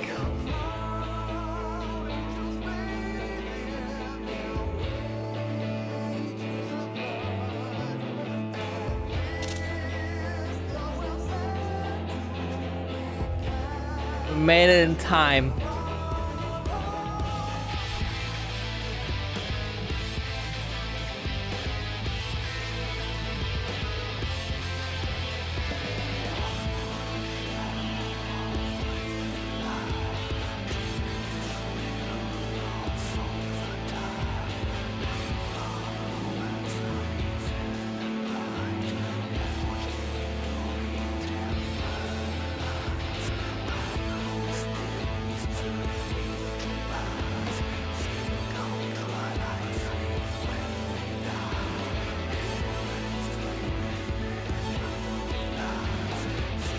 Damn, I like this picture. Looks badass.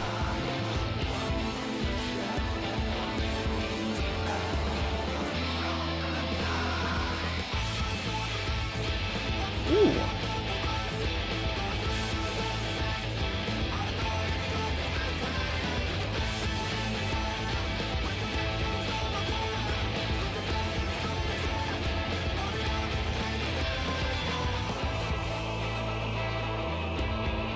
Fighting home.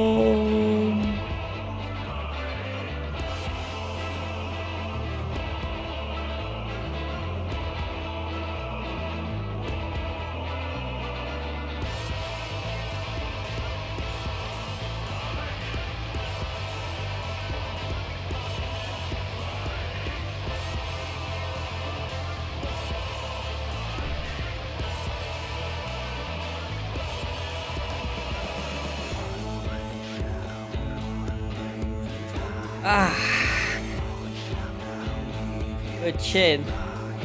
Now I can like do like the last side content, the last Mandeville quest, and then there's like this one blue quest still in Rising Stones, where I have to do like a side quest first in order to do the blue one, and then I have everything I wanted to do.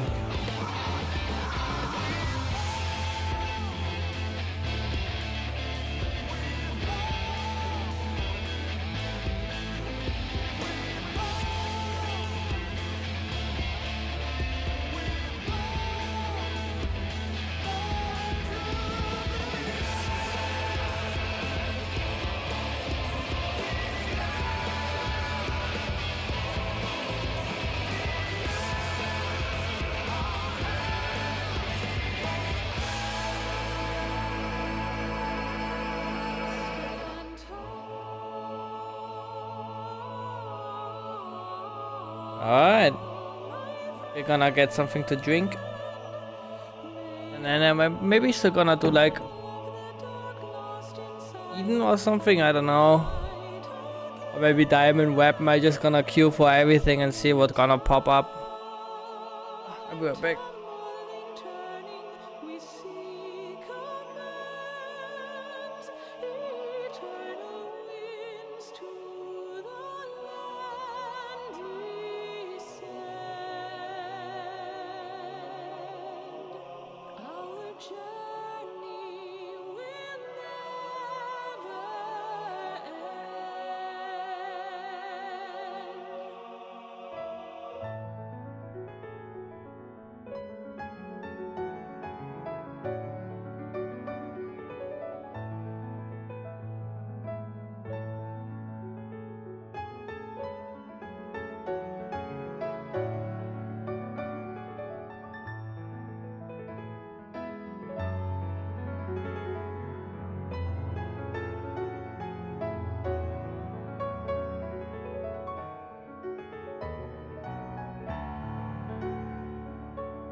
A prayer to keep us ever by your side, an undying promise that we just might carry on in a song.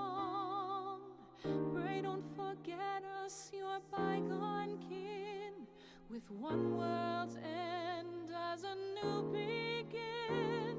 And should our souls scatter unto the wind, still we shall live on. Stand tall.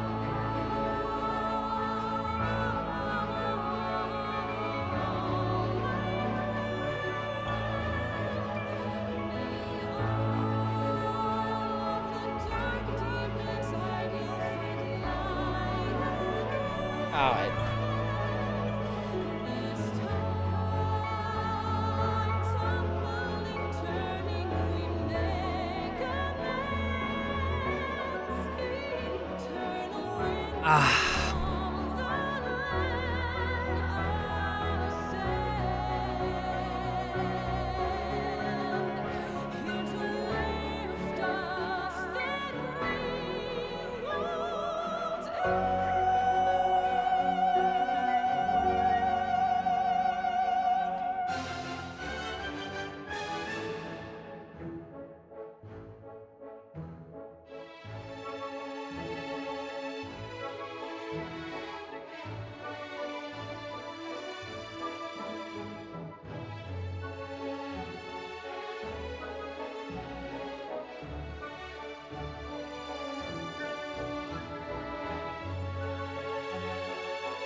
I guess we can skip that.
Alright.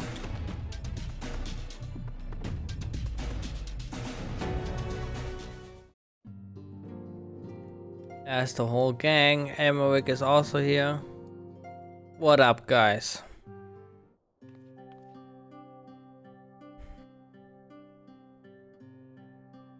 I trust you all enjoyed a comfortable flight aboard the pride of the Ishgardian fleet. Let's be worried, the Modanza has been towed to a nearby location to be retrieved at your convenience. You have thought of everything, Lord Emerick, and may I say how much I appreciate your hospitality you afforded us on the way home. Think nothing of it. Our destination lay in the same direction, and it afforded me the perfect opportunity to learn how my errant friend has been since last he took his leave. It would seem we have finally found a place to settle down. I merely grew weary of wandering the Far East. Returning to more serious matters, while the Telophoroi have been driven from Cartanu, it is likely that the bulk of their forces yet remain. On the evidence of the Grand Company of Eosia's first joint military operation, however, I am confident that we have the potential to meet such threats head-on, even without the aid of you and yours. As such, while our forces keep the Telophoroi at bay, I would ask that you apply your talents to the task of neutralizing the towers. Sensible division of labor. While the towers remain, so too will the threat of the lunar primals. And given our expertise in the field of ethereology, we are better qualified to find the solution. That we are, especially should it happen to lie beyond the Alliance's dominion. There's a time and place for formal investigations, of course, but certain secrets are wont to hide where only enterprising individuals may venture. I could not agree more. There are none better suited to this task, nor any upon whom I would rather rely.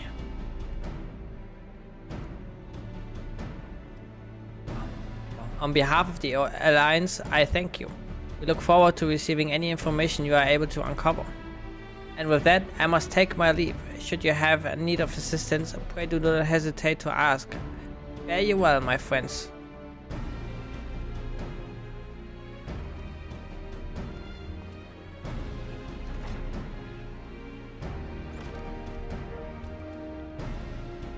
I confess I had hoped to be able to study the towers more closely, vital as they plainly are to the Telophoroi's plans. If we can discern their ultimate function, we will be one step closer to understanding our enemy's grand scheme. Should we succeed in neutralizing them, of course, it is all but certain that the Telophoroi will mount an all-out invasion. And then it will begin. The one who awaits at the heart of the chaos will come for us, for you. Yet in the end, our true nemesis may be the calamity to end all calamities, final days themselves.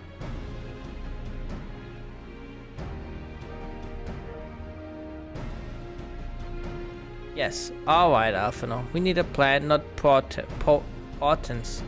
As Thancred so eloquently pointed out, we are in a position to seek information from all manner of places, not least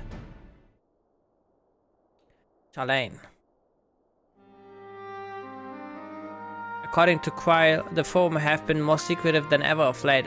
While this may be related to the appearance of the Telophoroi, that remains a matter of speculation. But one thing is clear, the Forum is determined to keep us from discovering the truth. Master Fortuno's performance at the Lotus Stand was enough to convince me of that. The matter beareth further investigation, I do hardly concur. Nor can I think of a more promising place to look for the answers we seek on the matter of the towers. Shalane hath been the wellspring of ethereological knowledge. I care not where we go, here or there, my lance will be ready. My lance is also ready. And what of you, Zorai? Might you persuade to join us? Plot a course for Shalane. If it means I can have words with Fortuno, an island of bookworms and bureaucrats, have we no other choice? To be frank, I myself would sooner plumb for a tropical paradise, but Quire does need our help, and who knows where the trail might lead us. It appears we are in agreement. We have but to wait for Quire to secure the necessary permissions. In the meantime, there's a matter I would investigate. Does it involve tall structures? By strange coincidence, it does. At present I have only a creeping suspicion, but But with your help, I will soon find out whether my fears are warranted.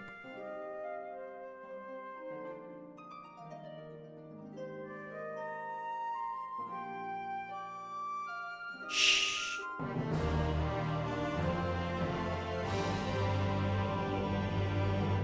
You've learned the emote. Shush. Shush. Shush. Meanwhile, in the Guardian capital.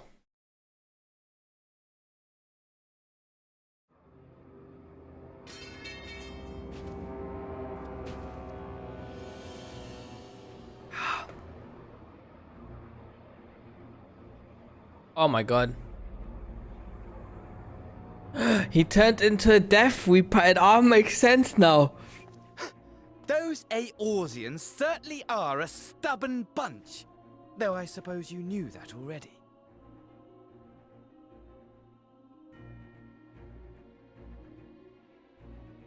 My plan to redirect the ether from Cartano came to a rather less than satisfactory conclusion. It was, in many respects, an abject failure. Which does, of course, raise the question of where we are going to procure the requisite amount. The obvious solution would be to draw on resources a little closer to home, though that would require our dreamer to dream a trifle more deeply. So be it. The dreamer will not complain. Then let us begin the preparations at once. With the gateway of the gods complete, all that remains is to gather the necessary ether, and our prize shall be within reach.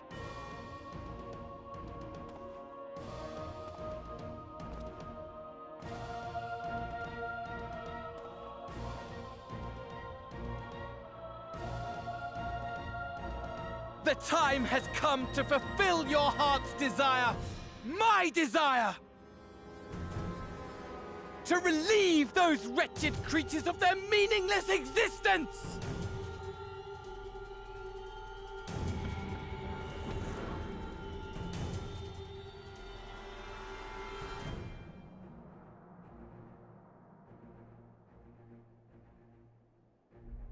While I await you, I shall drink a sea of souls and gorge myself upon the darkened moon.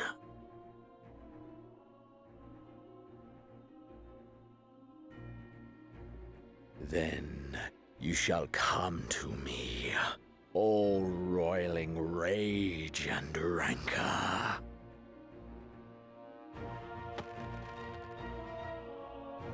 And the stars shall bear witness to our final contest.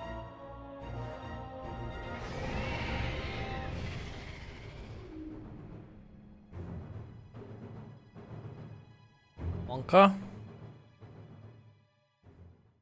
That is crazy, dude.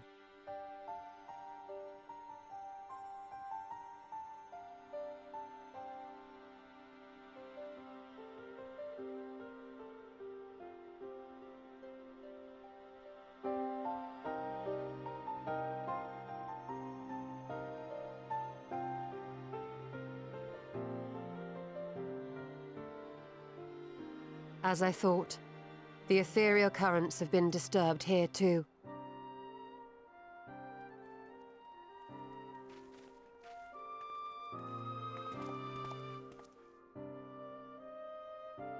It was the same in Thanalan.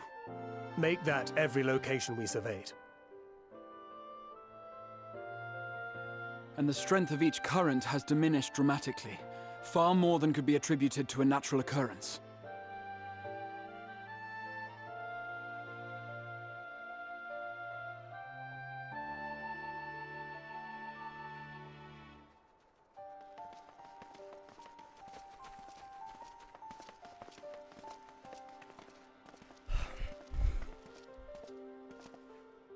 What tidings bringest thou from Dravania? We took a number of readings, and noticed that the closer we were to the tower, the lower the etheric density became. In short, the towers are drawing upon the land's ether. which would explain how they were able to carry out the summonings.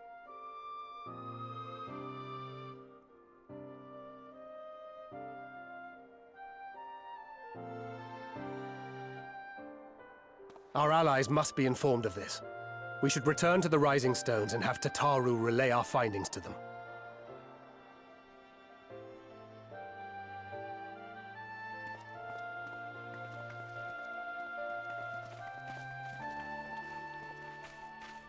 Hear me. Hear me.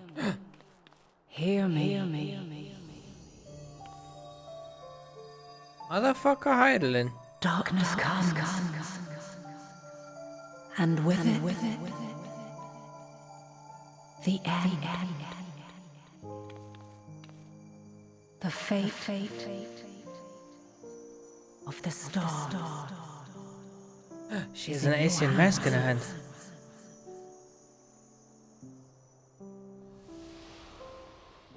What the hell?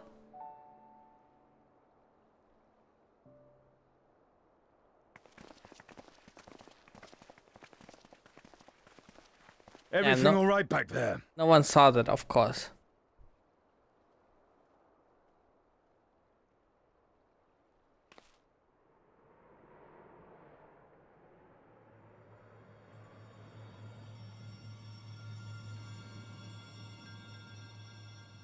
Three days left until the moon comes crashing down. A solemn dawn, grim a purpose shines, and gazes cast towards the moonlit sky. Thus does our final curtain rise, your steps to guide what end betides.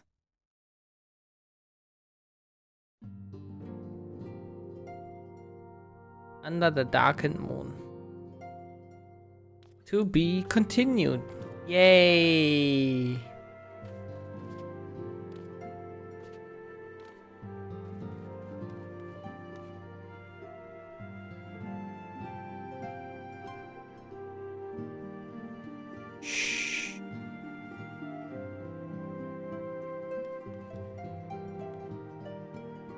Alright. Queue for some crap. Let's queue for this, right? Yeah. Queue for this and queue for this. See if anything is gonna pop up. Oh wait.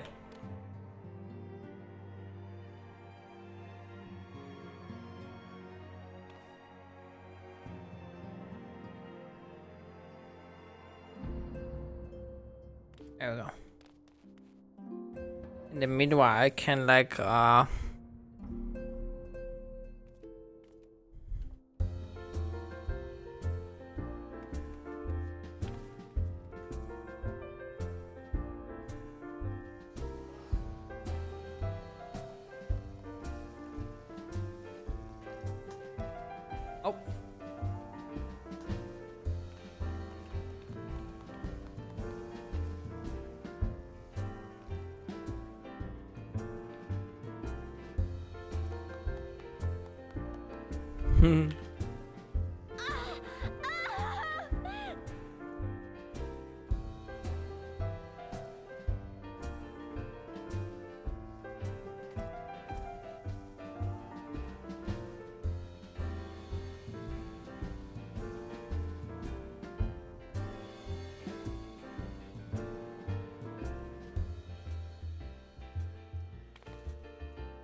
It is time for unlocking the last part of Eden, which is in the first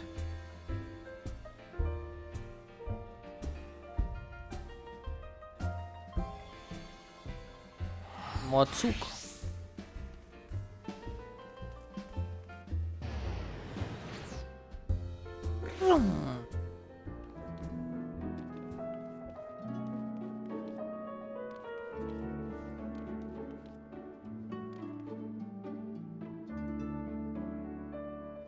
Empty promises. Do I? So the rumors of your knack for being in the right place at the right time are true. You see, we've just completed our preparations for another expedition into the empty.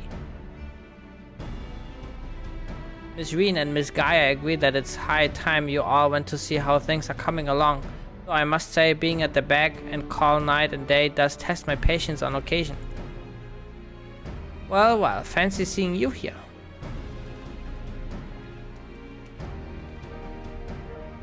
Do I?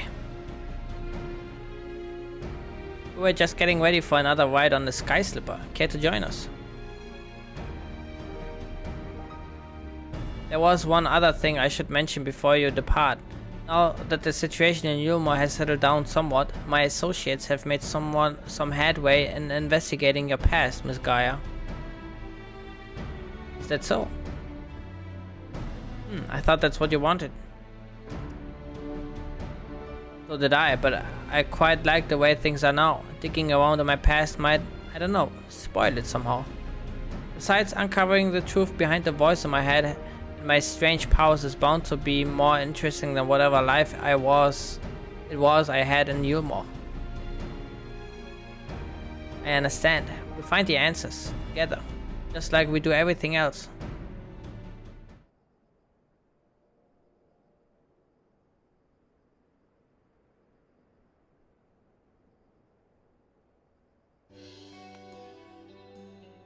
Oh, they were delicious, as always, but I hear they're quite fattening, so we usually just buy one and have half each.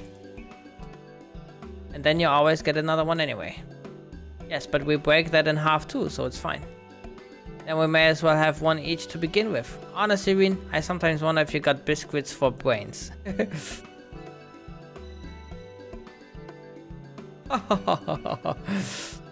Though I must say my time in the crystarium has been rather enjoyable. We have had a chance to make a necklace from the ice crystal we found. And in case you were wondering, I haven't been neglecting my training. I wouldn't want my skills to get rusty just because Thancred's not around. I'm ready for whatever lies ahead. Urianger would also be pleased to hear you've had your head in those fusty old tomes. I've even done a bit of studying myself. After all, it's up to us to take care of the empty now.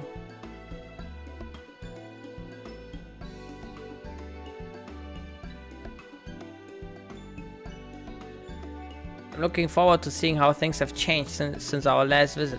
Come on, let's head over to Derek. To the Derek. Cloud deck. Ooh. What a book.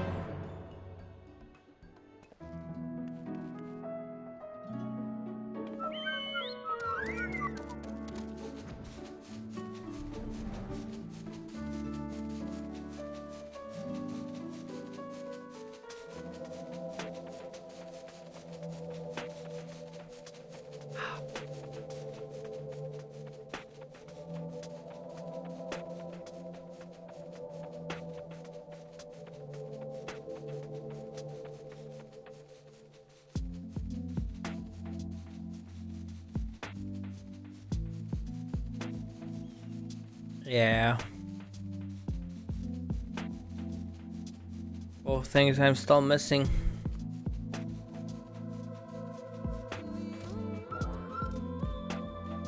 Oh, I'm unlocking Eden as well. I don't suppose you fancy taking the helm this time? Wait, I pilot this time. Oh, I didn't realize you knew how. While you were off training, I was practicing with other Sky Slipper they have at the Crystarium. Really, that's fantastic. Hardly, you've been pulling more than your own weight, and I just wanted to do what I can to contribute more. So you two can sit back, relax, and leave it to me.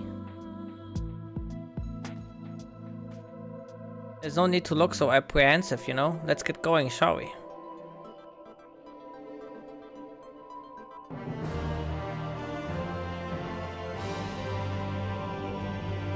Da-da-da-da-da-ba-da.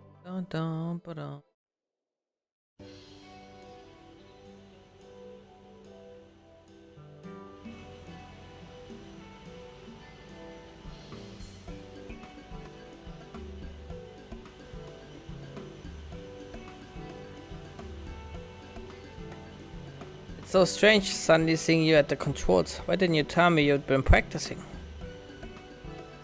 I thought I'd surprise you, that's all. Well, consider me surprised. All this time I thought you were only good for smashing things with your hammer. Bring that up again and you can walk the rest of the way. I'd best behave. I wouldn't want to get stranded in the empty and miss the festival.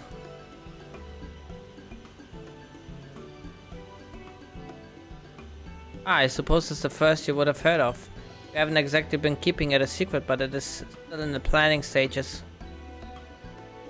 You see, the return of the night sky has brought lots of changes, and while everyone is glad, the reality is it's also been quite stressful, having to adapt to a new way of life. Seeing how hard our elders are working to keep the Crystarium running, youths like myself came up with the idea of hosting an event as a way of expressing our appreciation. Once we return from the empty, I'll be helping as one of the organizers.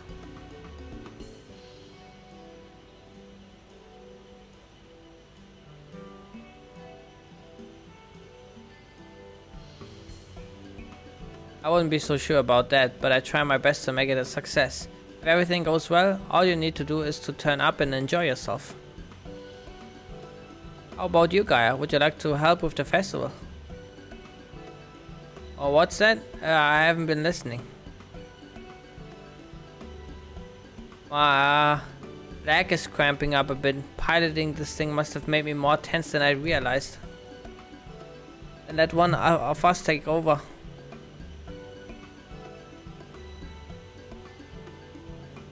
No, I'll be fine.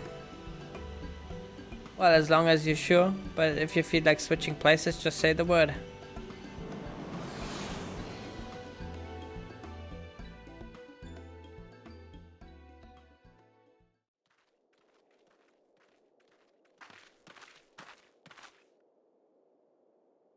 No, how can this be?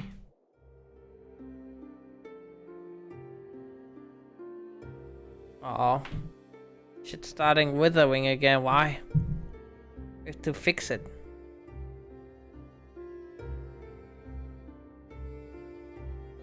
I think that explains it.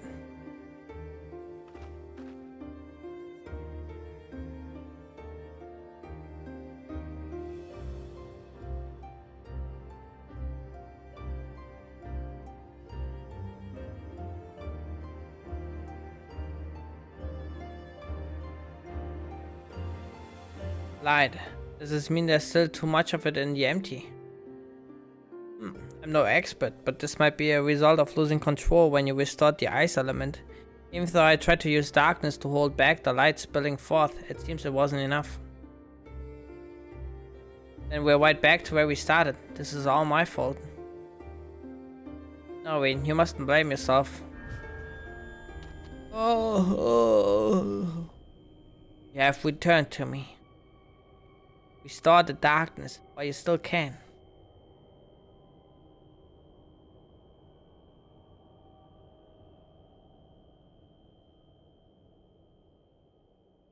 A familiar voice and an inescapable fate.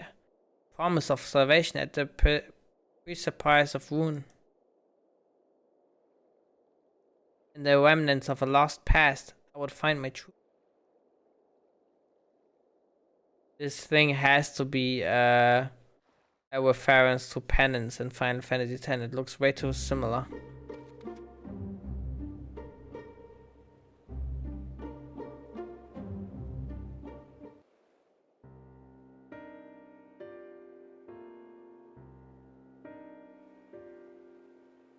Restore darkness. What did you say, Gaia?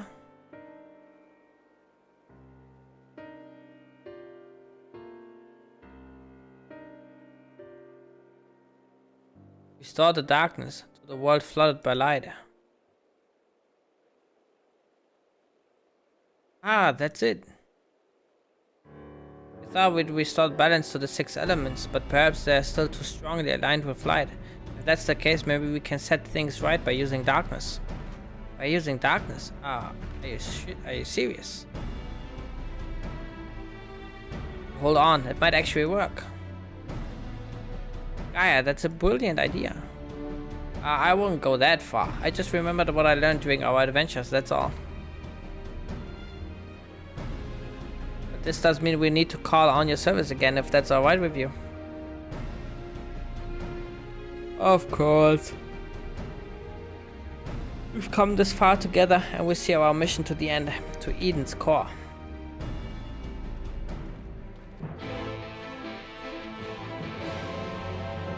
Ba-dee-bee-doo-bee-dee-da.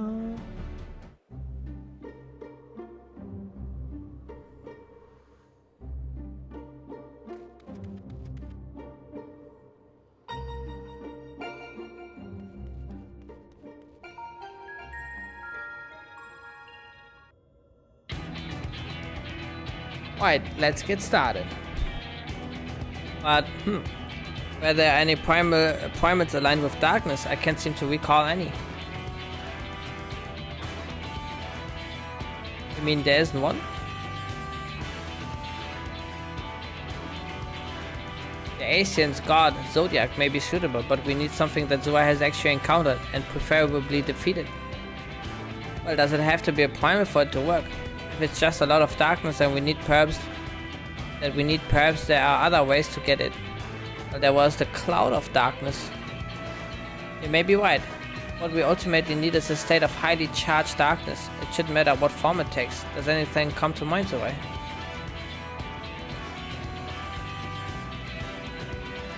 I dare say the flood of darkness had a fair bit of darkness.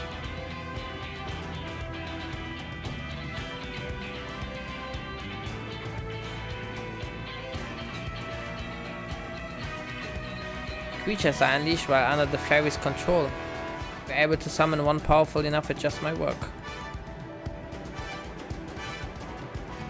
Why is this popped first? Cloud of darkness.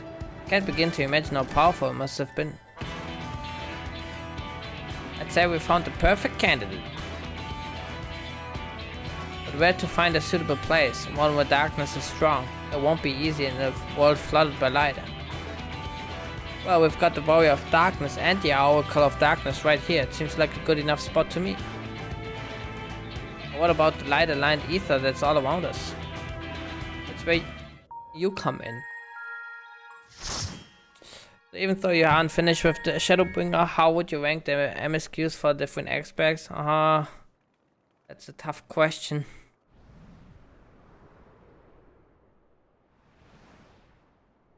Yeah, I know. I mean, I understand why, but like usually like at this time it's very hard to find alliance rates. At least when you queue by yourself.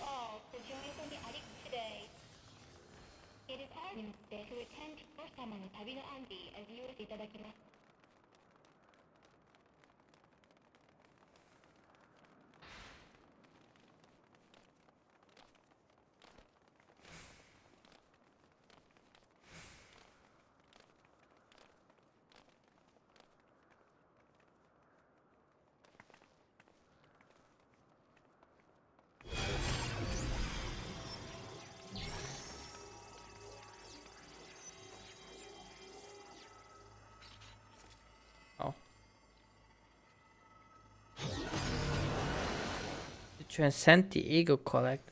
This is the tower's network. Its digital consciousness are here.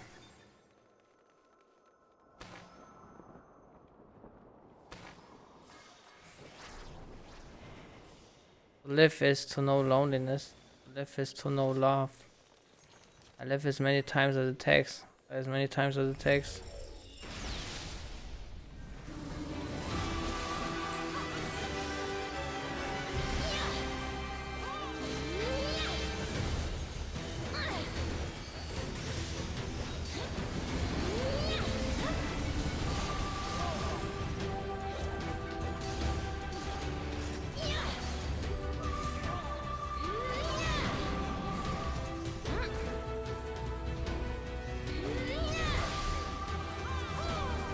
Can't tell. Is it? Okay, both arms.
Alright.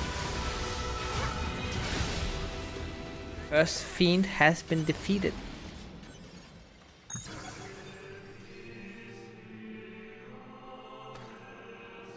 But no loot for me, sadly.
Uh-oh.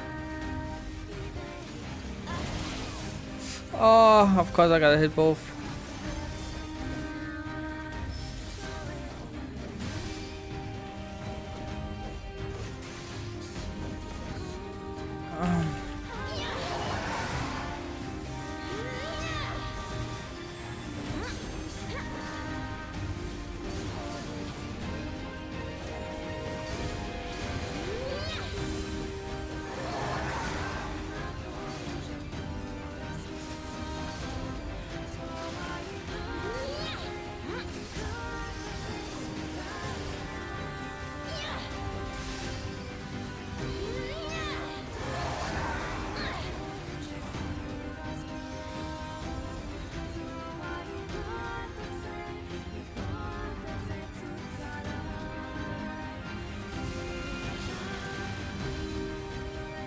Okay.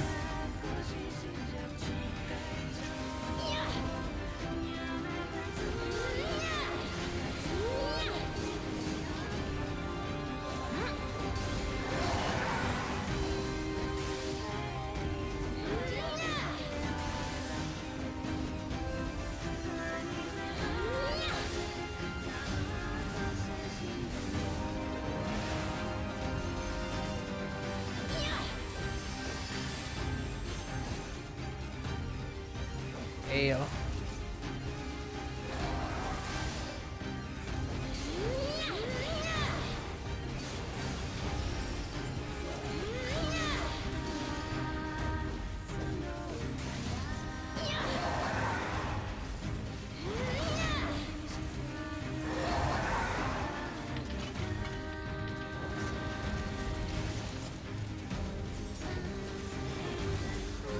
Oh. I don't know what to do. Just kind of following right now.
Alright, somehow I survived that.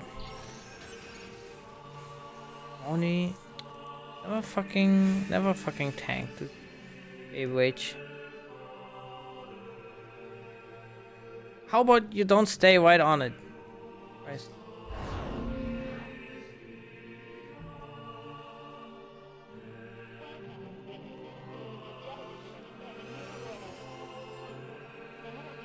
Oh, we got a Luna Bahamut card. Big.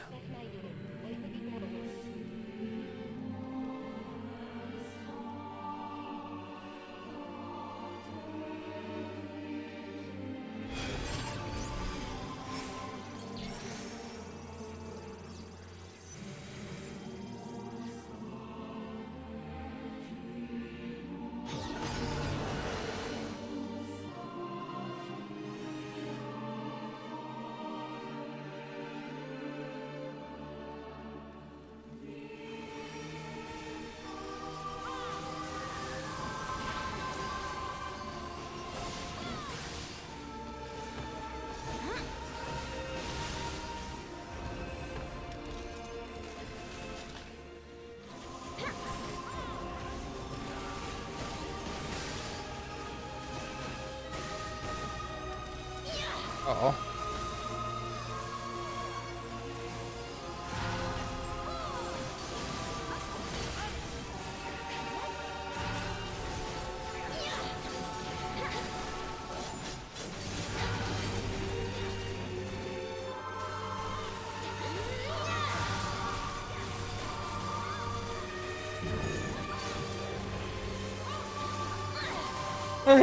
Beep, boop, boop, boop.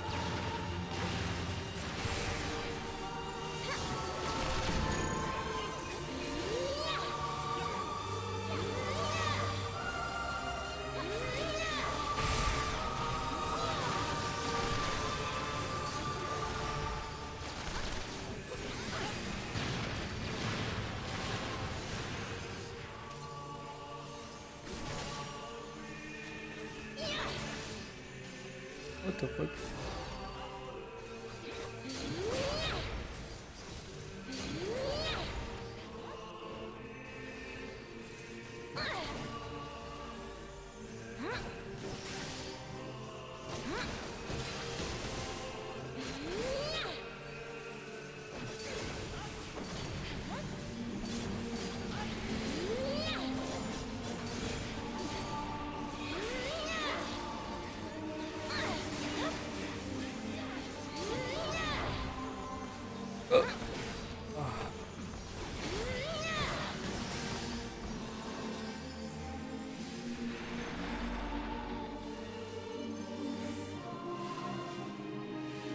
Ah ha ha, you never eliminate us.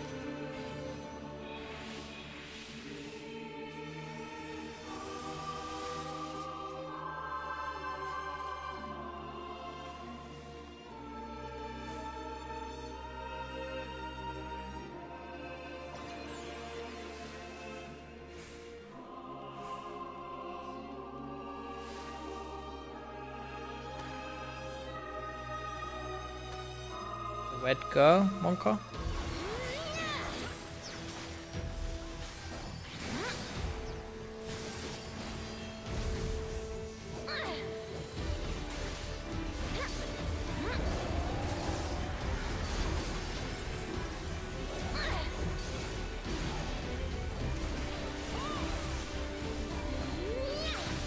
Cube. I'm a cube, I'm a cube. What am I supposed to do? I know. Good. Oh, we're hiding behind these. Ooh, that was close. Oh no, I got hit.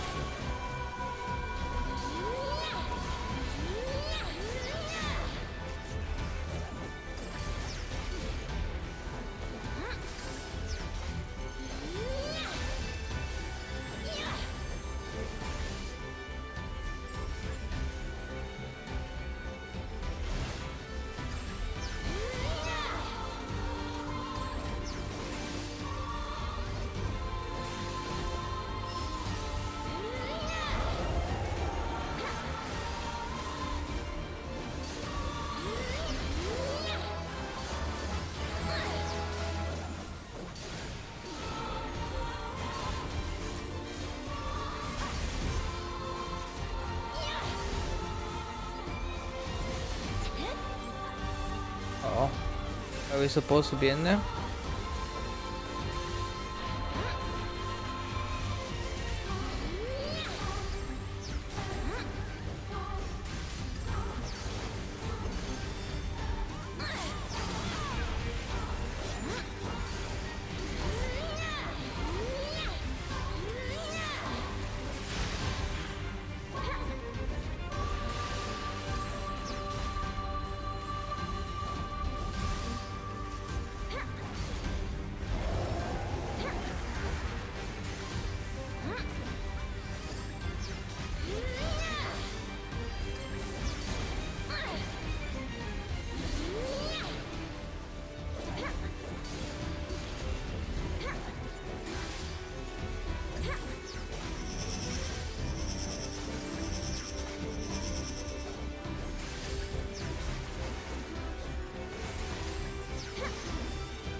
Thing hurts.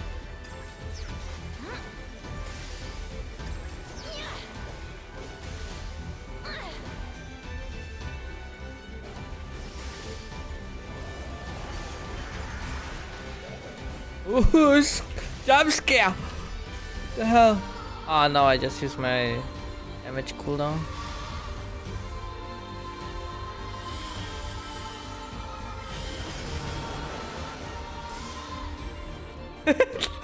I love this 10 panic. What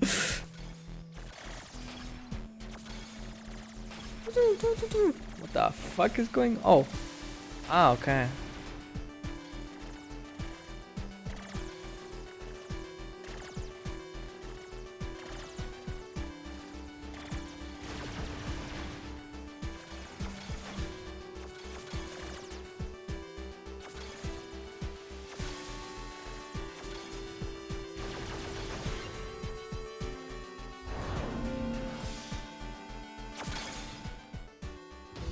That was cool. What the hell?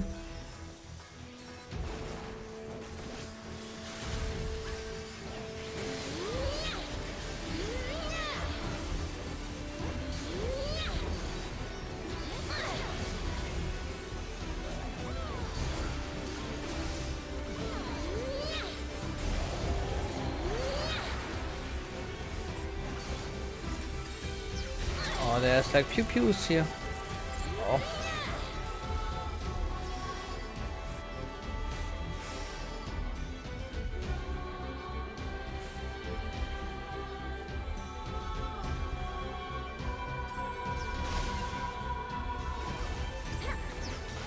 Huh?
Uh-oh.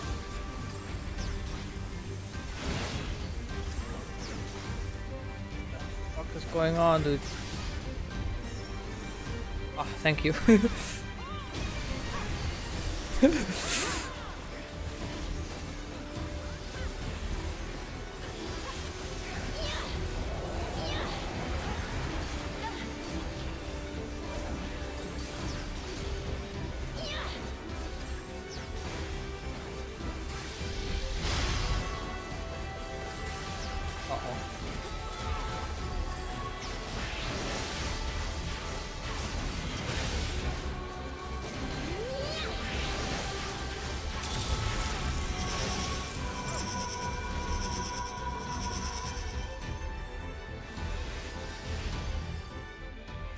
All right.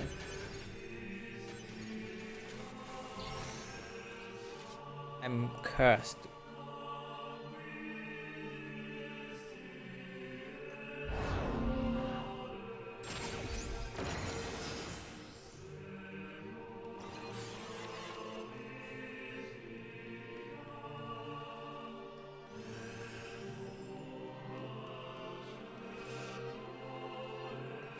And guidance?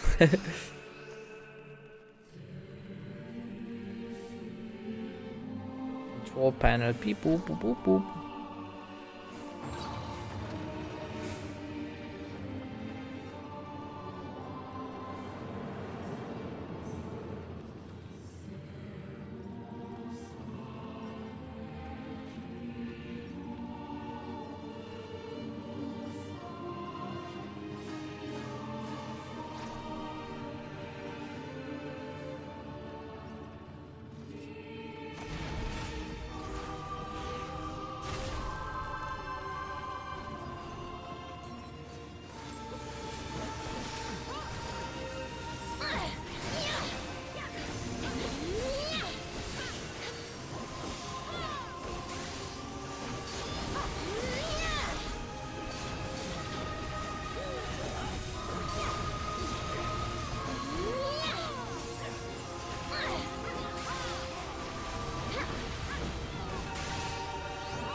Oh, not the violence balls.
What will it take for these things to die and stay dead?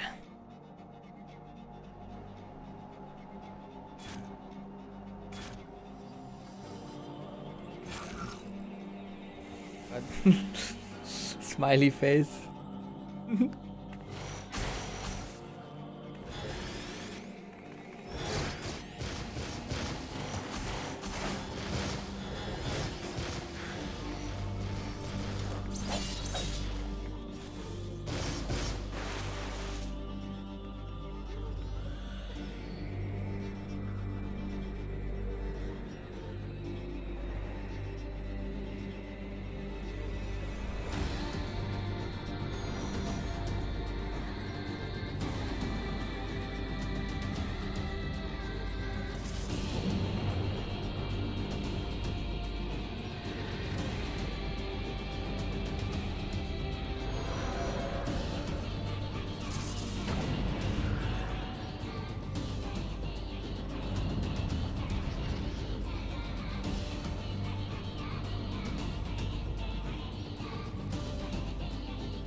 gotcha.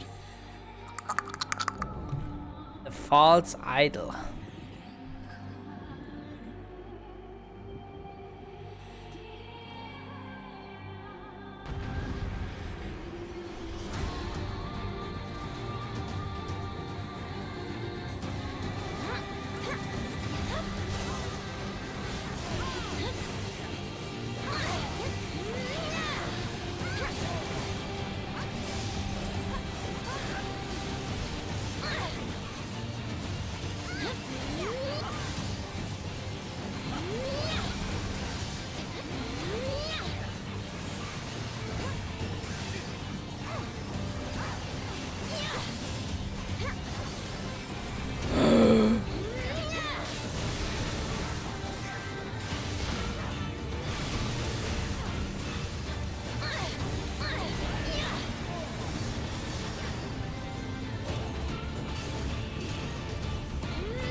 Oh, my bad.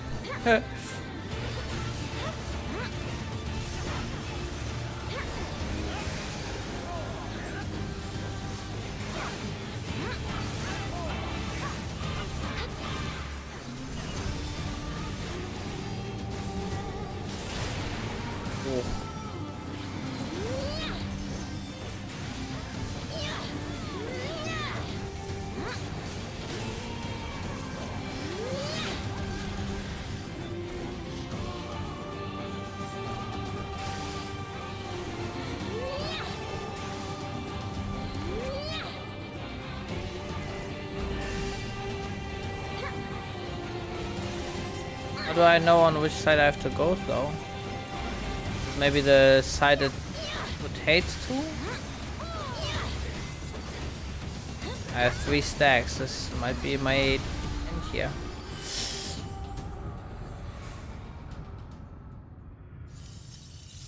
Let the light in.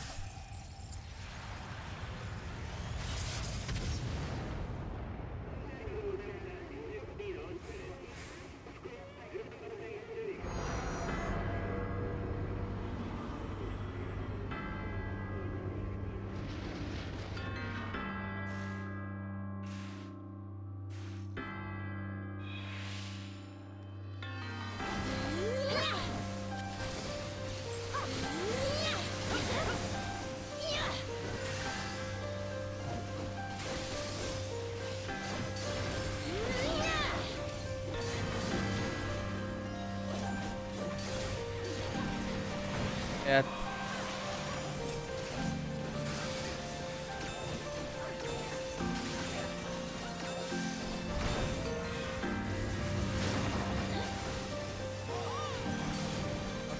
Oh.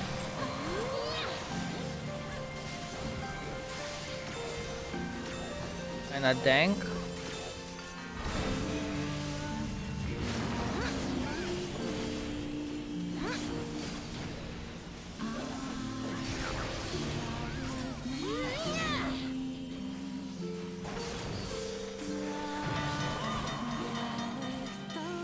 We go on the red light, I guess. I don't know. Okay.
Oh, okay.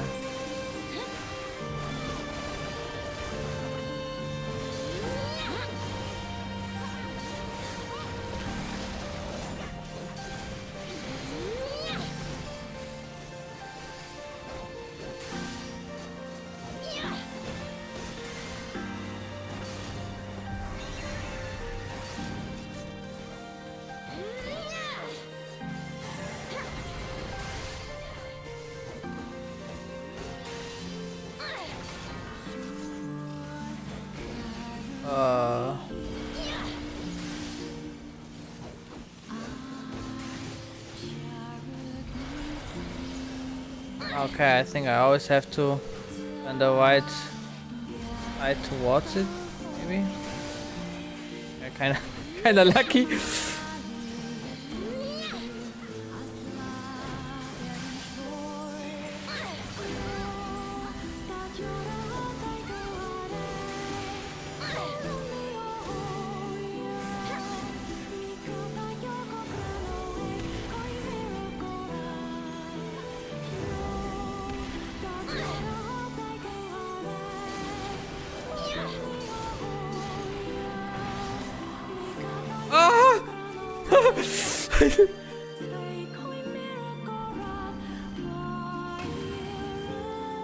Okay, the shadow wall made it a lot more like dramatic there for a moment.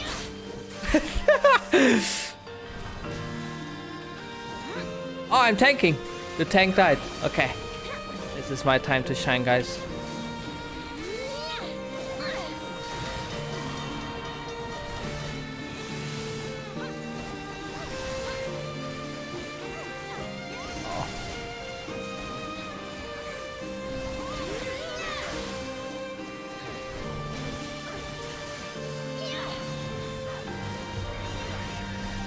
What the hell? This thing again? Problem, I'm a professional. Fight first.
He healed me at the end. I was scared.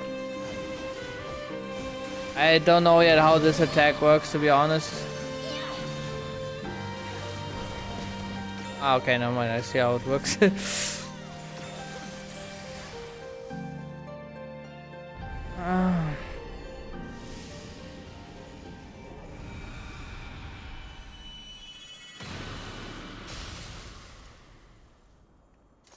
GG. That was a cool wait. Yeah, that fight was really nice. A lot of like different mechanics, but they were like well like telegraphed.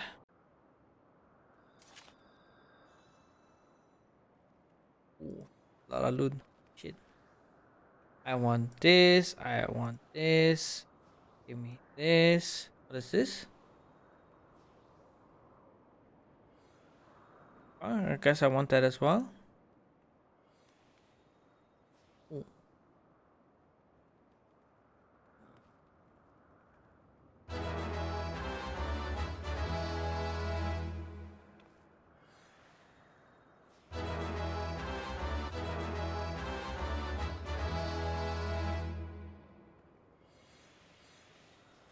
$199.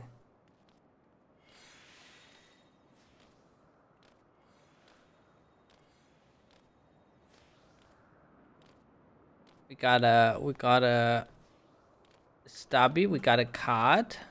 Big.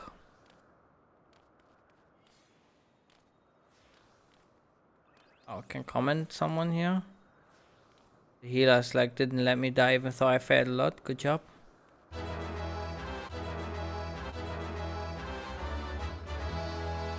Guess they don't need.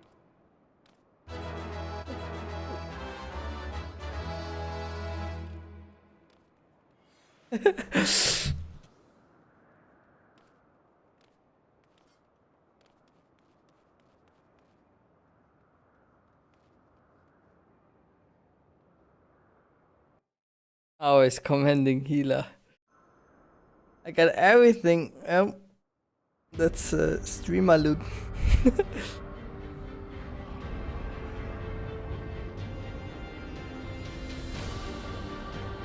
Can't let it keep opening. Back me up here, 2B.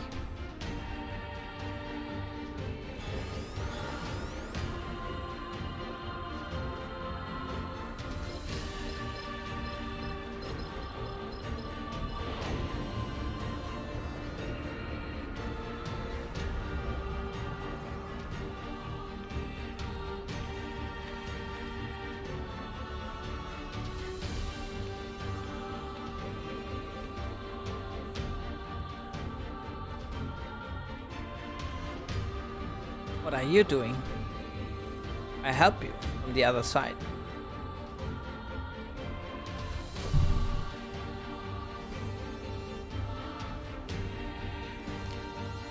You got a smash invitation. Take care of Konok.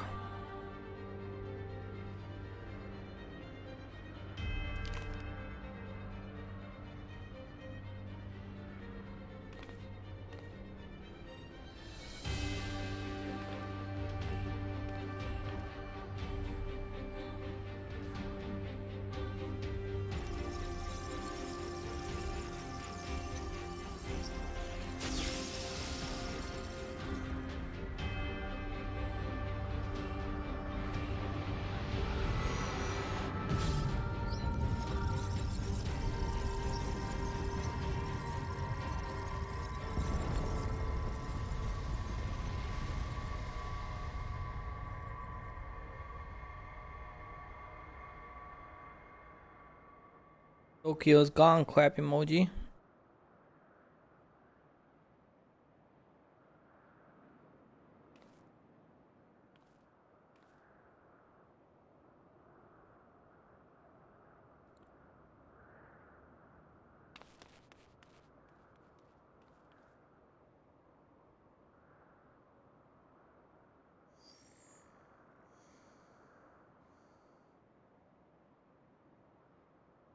Alert.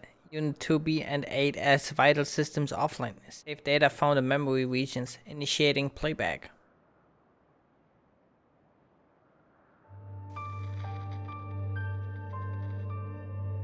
This is your Unit 2B recording. We discovered that our enemies, the white-clothed androids, the tower, the colossal girl, came from the White Orb. As did 9S and I. The gate between worlds, and its purpose is to destroy this one. As long as 9S and I are on this side, it can never be closed. We have to go. But we'll save the memories of our reunion, and of the time we spent in this world with you. Some things are just too precious to lose. So, thank you. Playback ended.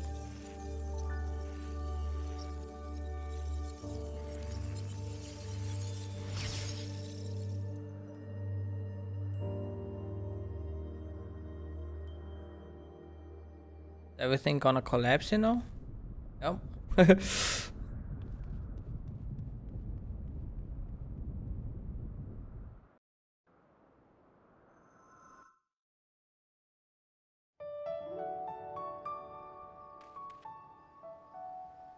Lali, that scared the shit out of me, ho. Tower just up and disappeared. Sort of folded in on itself in the blink of an eye.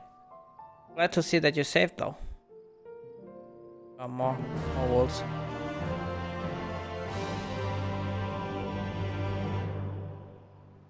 So what happened in there?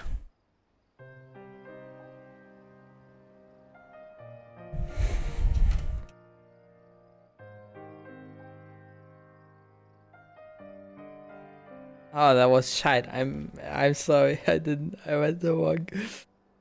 Well, I won't pretend. I understood half of that. Can't say metaphysics is my area of expertise. Still, I knew that those androids in white and their weird orb were trouble. And you say that you gave them what for? So that they weren't coming back, which is good, right? Glad to hear it. Thanks for risking your neck for us. Don't worry. I'm used to that. Where's Anok though? And your android friend? Friends for that matter. Seems like they should have come back with you.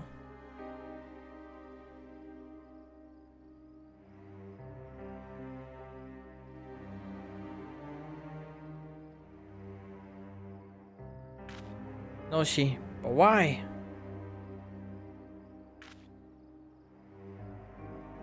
It just doesn't seem fair. I was holding out hope, you know, that everyone would be fine and life would go back to normal. I should have known better, sure, but someone will need to tell the villagers again. As for Konok, can you speak with him? I managed to talk him out of running back in there as soon as he woke up, but this might be better for coming from you, or maybe I'm just a coward.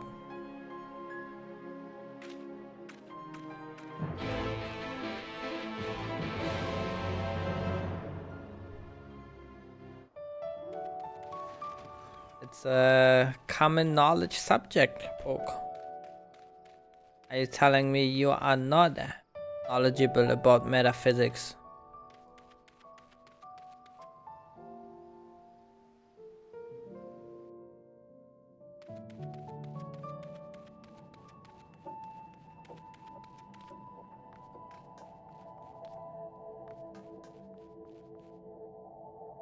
Oh, Konok, I'm sorry, bro.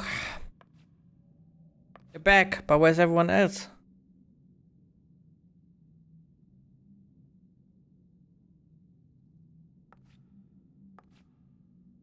No, she can't be gone.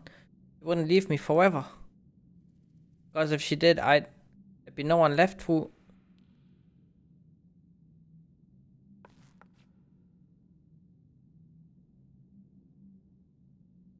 A letter from Anok.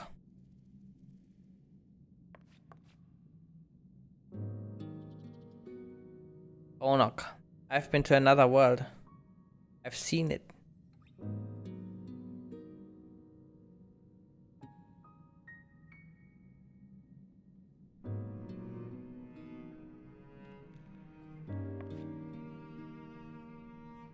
What does she mean? She, the world, they are constructs? That's hardly a reason to run off on her own. She could have... I would have...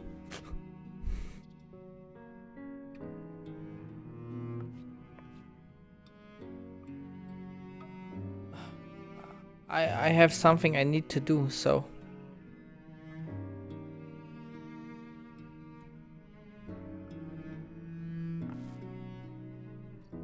The watch belongs to the chief's wife. I found it when I was clearing rubble earlier. It was broken, but I went ahead and fixed it. She'd probably like it back, so can you give it to the chief for me?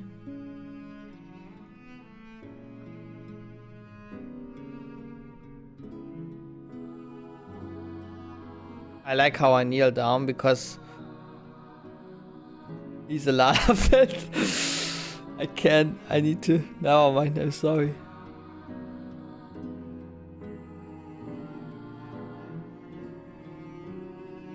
I appreciate all you have done for us. If only I was strong as you are.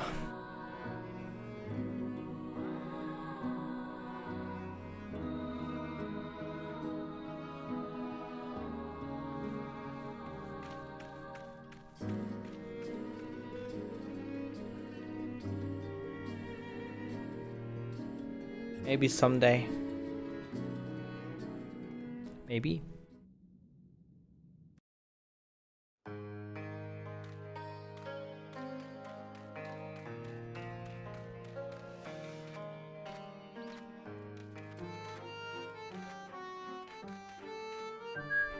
How did it go?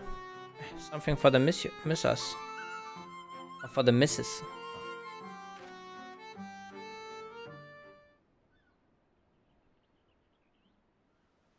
Wicked right, we thought it was gone for good. She'd be glad to have it back. It's all she has left of her parents. Why didn't Connor come in person though? He must have known we want to thank him.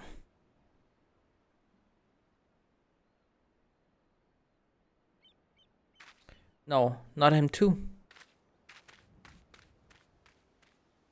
Seems that you have once again have cause to comfort a distraught dwarf.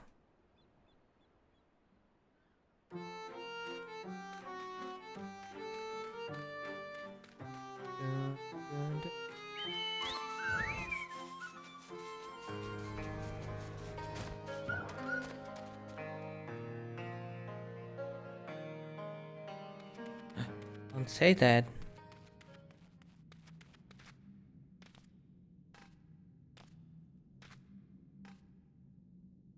Uh-oh. Monarch is gone. He left a letter of farewell. He's gone. I wish I could have done something. Anything.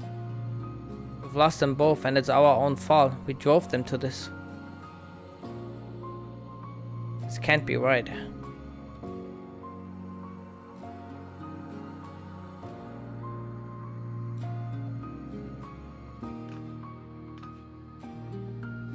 I don't know what I should do. I don't know how to make things right, but the villagers need to understand that we can't keep on like this. They might be better listeners now that they don't have to live in fear anymore. If they can't believe that's the case, that is. Would you mind sticking around? It will seem more credible coming from the both of us.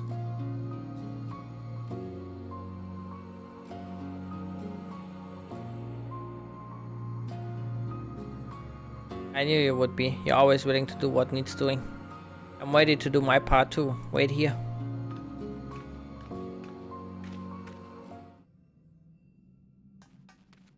I'm waiting, and I'm waiting.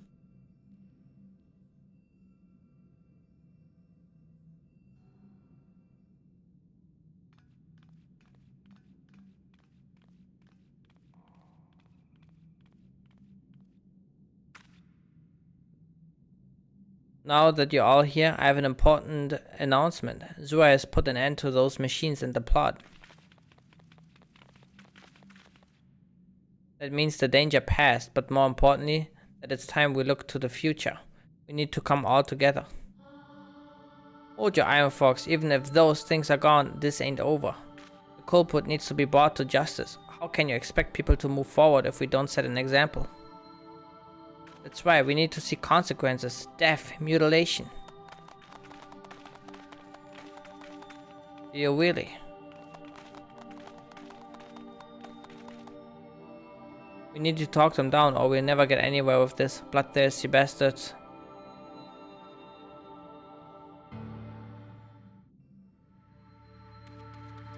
Alright, bitch ass. The most prudent course is to cooperate with Glag and with the village of the guilty party. Then everything will be as it was.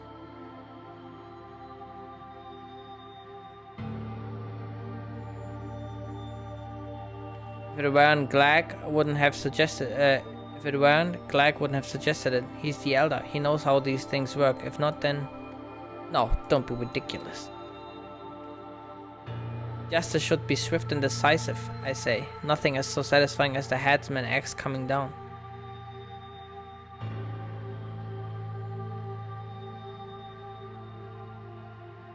At least we'll be able to put this mess behind us. Forget the whole thing. I can't think about it anymore. I just can't. All we need to do is 1 or 2 people to take the blame. Then the rest of us can get back to our normal lives.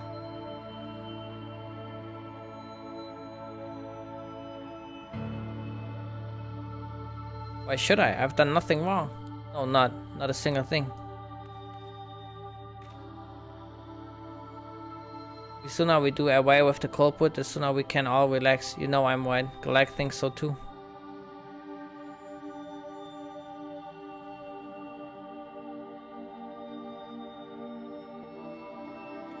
You wouldn't dare accuse me. Everyone knows I'm innocent.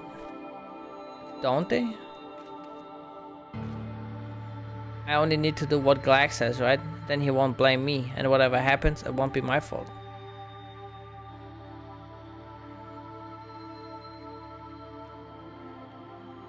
Won't it? I haven't done anything wrong. I haven't done anything. Well, they've settled down a bit, at least. Thanks for that. Sour, then I'll ask, what do you reckon we should do?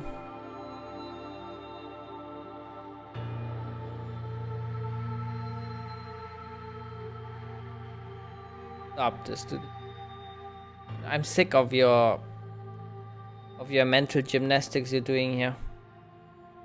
Maybe the outsider's right. We'll never agree on who should take the blame for the attack, which means the real problem is Glag. I did feel a lot more confident before he started telling us to listen to other perspectives. He's been trying to turn us against each other, but he's the elder here. Shouldn't he have seen our village fear destruction by skybound machines coming? What? No. No one could have foreseen this, no matter how wise they are or how hard they try. No one's right every time. We've all made mistakes, you believe me. Anna, Connor, Glag, the whole lot of you. And me, all of us.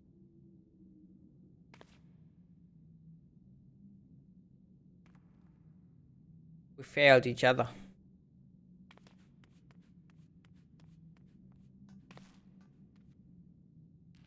Alas, there he goes again.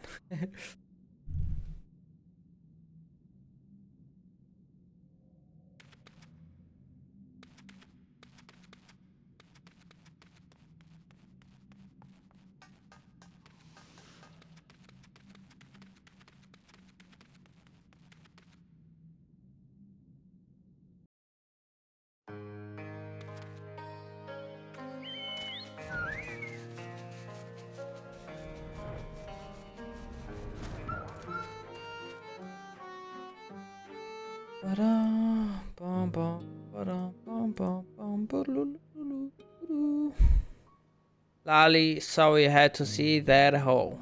I may not be cut out for public speaking. I won't give up on putting Comor back together though, in whatever way I can. I don't know what we should have done, but there's nothing for it but to try and do better, day by day, moment by moment. Day by day, moment by moment.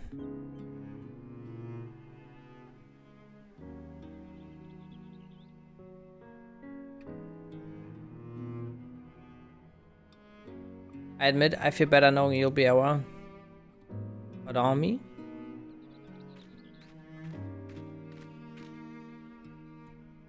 I was thinking about what you said and I realized probably I haven't been the most useful or helpful. I'm choosing to try harder from now on, so if you need another pair of hands.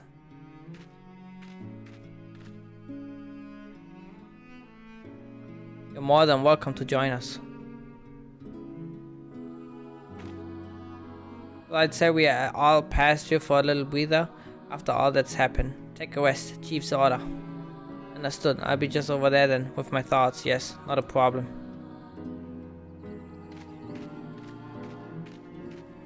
He's a little odd, but he's got the spirit.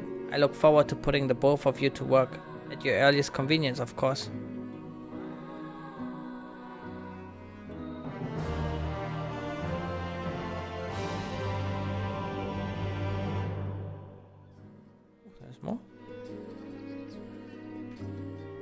Lali, thanks again for offering to help us rebuild our village Ho. So are you rested and ready to begin the work?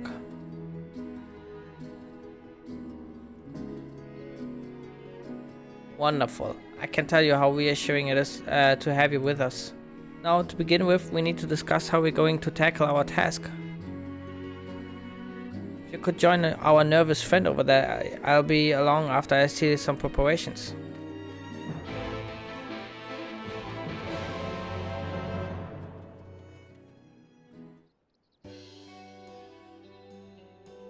Oh, it's come. My doom is come. Doom. Oh, it's just you. Sorry, force of habit. So, is it time to rebuild, that is? Everyone's here, good. Let's get right to it. I have an idea what I want to run by the two of you. In order to rebuild, we're going to need lots of supplies and willing hands, neither of which we have a whole heap of at the moment. But then I thought, what if we availed ourselves of the technology used by the machines? With the wealth of parts they left behind, we have all the materials we need to rebuild and upgrade our automata to do the work. Not only would it be practical, since we'd be using the force behind our destruction for our salvation, but also poetic. For your part in this, Zurai, I'd ask you to venture into the tunnels and gather those items what might be useful.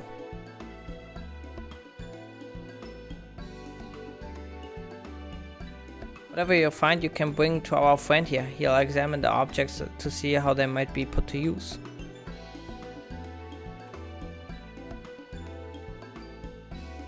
And that's about it. So what do you think?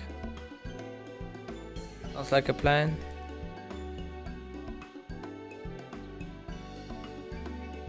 Good. With this, the rebuilding can finally commence. We prove to everyone that you can keep us dwarves down, except maybe with copious amounts of grog. That's been an issue, historically. Well, I best be getting back to my post. Without someone breathing down their necks, our miners are liable to stand around with their thumbs up their asses. If you have any questions, you can direct them at our friend here. Between you and me, we're probably doomed to fail, but if it's going to happen anyway, there's no point in delaying it. That's to say, if you're ready to begin, then so am I.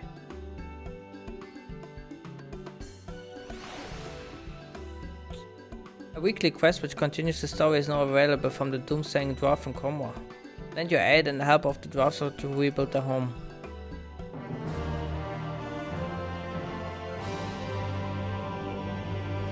Let's see.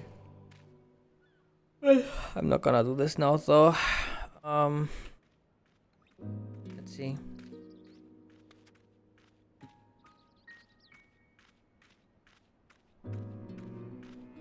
Eight-bit orchestral war.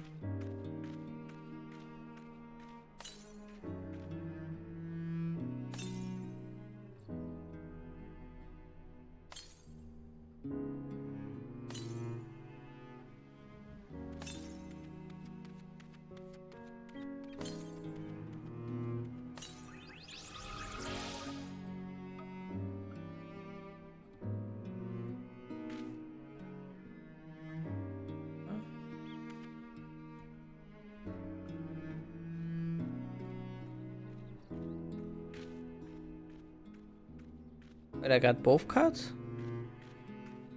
Oh. Amazing.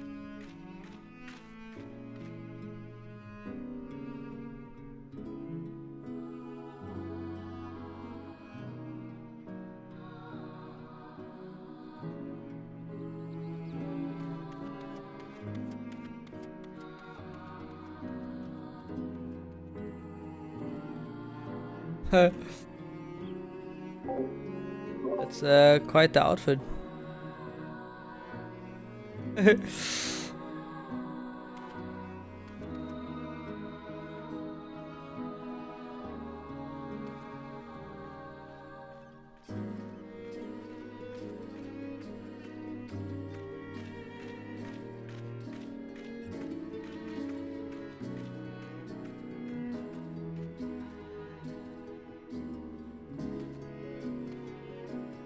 $197.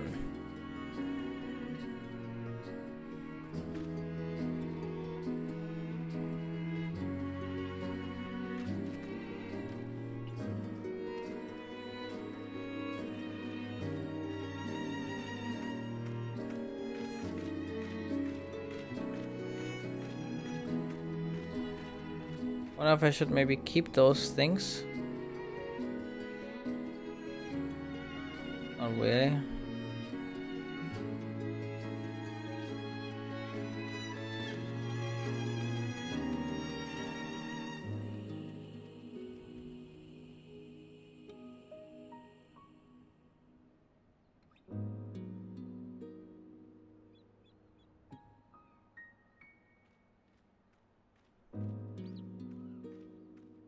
Okay.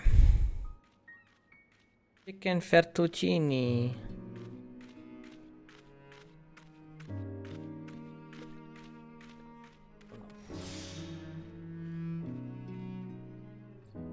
Okay.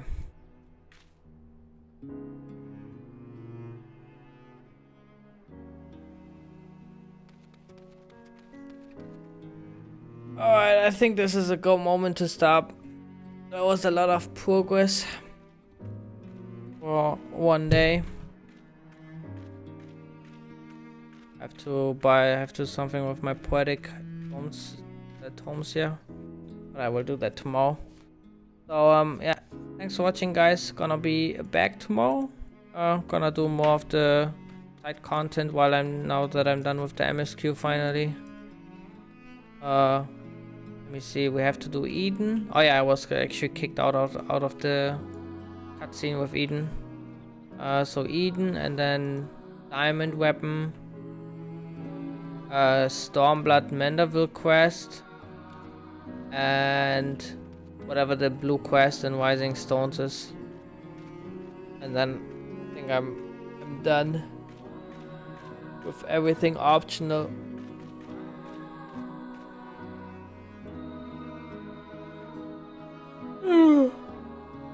Anyway, guys, yeah, thanks for watching. I just gonna let autos decide, so catch you guys tomorrow. Have a good one, and